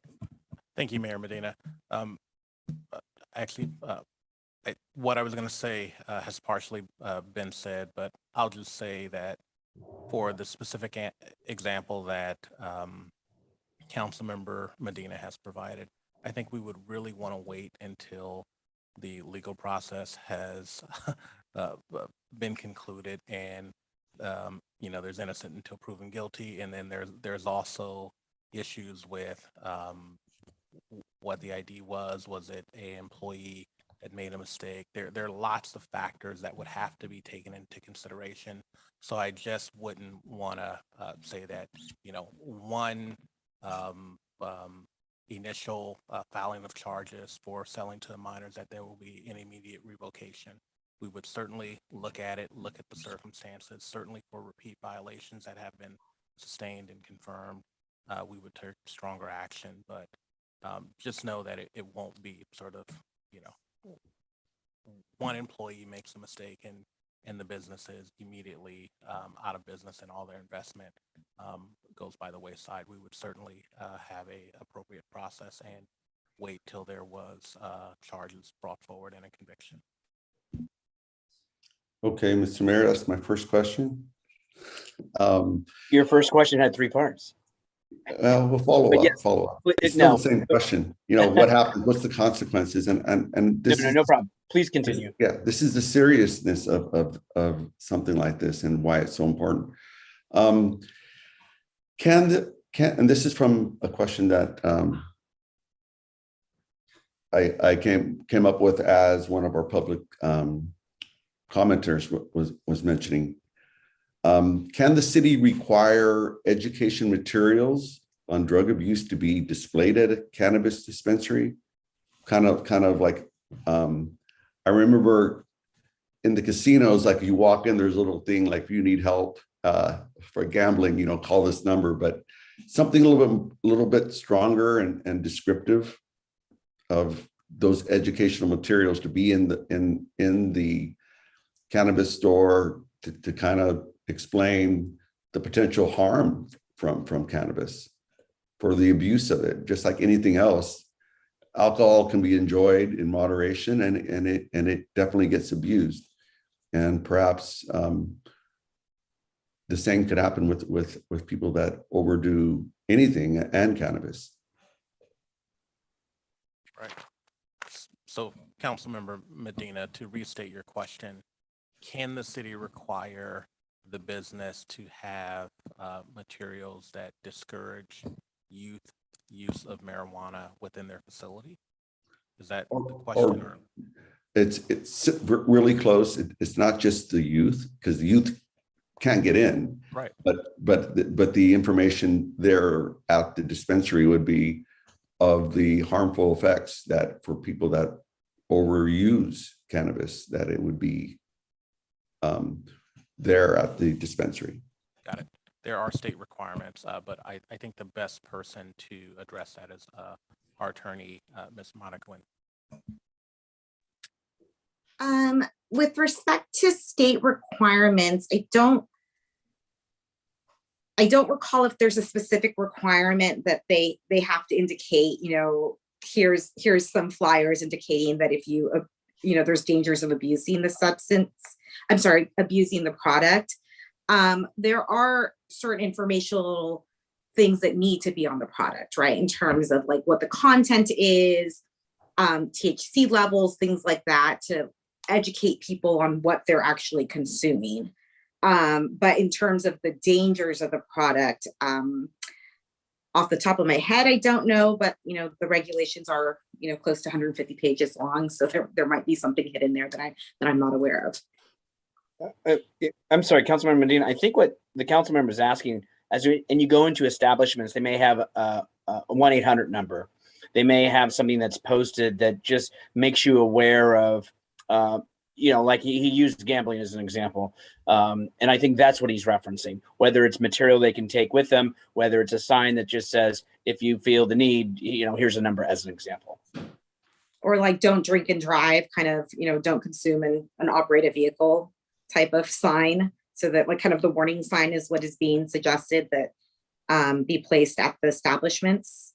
I think the phone number, as the mayor said, and a pamphlet of some of the consequences of overusing cannabis, whether that be on a shelf or on a wall with a poster of some kind of additional information for the buyer, because the packaging, like on cigarettes, I mean, nobody's going to read anything that small. Well, at least I couldn't read them without or with my glasses. But anyhow, that's basically my question, and I think you answered most of it. I mean, I think that type of regulation could potentially be imposed that requires some sort of educational flyer be included.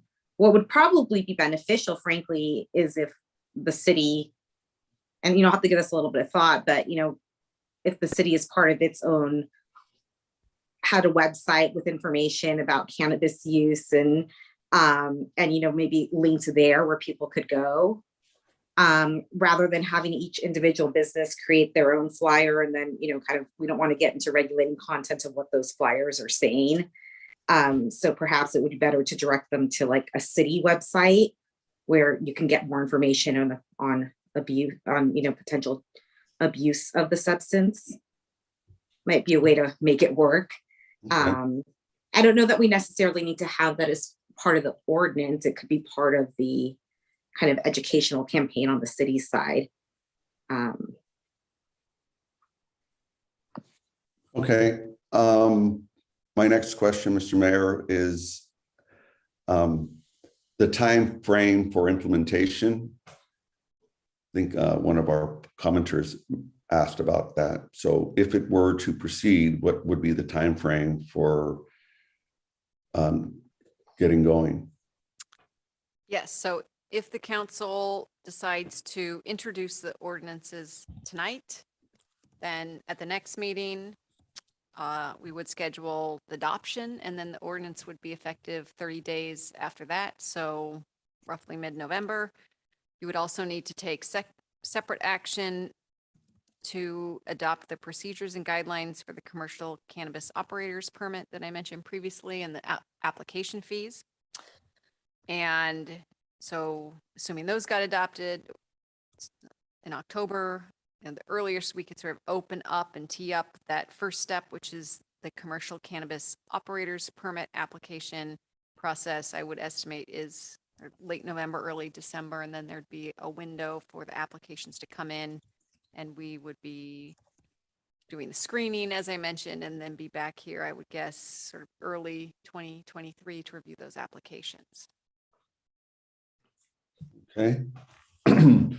And the last question I heard from one of the commenters was that the retail is open to residents, and it is, but it's going to necessarily take someone with experience, and it's detailed in our the application procedures. I just wanted to answer that question, but I've had one resident ask me as well, can I apply? And it's kind of like, you can apply, but if you don't have the experience, and if you're not going to review the presentation materials approved by the planning commission, then you're probably not going to have a chance, a very small chance. So just wanted to repeat that it is open to residents, but it takes a lot of effort to answer all the questions and score well in this process. So that was more just a comment. So I apologize. Those are my questions for now, Mr. Mayor. Thank you. Thank you. Other question, Councilmember Salazar. Thank you, Mr. Mayor. So I spoke with actually one of the speakers tonight had reached out to me and provided some information, which I thought was very, very useful. I also passed that information along to the city manager. And I had some questions based on some of the research that has been done and some of the suggestions that came from this particular organization regarding what ordinances should contain in order to be to be good ordinances, and they're speaking to this from the standpoint of basically protecting youth. And I think we've heard a lot of commentary on how underage people will be kept out of the stores, and that's great. It's great that those regulations are in place. But another one of our speakers spoke about, the secondary impact of some of the things we do, and I think that the sample ordinance that I was looking through really dealt with a lot of those secondary sort of what results from basically not doing it right. And actually the program is called Getting It Right from the Start. And so they are neither pro nor con. It's just a very fact-based approach to doing this. And there was a couple of items that jumped out at me that I wanted to have staff respond to whether or not these would be appropriate in our own ordinance. The first one was related to possession of firearms on the property. And I was wondering if that is something that the city could enforce.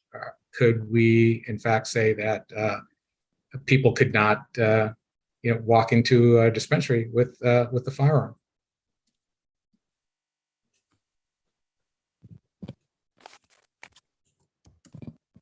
Sure. I'm going to defer that to our Chief of Police, Ryan Johansson. I guess the first answer would be yes, right? That's certainly, as we've discussed with some other ordinances that have been proposed, the city has quite a bit of liberty to pass city ordinances that are even more stringent than state or federal law.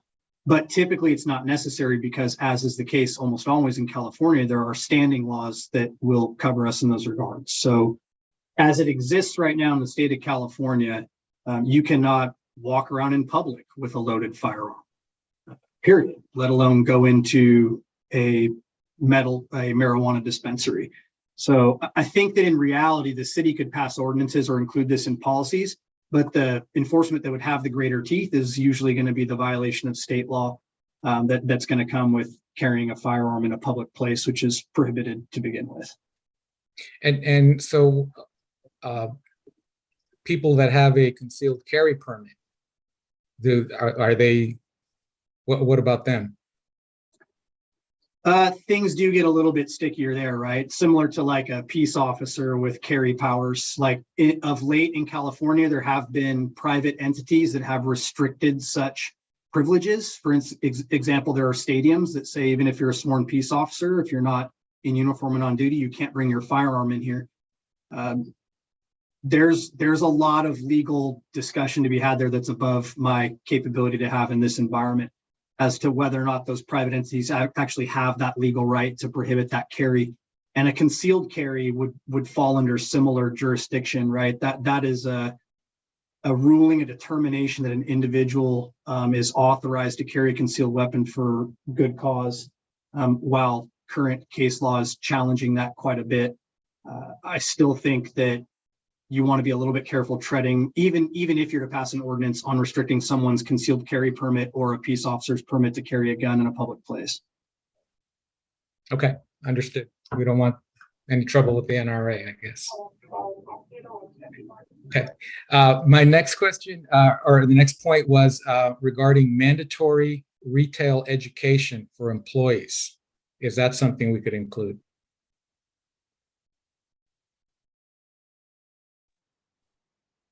I'll go ahead and take this one. So just to double check, are we asking in terms of educating on how to dispense the product appropriately, how to make sure that someone who's coming in isn't already intoxicated, that they're not exceeding the amounts that they're supposed to be? You're only allowed to dispense a certain amount to individuals per day, that none of that's being exceeded? Is Yes. that what? Yeah, so I think as generally, most applicants, as part of the application process, there is a component with respect to like either community education or like employee training that's evaluated as part of the application. And they will actually come up with plans of like, this is how our training is going to go. This is how we're going to make sure that they're, we are checking IDs, that we're making sure that the legal limits of, aren't being exceeded. All of that typically comes with the plan that the council would then evaluate to determine who's got the best plan. Like, who do we want to have here that seems, they've done a good job in some other jurisdiction, or it looks like they know what they're doing. So that would all be evaluated as part of the application process. And so my concern with that would be that then it becomes subjective, and then we're evaluating based on a relative scale. So, applicant A did a horrible job, applicant B did a lousy job. So since lousy is better than horrible, we'll take that one. And there are no standards that we evaluate against. Versus if we were to say that for example, we absolutely require 20 hours of verifiable training on the topic. And I don't know if that's realistic, but just as an example. We could include any of that within the guidelines. The way we structured the ordinance is that the application guidelines and what needs to actually be included within the application is going to be determined by resolution of the city council. And so the guidelines could have, that level of specificity if the council desires, in terms of how much training does an applicant need to have in order to, proceed to the next step, or offer, I guess, to their employees to proceed to the next step. Okay. Hours of operation. I know the state mandates a certain thing. We can impose more stringent hours of operation. Is there a possibility that we could restrict them based on their surrounding neighbor, whatever their neighbors are doing? I guess that's me again.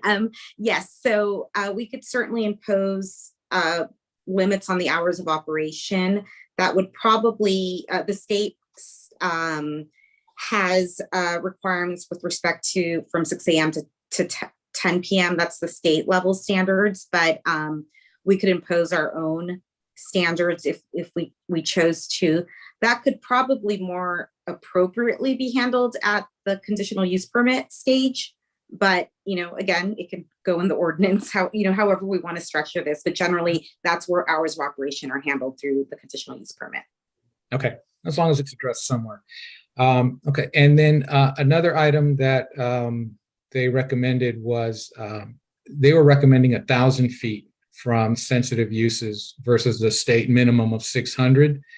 And they also included additional locations. Some of our speakers also mentioned additional locations. And so from my standpoint, I think the 1,000 feet should be considered. And if we're not considering a greater distance, I'd like staff to respond to why we wouldn't consider something greater. I know that it's a limited footprint and we don't want to completely eliminate every storefront, but at the same time,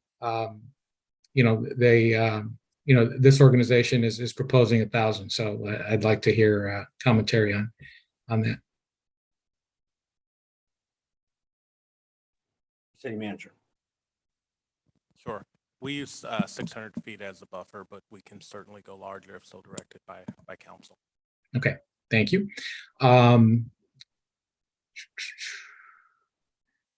And actually related to that, there were a couple other locations that I wanted to propose to be included. There is a county facility, an Edgewood Center on San Bruno Avenue. I think that would be an appropriate area to include as a sensitive location.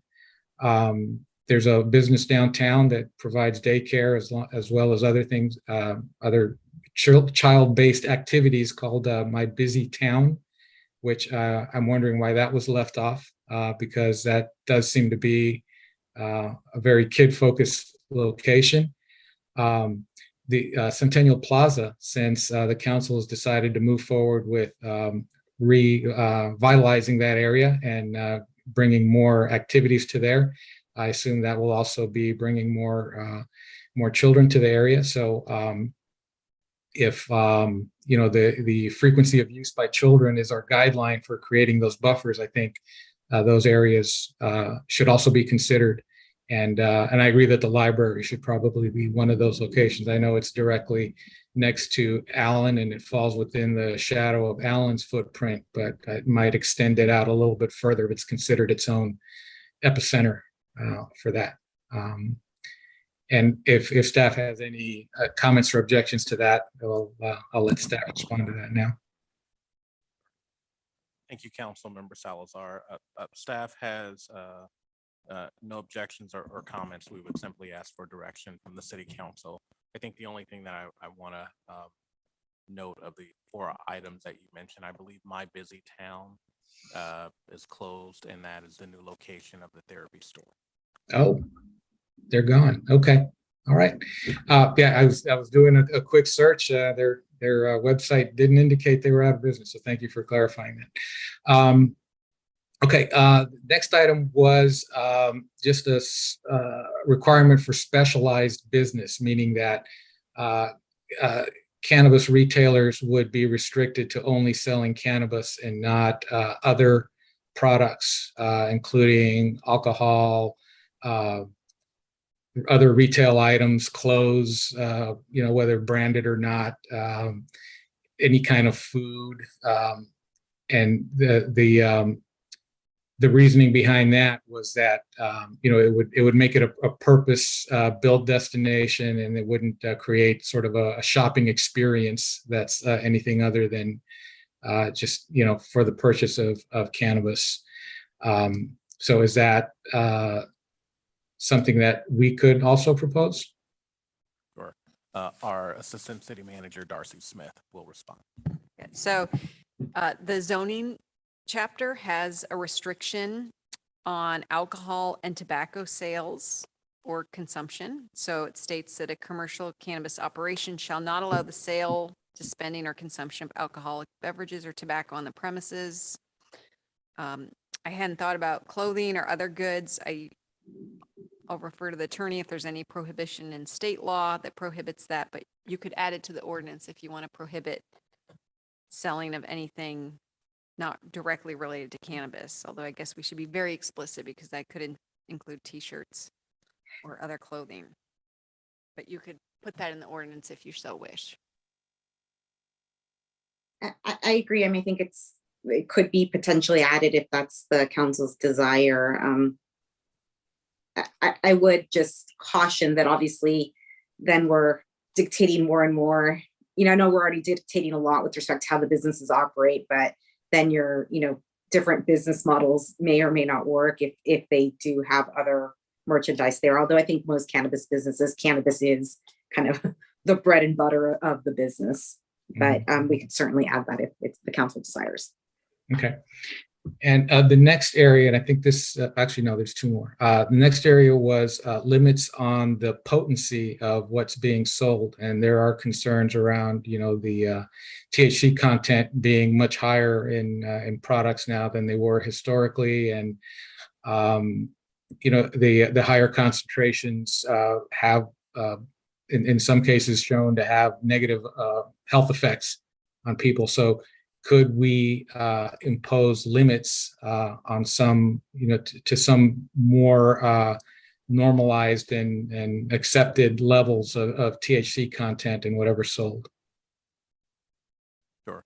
Thank you, Councilmember Salazar. So our ordinance does not limit THC content. However, there are state limits. And I know our Assistant City Manager has the state regs pulled up and may be able to offer additional insight. Yeah, well, as I mentioned previously, the State Department of Cannabis Control has voluminous requirements And especially around content labeling, and then obviously what they can sell. It's so detailed, I'd have a hard time summarizing it. But they just regulate everything, right? That's sort of what happens with these new types of commercial cannabis sales establishments, is that they're just heavily regulated by the state. And if you're asking if we could set a lower level, I think I would just defer to the attorney to weigh in as to whether we would have the authority to do that locally. Okay. And again, this is one of the recommendations from this organization. And so I thought it was interesting that they were proposing that. Sometimes the state doesn't go as far as perhaps they should. So I was curious about that, whether that was actually a realistic expectation or not. And I also had a question about medical waivers. I know historically people under 21 could get a medical card and still have access.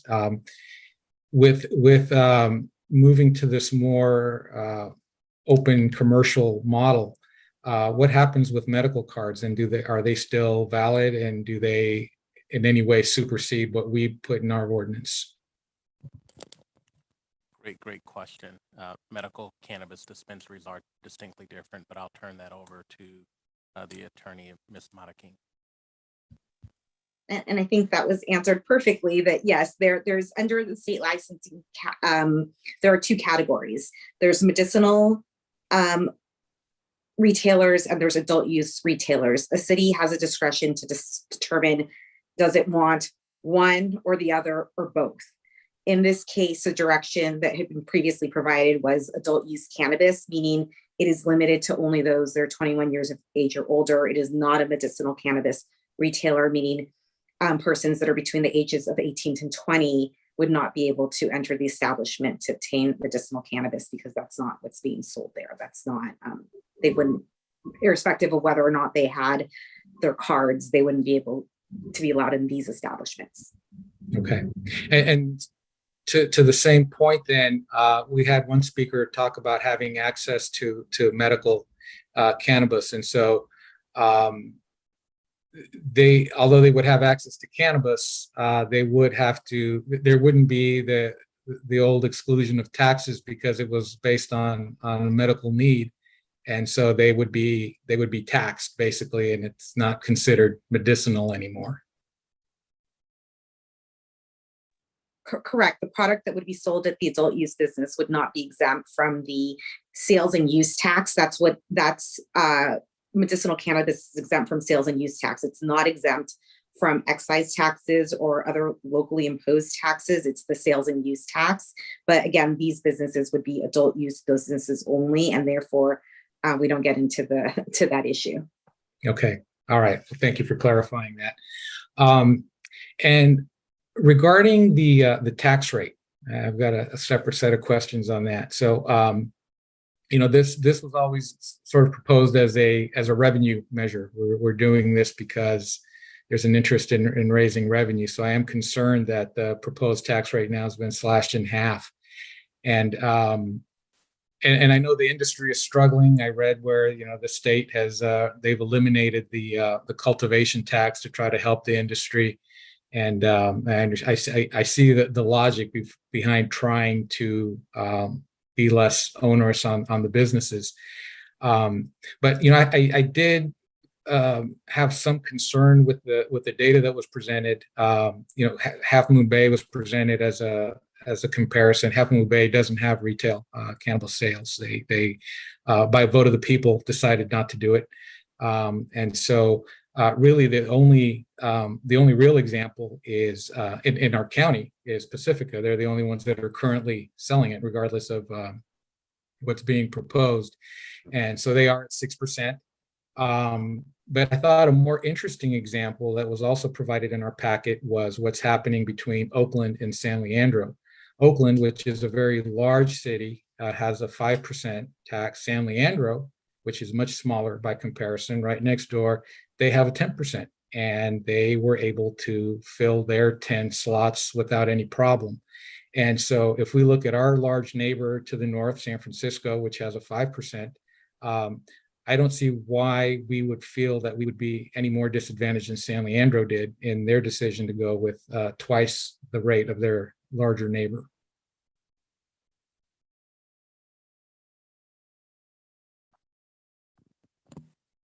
Sure.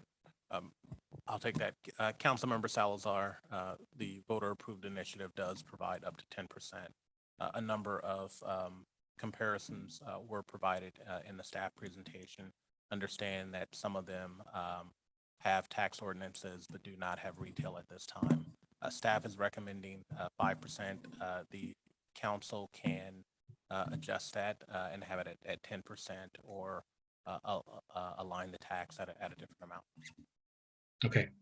And thank you for clarifying that. And again, I'll repeat, San Leandro has twice the rate of Oakland, yet they were able to they were able to bring businesses in. All three of their slots are taken. The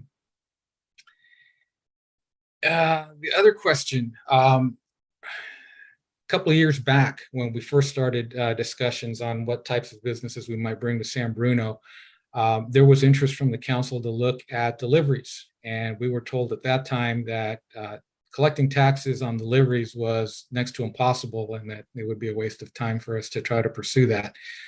So now what is different about the current model that's being proposed that would make it easier for us to collect what taxes are due? Sure. Councilmember Salazar, I'll take that one as well. I think that challenge still exists. The main difference here is that we would be allowing a San Bruno business to have deliveries and be able to tax that business. There is still very much a challenge with cannabis businesses that may be legally registered in another jurisdiction coming into San Bruno to deliver. Our ability to enforce and track those individual deliveries that may be ordered on the platform of that business or via another service and go straight to the resident's house. Our ability to be notified of that and actually trace down those tax dollars is very difficult. So the difference here is that we're proposing that if there is a San Bruno-based delivery business, that we would be able to tax it. It would go through our regulatory process and subject to our audit provisions. Okay. And related also to deliveries, one of the facts that was called out in the information from the Public Health Institute was that at least in San Mateo County, they specifically called out San Mateo County. I think only 3 of 7 delivery services were found to be checking IDs either at the time that orders were placed online or at the time the delivery was made. So I think we have the brick and mortar, dialed in pretty tight. But what about with these other transactions? What control do we have over those?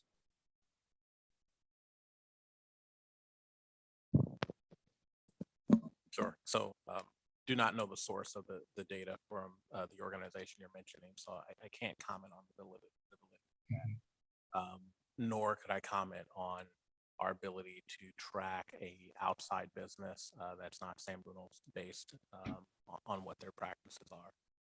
But certainly a San Bruno based delivery business, we would, as the police chief said, conduct proactive enforcement and seek to ensure that they are abiding by all of the regulations in our ordinance as well as their operating permit.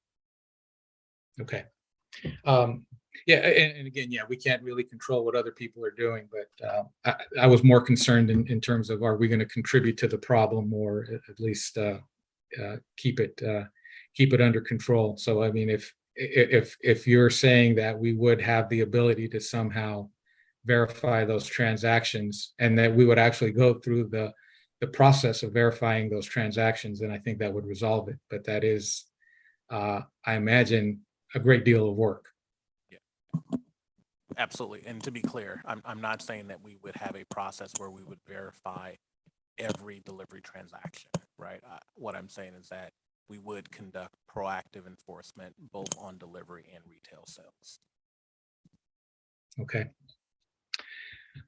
All right. I think that was it for my questions. So I will cede the floor to my fellow council members. Thank you. My thought is here we have 9:30. I know staff, members of the staff, as well as the council have been going since 5 straight.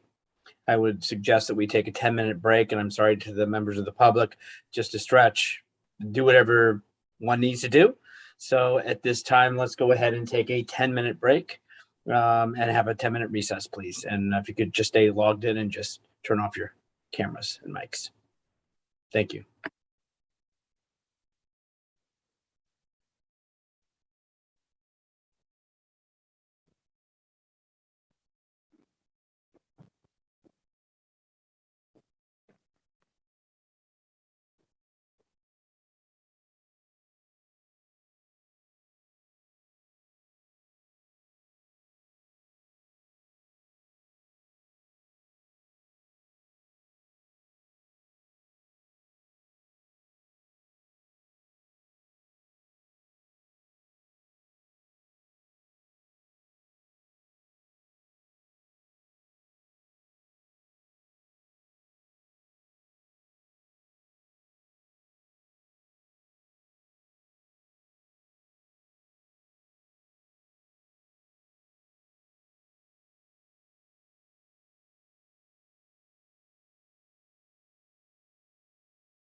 Thank you, everyone, for coming back quickly.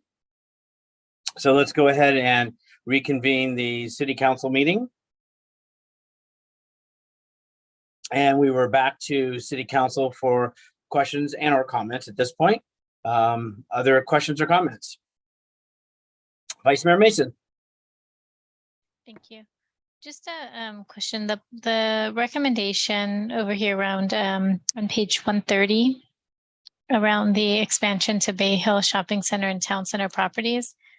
Is that something that we would affirmatively need to mention as part of the vote, or is that already included in what's being recommended tonight? We would need the city council to provide clear direction to include that. It is not currently included. Okay, so I just wanted to say I would not support the expansion. And then my other question is in regards to city, neighborhood, or community parks. One of the commenters did mention the library, and I do just want to make sure that the library is not currently included.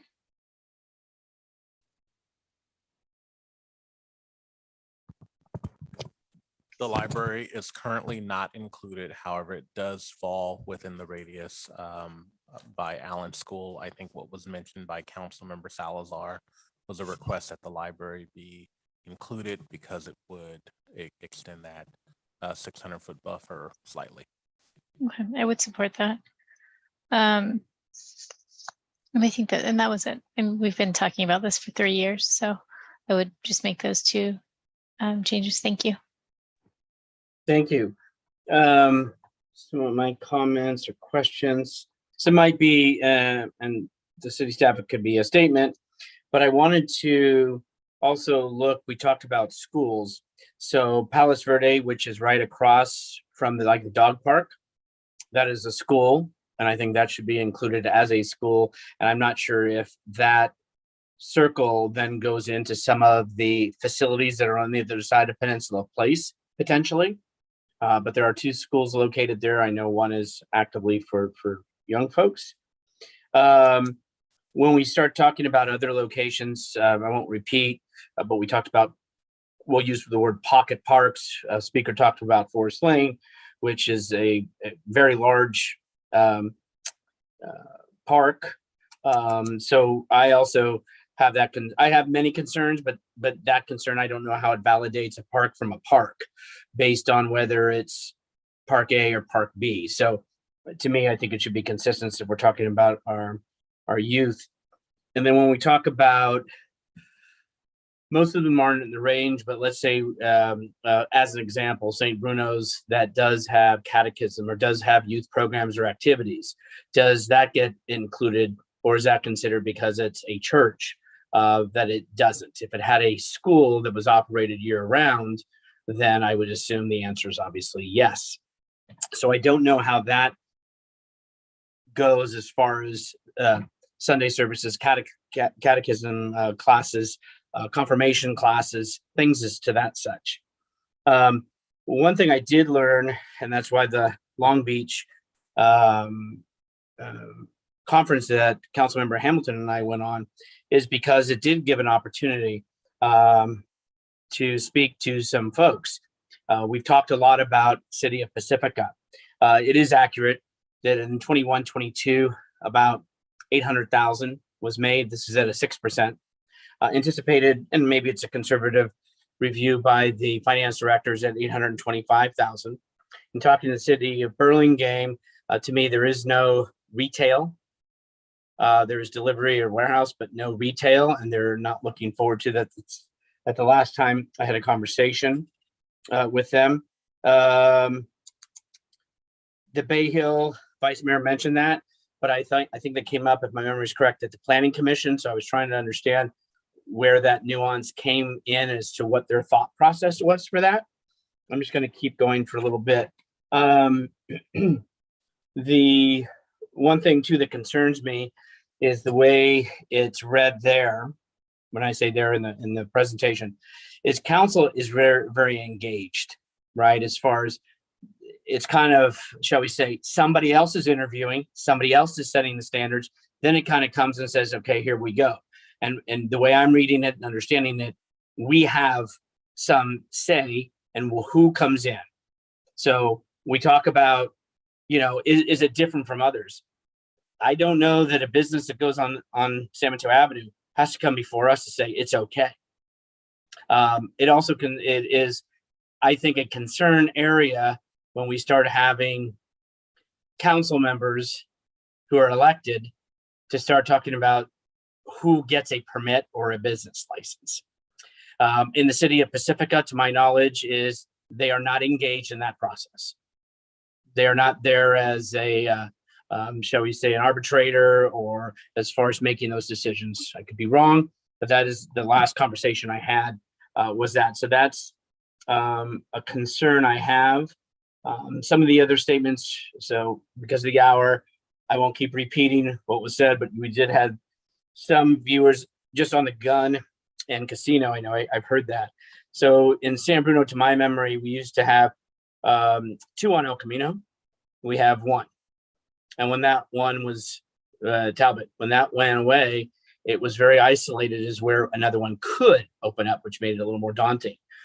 As far as casinos, we had 2, Casino Royale and Artichoke Joe's. When Casino Royale went out, city passed a rule, said that's it. And what they did to Artichoke Joe's was, guess what? You can't just sell it to anybody. If it's not within the family, you can't sell it. So we put on, no, and I don't say us here today, another restriction was even placed on a business owner of who you can sell it to. So I just wanted to put that in perspective, that there used to be more, and when that was ceased, actions were taken on that. Because I know I heard somebody say, well, why not try 1? I heard people say, why not have people decide like they did in Half Moon Bay, as Councilmember Salazar said. So I guess those are some of my, what I did also learn from Pacifica is what they didn't consider was transportation hubs. There are certain areas that they said somebody had said, I wish we had gone back, because we have this transportation hub that is seen 5 days a week during the school term, and there's nothing but youth there. And it's right next to businesses. So they had wished they had thought about that then. Extraction, as far as taxing, they hadn't thought about that. In the city of Pacifica, what they did is they offered 6, as you probably all know, and they did 2 in each part of the community to spread it out, so it wasn't all together, and thinking it to be fair and equitable across the community. What had happened was where they had 2, no business would wanted to open up for that retail. So the council then had to take action to take those 2 and divide it up back into the other areas in the community. So they also said it wasn't what they had hoped in the beginning. Things are obviously changing a little bit, but again, learned that all at the conference, in having meetings with folks, which was very good information. So I'll pause there. Don't know if staff feels they want to say anything or need to, or it was just more statements. Sure. Thank you, Mayor Medina. Just a couple of thoughts. We've been certainly taking notes on your comments. I think first, your comment about including the Palos Verdes School, which is near the dog park, that was not included because it does not affront the zone. And if it was included, the 600 buffer zone would not touch the zone. Palos Verdes is approximately 2,000 feet away from the zone. And so I don't think that there's a need to include it given the distance. You mentioned St. Bruno's Church and potentially including that as a sensitive use area. Certainly that is up to the discretion of the city council, and we can consider that a sensitive use. I would only note that there may be potentially other churches, and so we would need criteria on why one church was included and not others. I do believe that there is a United Methodist Church on El Camino Real directly across from City Hall, which is within the buffer zone, and there may be other churches as well. So we would, if that is a desire of council, I think. And thank you, City Manager, correct. I'm just saying one for more fact, but there is one that is just down the street from San Bruno's that offers similar programs as well. So you're correct. Absolutely. And with regard to Forest Lane, certainly, I think Councilmember Salazar mentioned a desire to include Centennial Plaza with council direction. We can certainly include additional sensitive uses. And with regard to why the draft regulations are set up where council decides the operators, that is a common practice. Not all cities do it that way. I cannot confirm whether Pacifica does it that way now, but a number of cities have the city council making the final determination on who gets the permit. And so as per our regulations, you would be setting a policy limit per your prior majority direction to limit retail establishments to 3. Oftentimes when that occurs, the council, after a scoring of the application by staff, makes the final determination of which operator is allowed a operating permit. And certainly there are a number of factors that go into that. Not all are immediately subjective.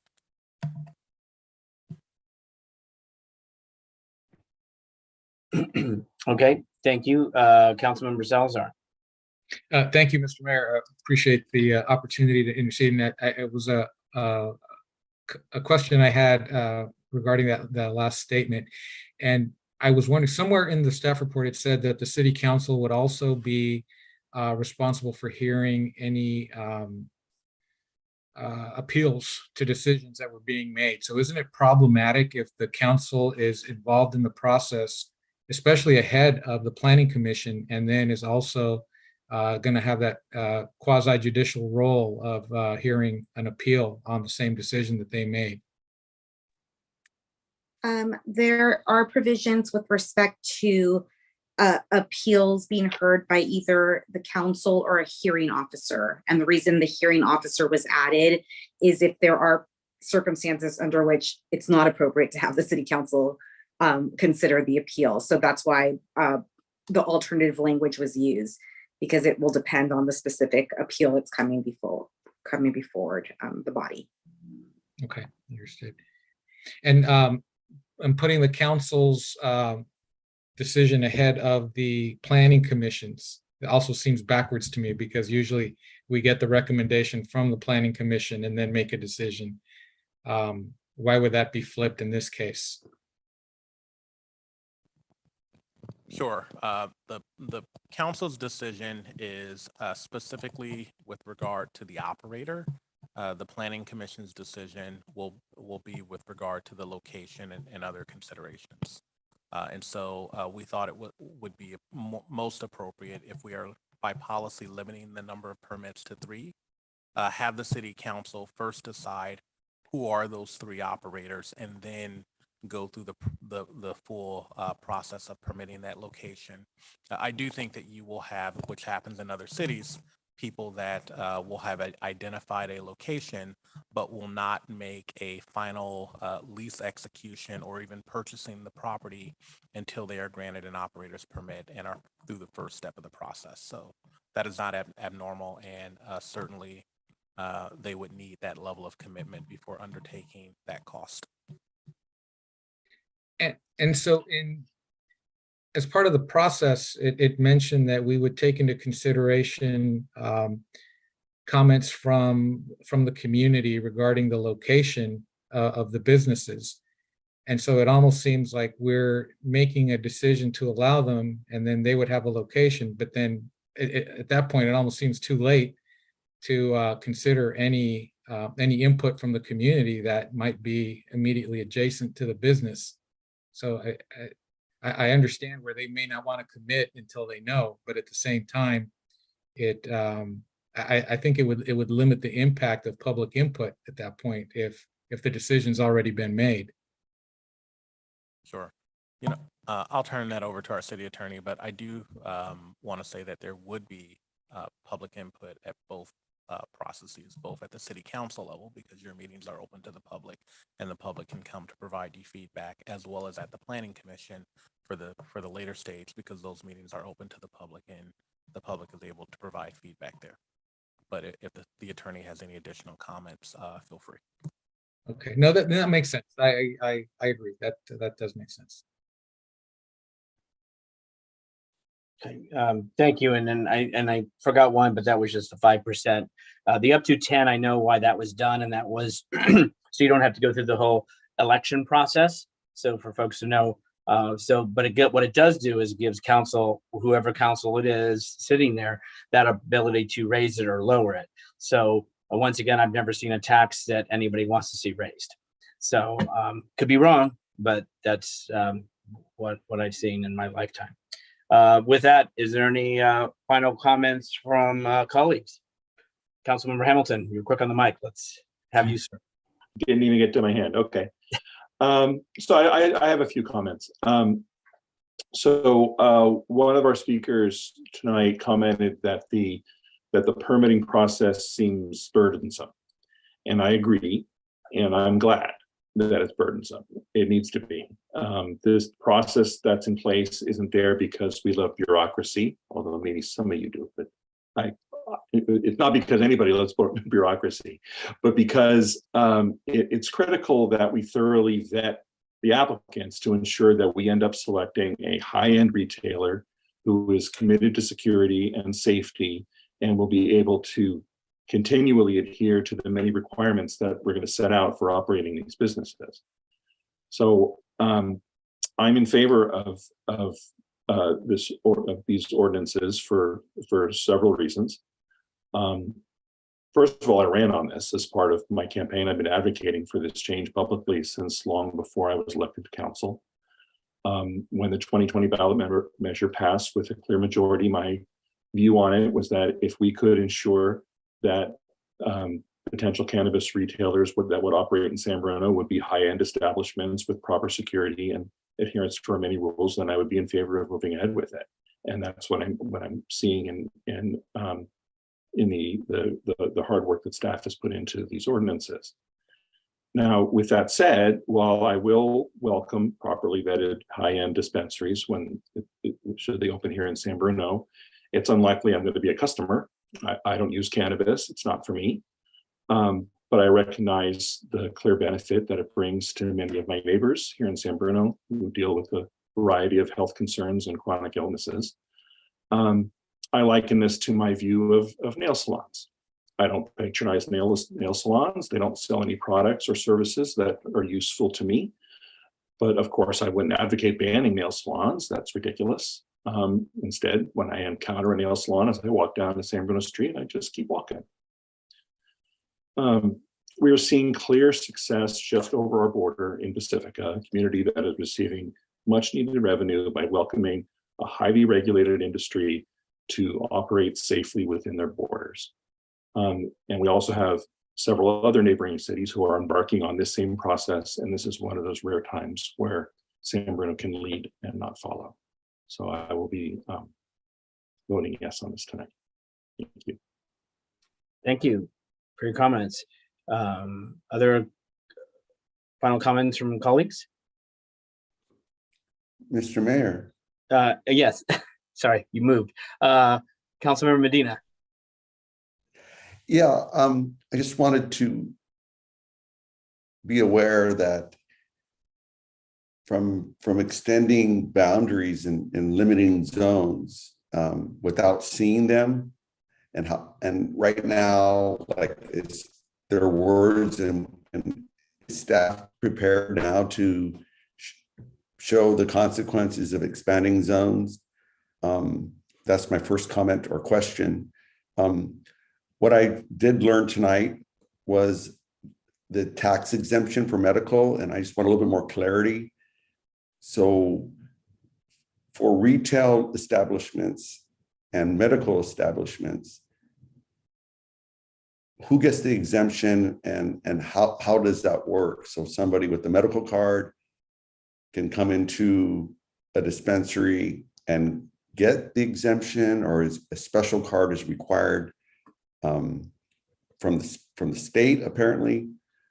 Just wanted to get that answer. And another question is, for smoking at parks, all smoking of all products is prohibited. It was my understanding. So whether it's somebody smoking a cigar, a cigarette, or cannabis, that is prohibited in the city of San Bruno at parks and public places, I believe.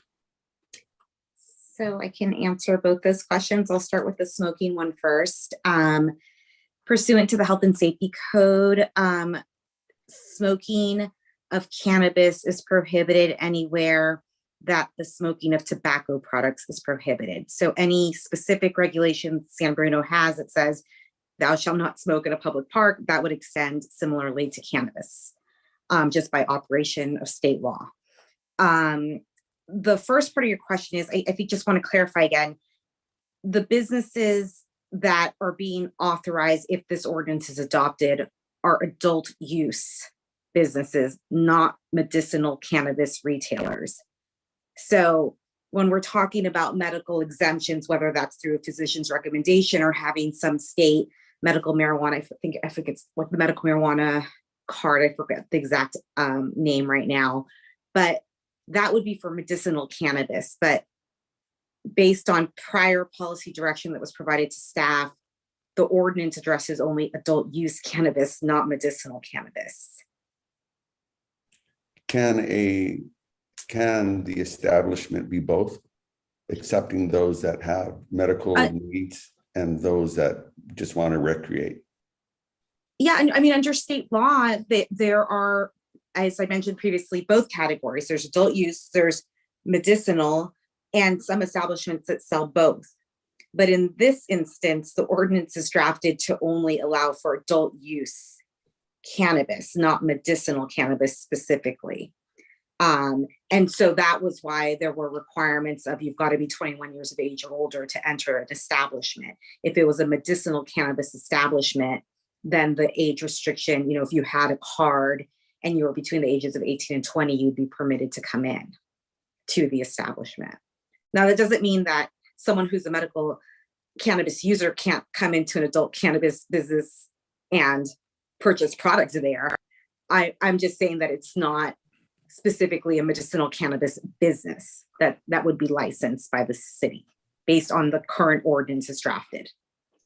And if I can expound upon that, staff interpreted council's direction to develop cannabis regulations for adult use as to have adult use retail locations.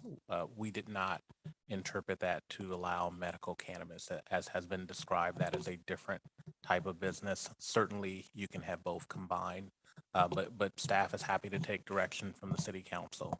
You know, if you would like us to go back and amend the regulations to include medicinal marijuana, we can do that. We are simply develop these regulations based on our interpretation of prior city council direction, but we will go back and alter if need be.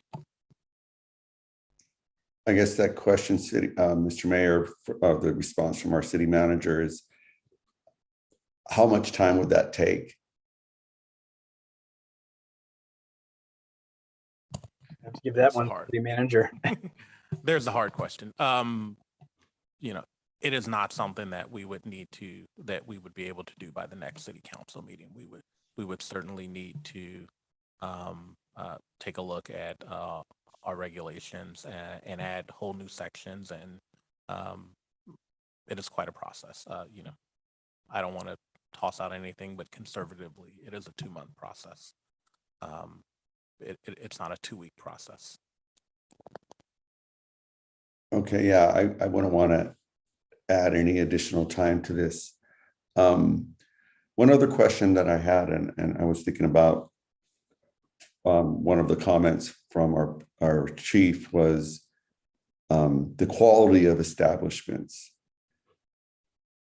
What more can we do to assure quality establishments? Any recommendations from staff?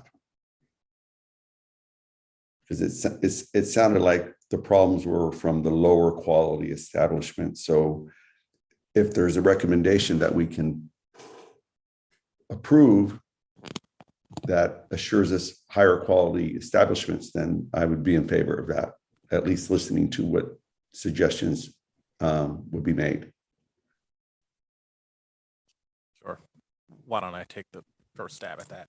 I think in itself, saying we want higher quality establishments is very subjective. It is not objective, which is why, or one of the reasons why having the city council be the final decider of what establishments they would like in San Bruno is how these regulations are structured. I do think that you have comprehensive regulations that are before you that will require that you have professional operators.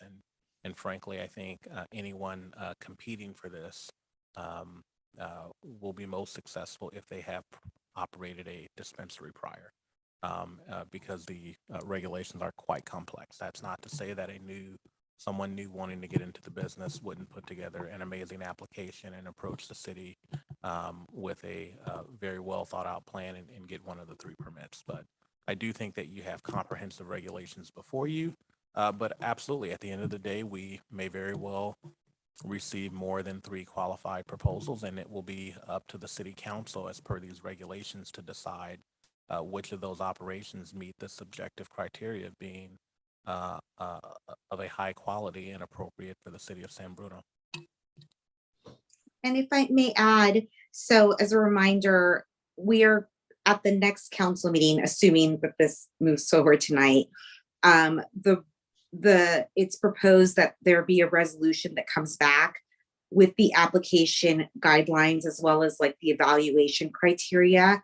So at that point, I think that will be fully presented by staff in terms of what goes into in the application process, what the applicants need to prove, whether that's proof of capitalization or having prior experience or having, one of the business owners that's previously operated a business, like all of that will be determined by way of those guidelines, not through this ordinance. And we wanted to allow that flexibility so that we could come back, have further discussions on that specific issue in case there's specific criteria that the council does want to have within that application process.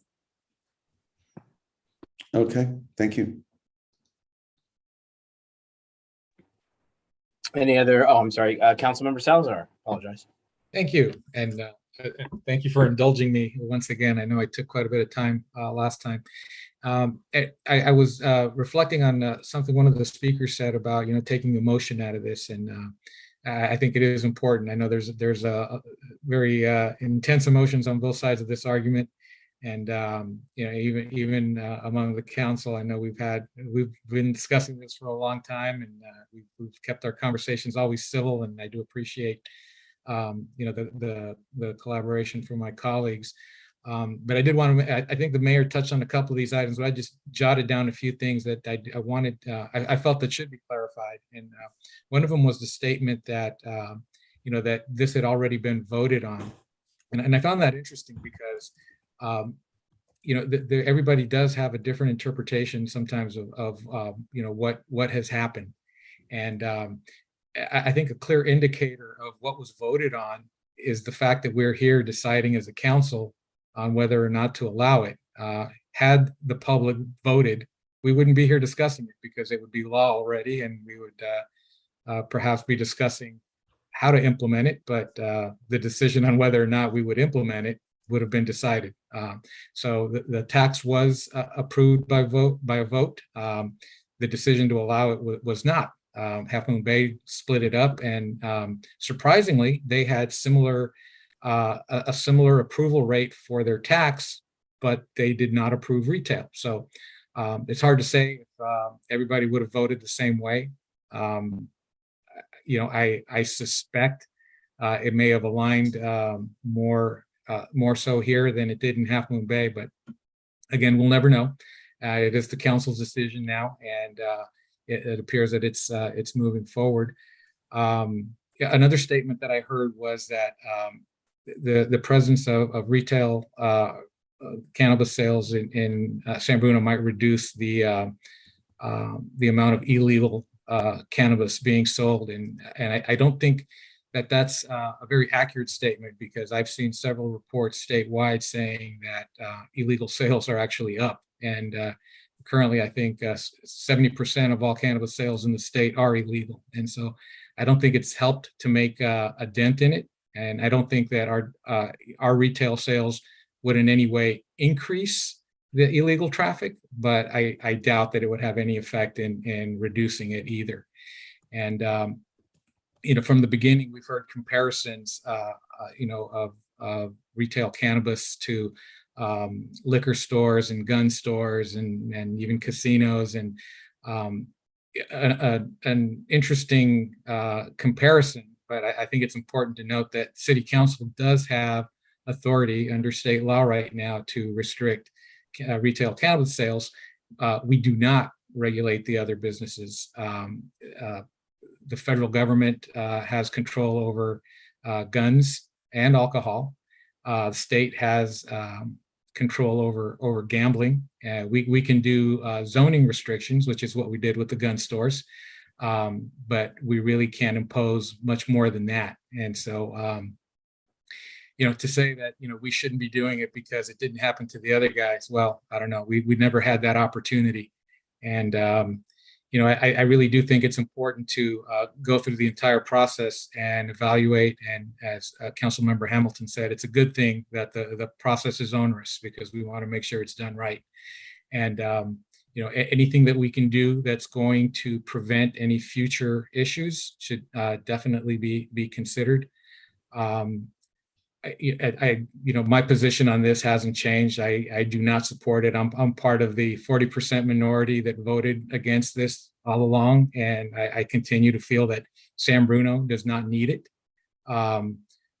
It's not because I believe that the cannabis retailers or their customers are evil or that they will cause crime. I just don't feel that it's something that San Bruno needs in the community. I believe that the amount of regulation required on this industry is probably going to provide more of a hassle than a benefit to the city.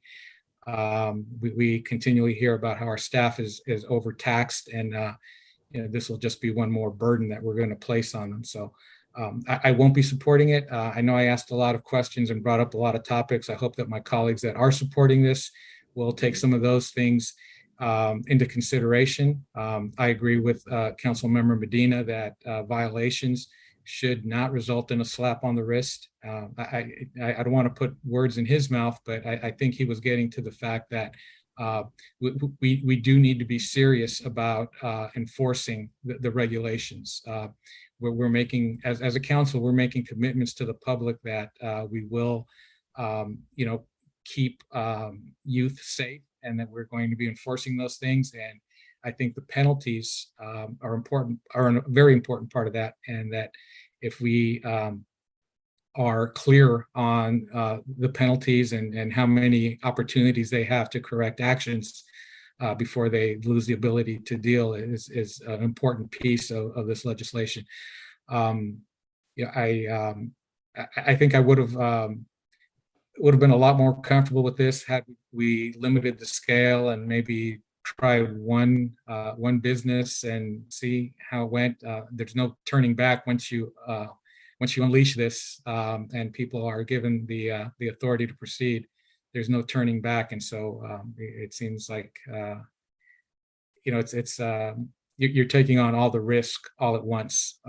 But again, given the history of the votes, I'm pretty sure I know where this is going. And again, I'll just ask my colleagues to consider all of the comments that were made, all of the suggestions that were made. I hope that you'll also consider expanding the radius, as I suggested, and including the additional sensitive use areas that have also been raised by myself, the mayor, and members of the public. Thank you. Councilmember Hamilton. So thank you for your comments, and I just want to address one when you said, Councilmember Salazar, that we wouldn't be here talking about this tonight had the ballot measure, been clearly stating that yes, we're going to have cannabis dispensaries. We absolutely would be here talking about it. The council specifically extended the ban that was in place back in 2018 because it was about to expire and there was no tax or other regulations in place. I was at that meeting. That probably was the first time that I spoke publicly in favor of cannabis. And I was actually in favor of the vote to extend the ban, because had the council not done so, then dispensaries would have been able to begin opening in San Bruno with no tax in place and none of the other many security and other provisions. And that ban needs to be lifted by us and through the ordinances that we're talking about tonight. So I just wanted to correct the record on that one point. Thank you. Thank you, Councilmember Salazar. Thank you. And thank you, Councilmember Hamilton, for clarifying that. And you are correct. I think that the council was correct in imposing the moratorium until the rules could be set. My point was only that there was an opportunity to place the question of the legalization on a ballot, which we didn't do. And so that decision remained with the council. We could have put the question on the ballot, and then we wouldn't have had the opportunity, or we would have had less of an opportunity, because once it became law, then we would have had to rush to catch up with doing it. But that is a good clarification. My point was just that that question was never put on a ballot. So thank you. Any other final comments? Mr. Mayor. Oh, I'm sorry. Yeah, yes, Councilmember Medina. Yeah. And thank you, colleagues, for that discussion on why the ban was extended. I did vote in favor of it because by not expand or continuing the ban, anybody could have opened up a dispensary, and we didn't have the time to come up with the requirements. One benefit of San Bruno taking so long to get to this public hearing tonight is that we were able to see what other cities have experienced. We can learn from other mistakes. We've heard from our chief of police tonight regarding the public's concerns and how those that are most fearful, those concerns are mitigated, or they're not validated. There are a couple cases here and there, but our chief did the research. So I'm in favor of moving forward with this. And my question to staff would be, do we need to clearly define the expansion of the zones that were discussed tonight, extending the limits from 600 to 1,000 feet or so, and including the library? Does that have to happen tonight, or can that be clarified at a later time at the next meeting? City Manager. Sure. So the ordinance is fairly clear about what the sensitive uses are, what the distance is. And so we would need clear direction from the city council on any changes to that ordinance. And I believe what has been talked about tonight in broad categories are increasing sensitive uses, so adding new ones, increasing the allowable zone for where cannabis businesses can be located, as well as increasing the distance around sensitive uses from 600 to 1,000. And so we would need clear direction from the city council on those three items, or any other amendments you would like to make. And Mayor Medina and yes, please. Councilmember Medina, I'd just add that if we're going to be changing the ordinance, we need to clearly read into the record exactly the changes that we're going to make. So it'd be more than just direction. We'd need to be very specific about the changes, because we're first reading the ordinance tonight. I think that makes it very abundantly clear. Hopefully that cleared that aspect up. So the problem with that is that without seeing how more restricted the locations, that's making it even more concentrated in the zones, which are already concentrated on a limited area of our city.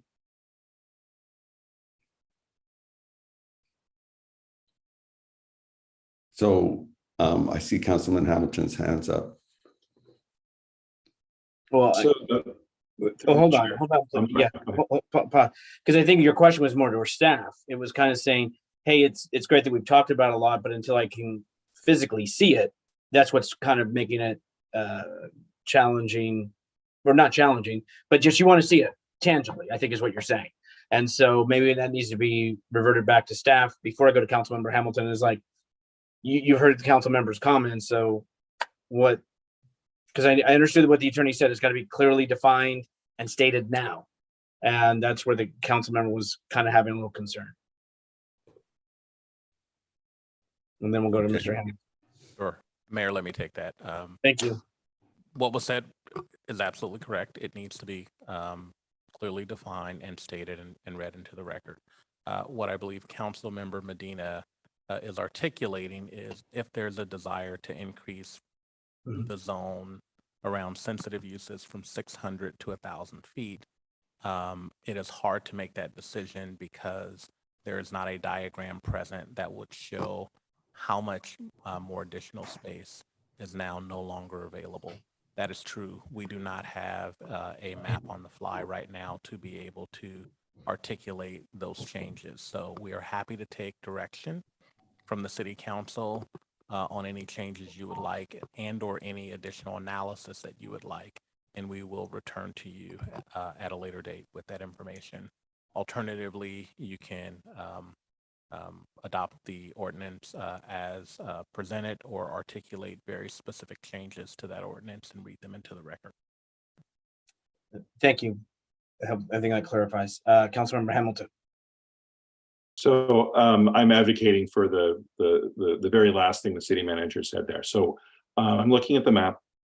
It's not hard to visualize if knowing that the circles that are there are 600 feet, what they would look like if they were, a little over half again as large. And when I look at that, I see that the entirety of San Mateo Avenue in the downtown corridor and the entirety of El Camino, at least south of San Bruno Avenue, and actually almost all of it would be excluded. So we would be very much limiting the allowable area to basically just San Bruno Avenue. And then of course, if we added in St. Bruno's, then that would eliminate San Bruno Avenue, and then we're down to nothing. So I'm not in favor of extending the zones from 600 to 1,000 feet. I am in favor of declaring the public library, San Bruno Public Library, as an excluded zone, and therefore expanding that circle, the circle that's already there from Allen School slightly, and that's what I would, if I'm, obviously we're going to get through everybody's comments and stuff first, but if I make a motion, that's what it's going to be, which would be to accept the item 7A with the provision that we add San Bruno Public Library as a sensitive use. And City Attorney, if Councilmember Hamilton wanted to say he wanted to make a motion as read by the city clerk, and with that one provision that he just articulated, would that be enough said in order to put that into the ordinance and not have to read the whole thing? Mayor Medina, I think if we read exactly how the ordinance would be amended, and then you would just make the motion to approve the item as read by the city clerk with the amendment specified, that should be fine. Okay, I was just trying to figure a way not to have to read it all with that. So, Councilmember Medina. Yeah, hold on just a second. There you go. Got the hand down. And I'm still unmuted. I just wanted to provide the respect for the concern that Councilman Salazar raised, and by looking at the map and a little discussion about it, what that significance would have been. So I'm ready to listen to Councilman Hamilton's motion. And if I could, real quick, and I'll make it very quick, so I don't want to repeat everything. But with the percentage of the tax and some of the sensitivities and the ratios. But what I do want to say is I appreciate everyone's, I know it's been a long evening, but I appreciate everyone's professional discussion and the public's comments. Everybody, it was a good dialogue. And again, that's what it's about. So I want to thank everybody from council, community, and staff. And with that, Mr. Hamilton. So I would like to make a motion that we approve item 7A as read by the clerk, with the additional provision that the San Bruno Public Library be designated as a sensitive use, and therefore a 600-foot buffer zone be added to the map around the San Bruno Public Library. Second. Motion made by Hamilton, seconded by Medina. Unless the city attorney stops me, I'm going to assume that we're good to call roll. Okay, I'm not getting stopped, so roll call, please. Not getting stopped. Councilmember Hamilton, Aye. Councilmember Marty Medina, Aye. Councilmember Salazar, No. Vice Mayor Mason, Aye. Mayor Rico Medina. No. Motion passes 3-2. And I think we have concluded the public hearing and item 7. We're going to move on to item 8, comments from council members. If you do have any, if you could, thank you. I appreciate that, Councilmember Medina. Anybody else, raise your hand now. Councilmember Medina. You're on mute. Thought I was going to get past that tonight. Two things briefly. Tomorrow, second harvest at Bel Air from 1:45 to 4 o'clock. 230 families are receiving groceries. You can sign up at the site.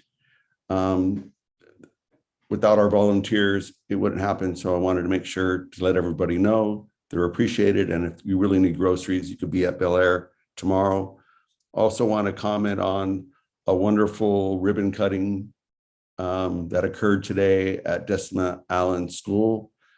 Fantastic seeing all the excitement and a brand new school. And it still is going to get better as they build out the recreation fields for the kids there. So those are my comments. Thank you. Vice Mayor Mason. Yeah, I just want to thank Director Matola and the team for the movies in the park. I was able to attend last Friday's Encanto, and it was really nice. It was a beautiful night. There was no wind, really nice turnout. And then I was pleasantly surprised when we sat down to have staff walking around handing out free popcorn bags to everybody there. So it was just really well organized, very I don't know how to say it, just a very nice event. So thank you to the staff who's been putting these together. I haven't attended any of them before that. I have in past years, but this year, this is the first one I attended this summer, and it was really nice. So thank you. Thank you very much. Seeing no other hands, I had several meetings I was going to report out on, since we're going to start doing that, since I'm not doing the notes and reporting, but we're going to save that at this hour. So let's not go through all of that. I did want to add, Councilmember Medina talked about the Allen School ribbon cutting. Little did we know that Allen School has a school song that a resident of the city of San Bruno, who was there, actually originated it, and I could see her singing to it. So she still remembers it, and it's great to know that, you know, we leave a long lasting impression. What I do want to thank is all council members that were there, because they're the same folks that are on this council, whether they were in this capacity or not, were supportive of Measure X back then. And it was truly a full council that does not always kind come together as far as on bonds or taxes. And therefore, that council met at the senior center, and really it was a community, as was thanked today. It's thanks to the city of San Bruno's community that voted for this, and there is it's an end result. So the kids seemed happy, and I think everybody else that was there. Also wanted to say, attended last Saturday the Relay for Life in Millbrae, which is, and Councilman Medina was there, which is always important for me and for others for certain reasons, and there's special reasons. And I wanted to say, you know, going to South San Francisco after stopping by the Legion Hall and cleaning up around the Lions area, they do a little different thing for Concert in the Park, kind of an all-day thing, but with booths. So if anybody's ever seen the Orange Park, it's interesting, and maybe that's something we can build upon once our new recreation aquatic center is done. So anyway, I'm going to hold everything else off because of the late hour. I want to appreciate everybody for their time. Staff, thank you for your patience. And just so folks ending know that you can see folks are at the senior center, and that's doing a trial run for hybrid meetings. And so we're getting close. So just have faith, and thank you to the team for doing that. And with that said, let's go ahead and adjourn this meeting to the next regular city council meeting, which will be held October 11, 2022 at 7 o'clock. And to all of you, please enjoy the rest of your week. Be healthy and happy. Good night.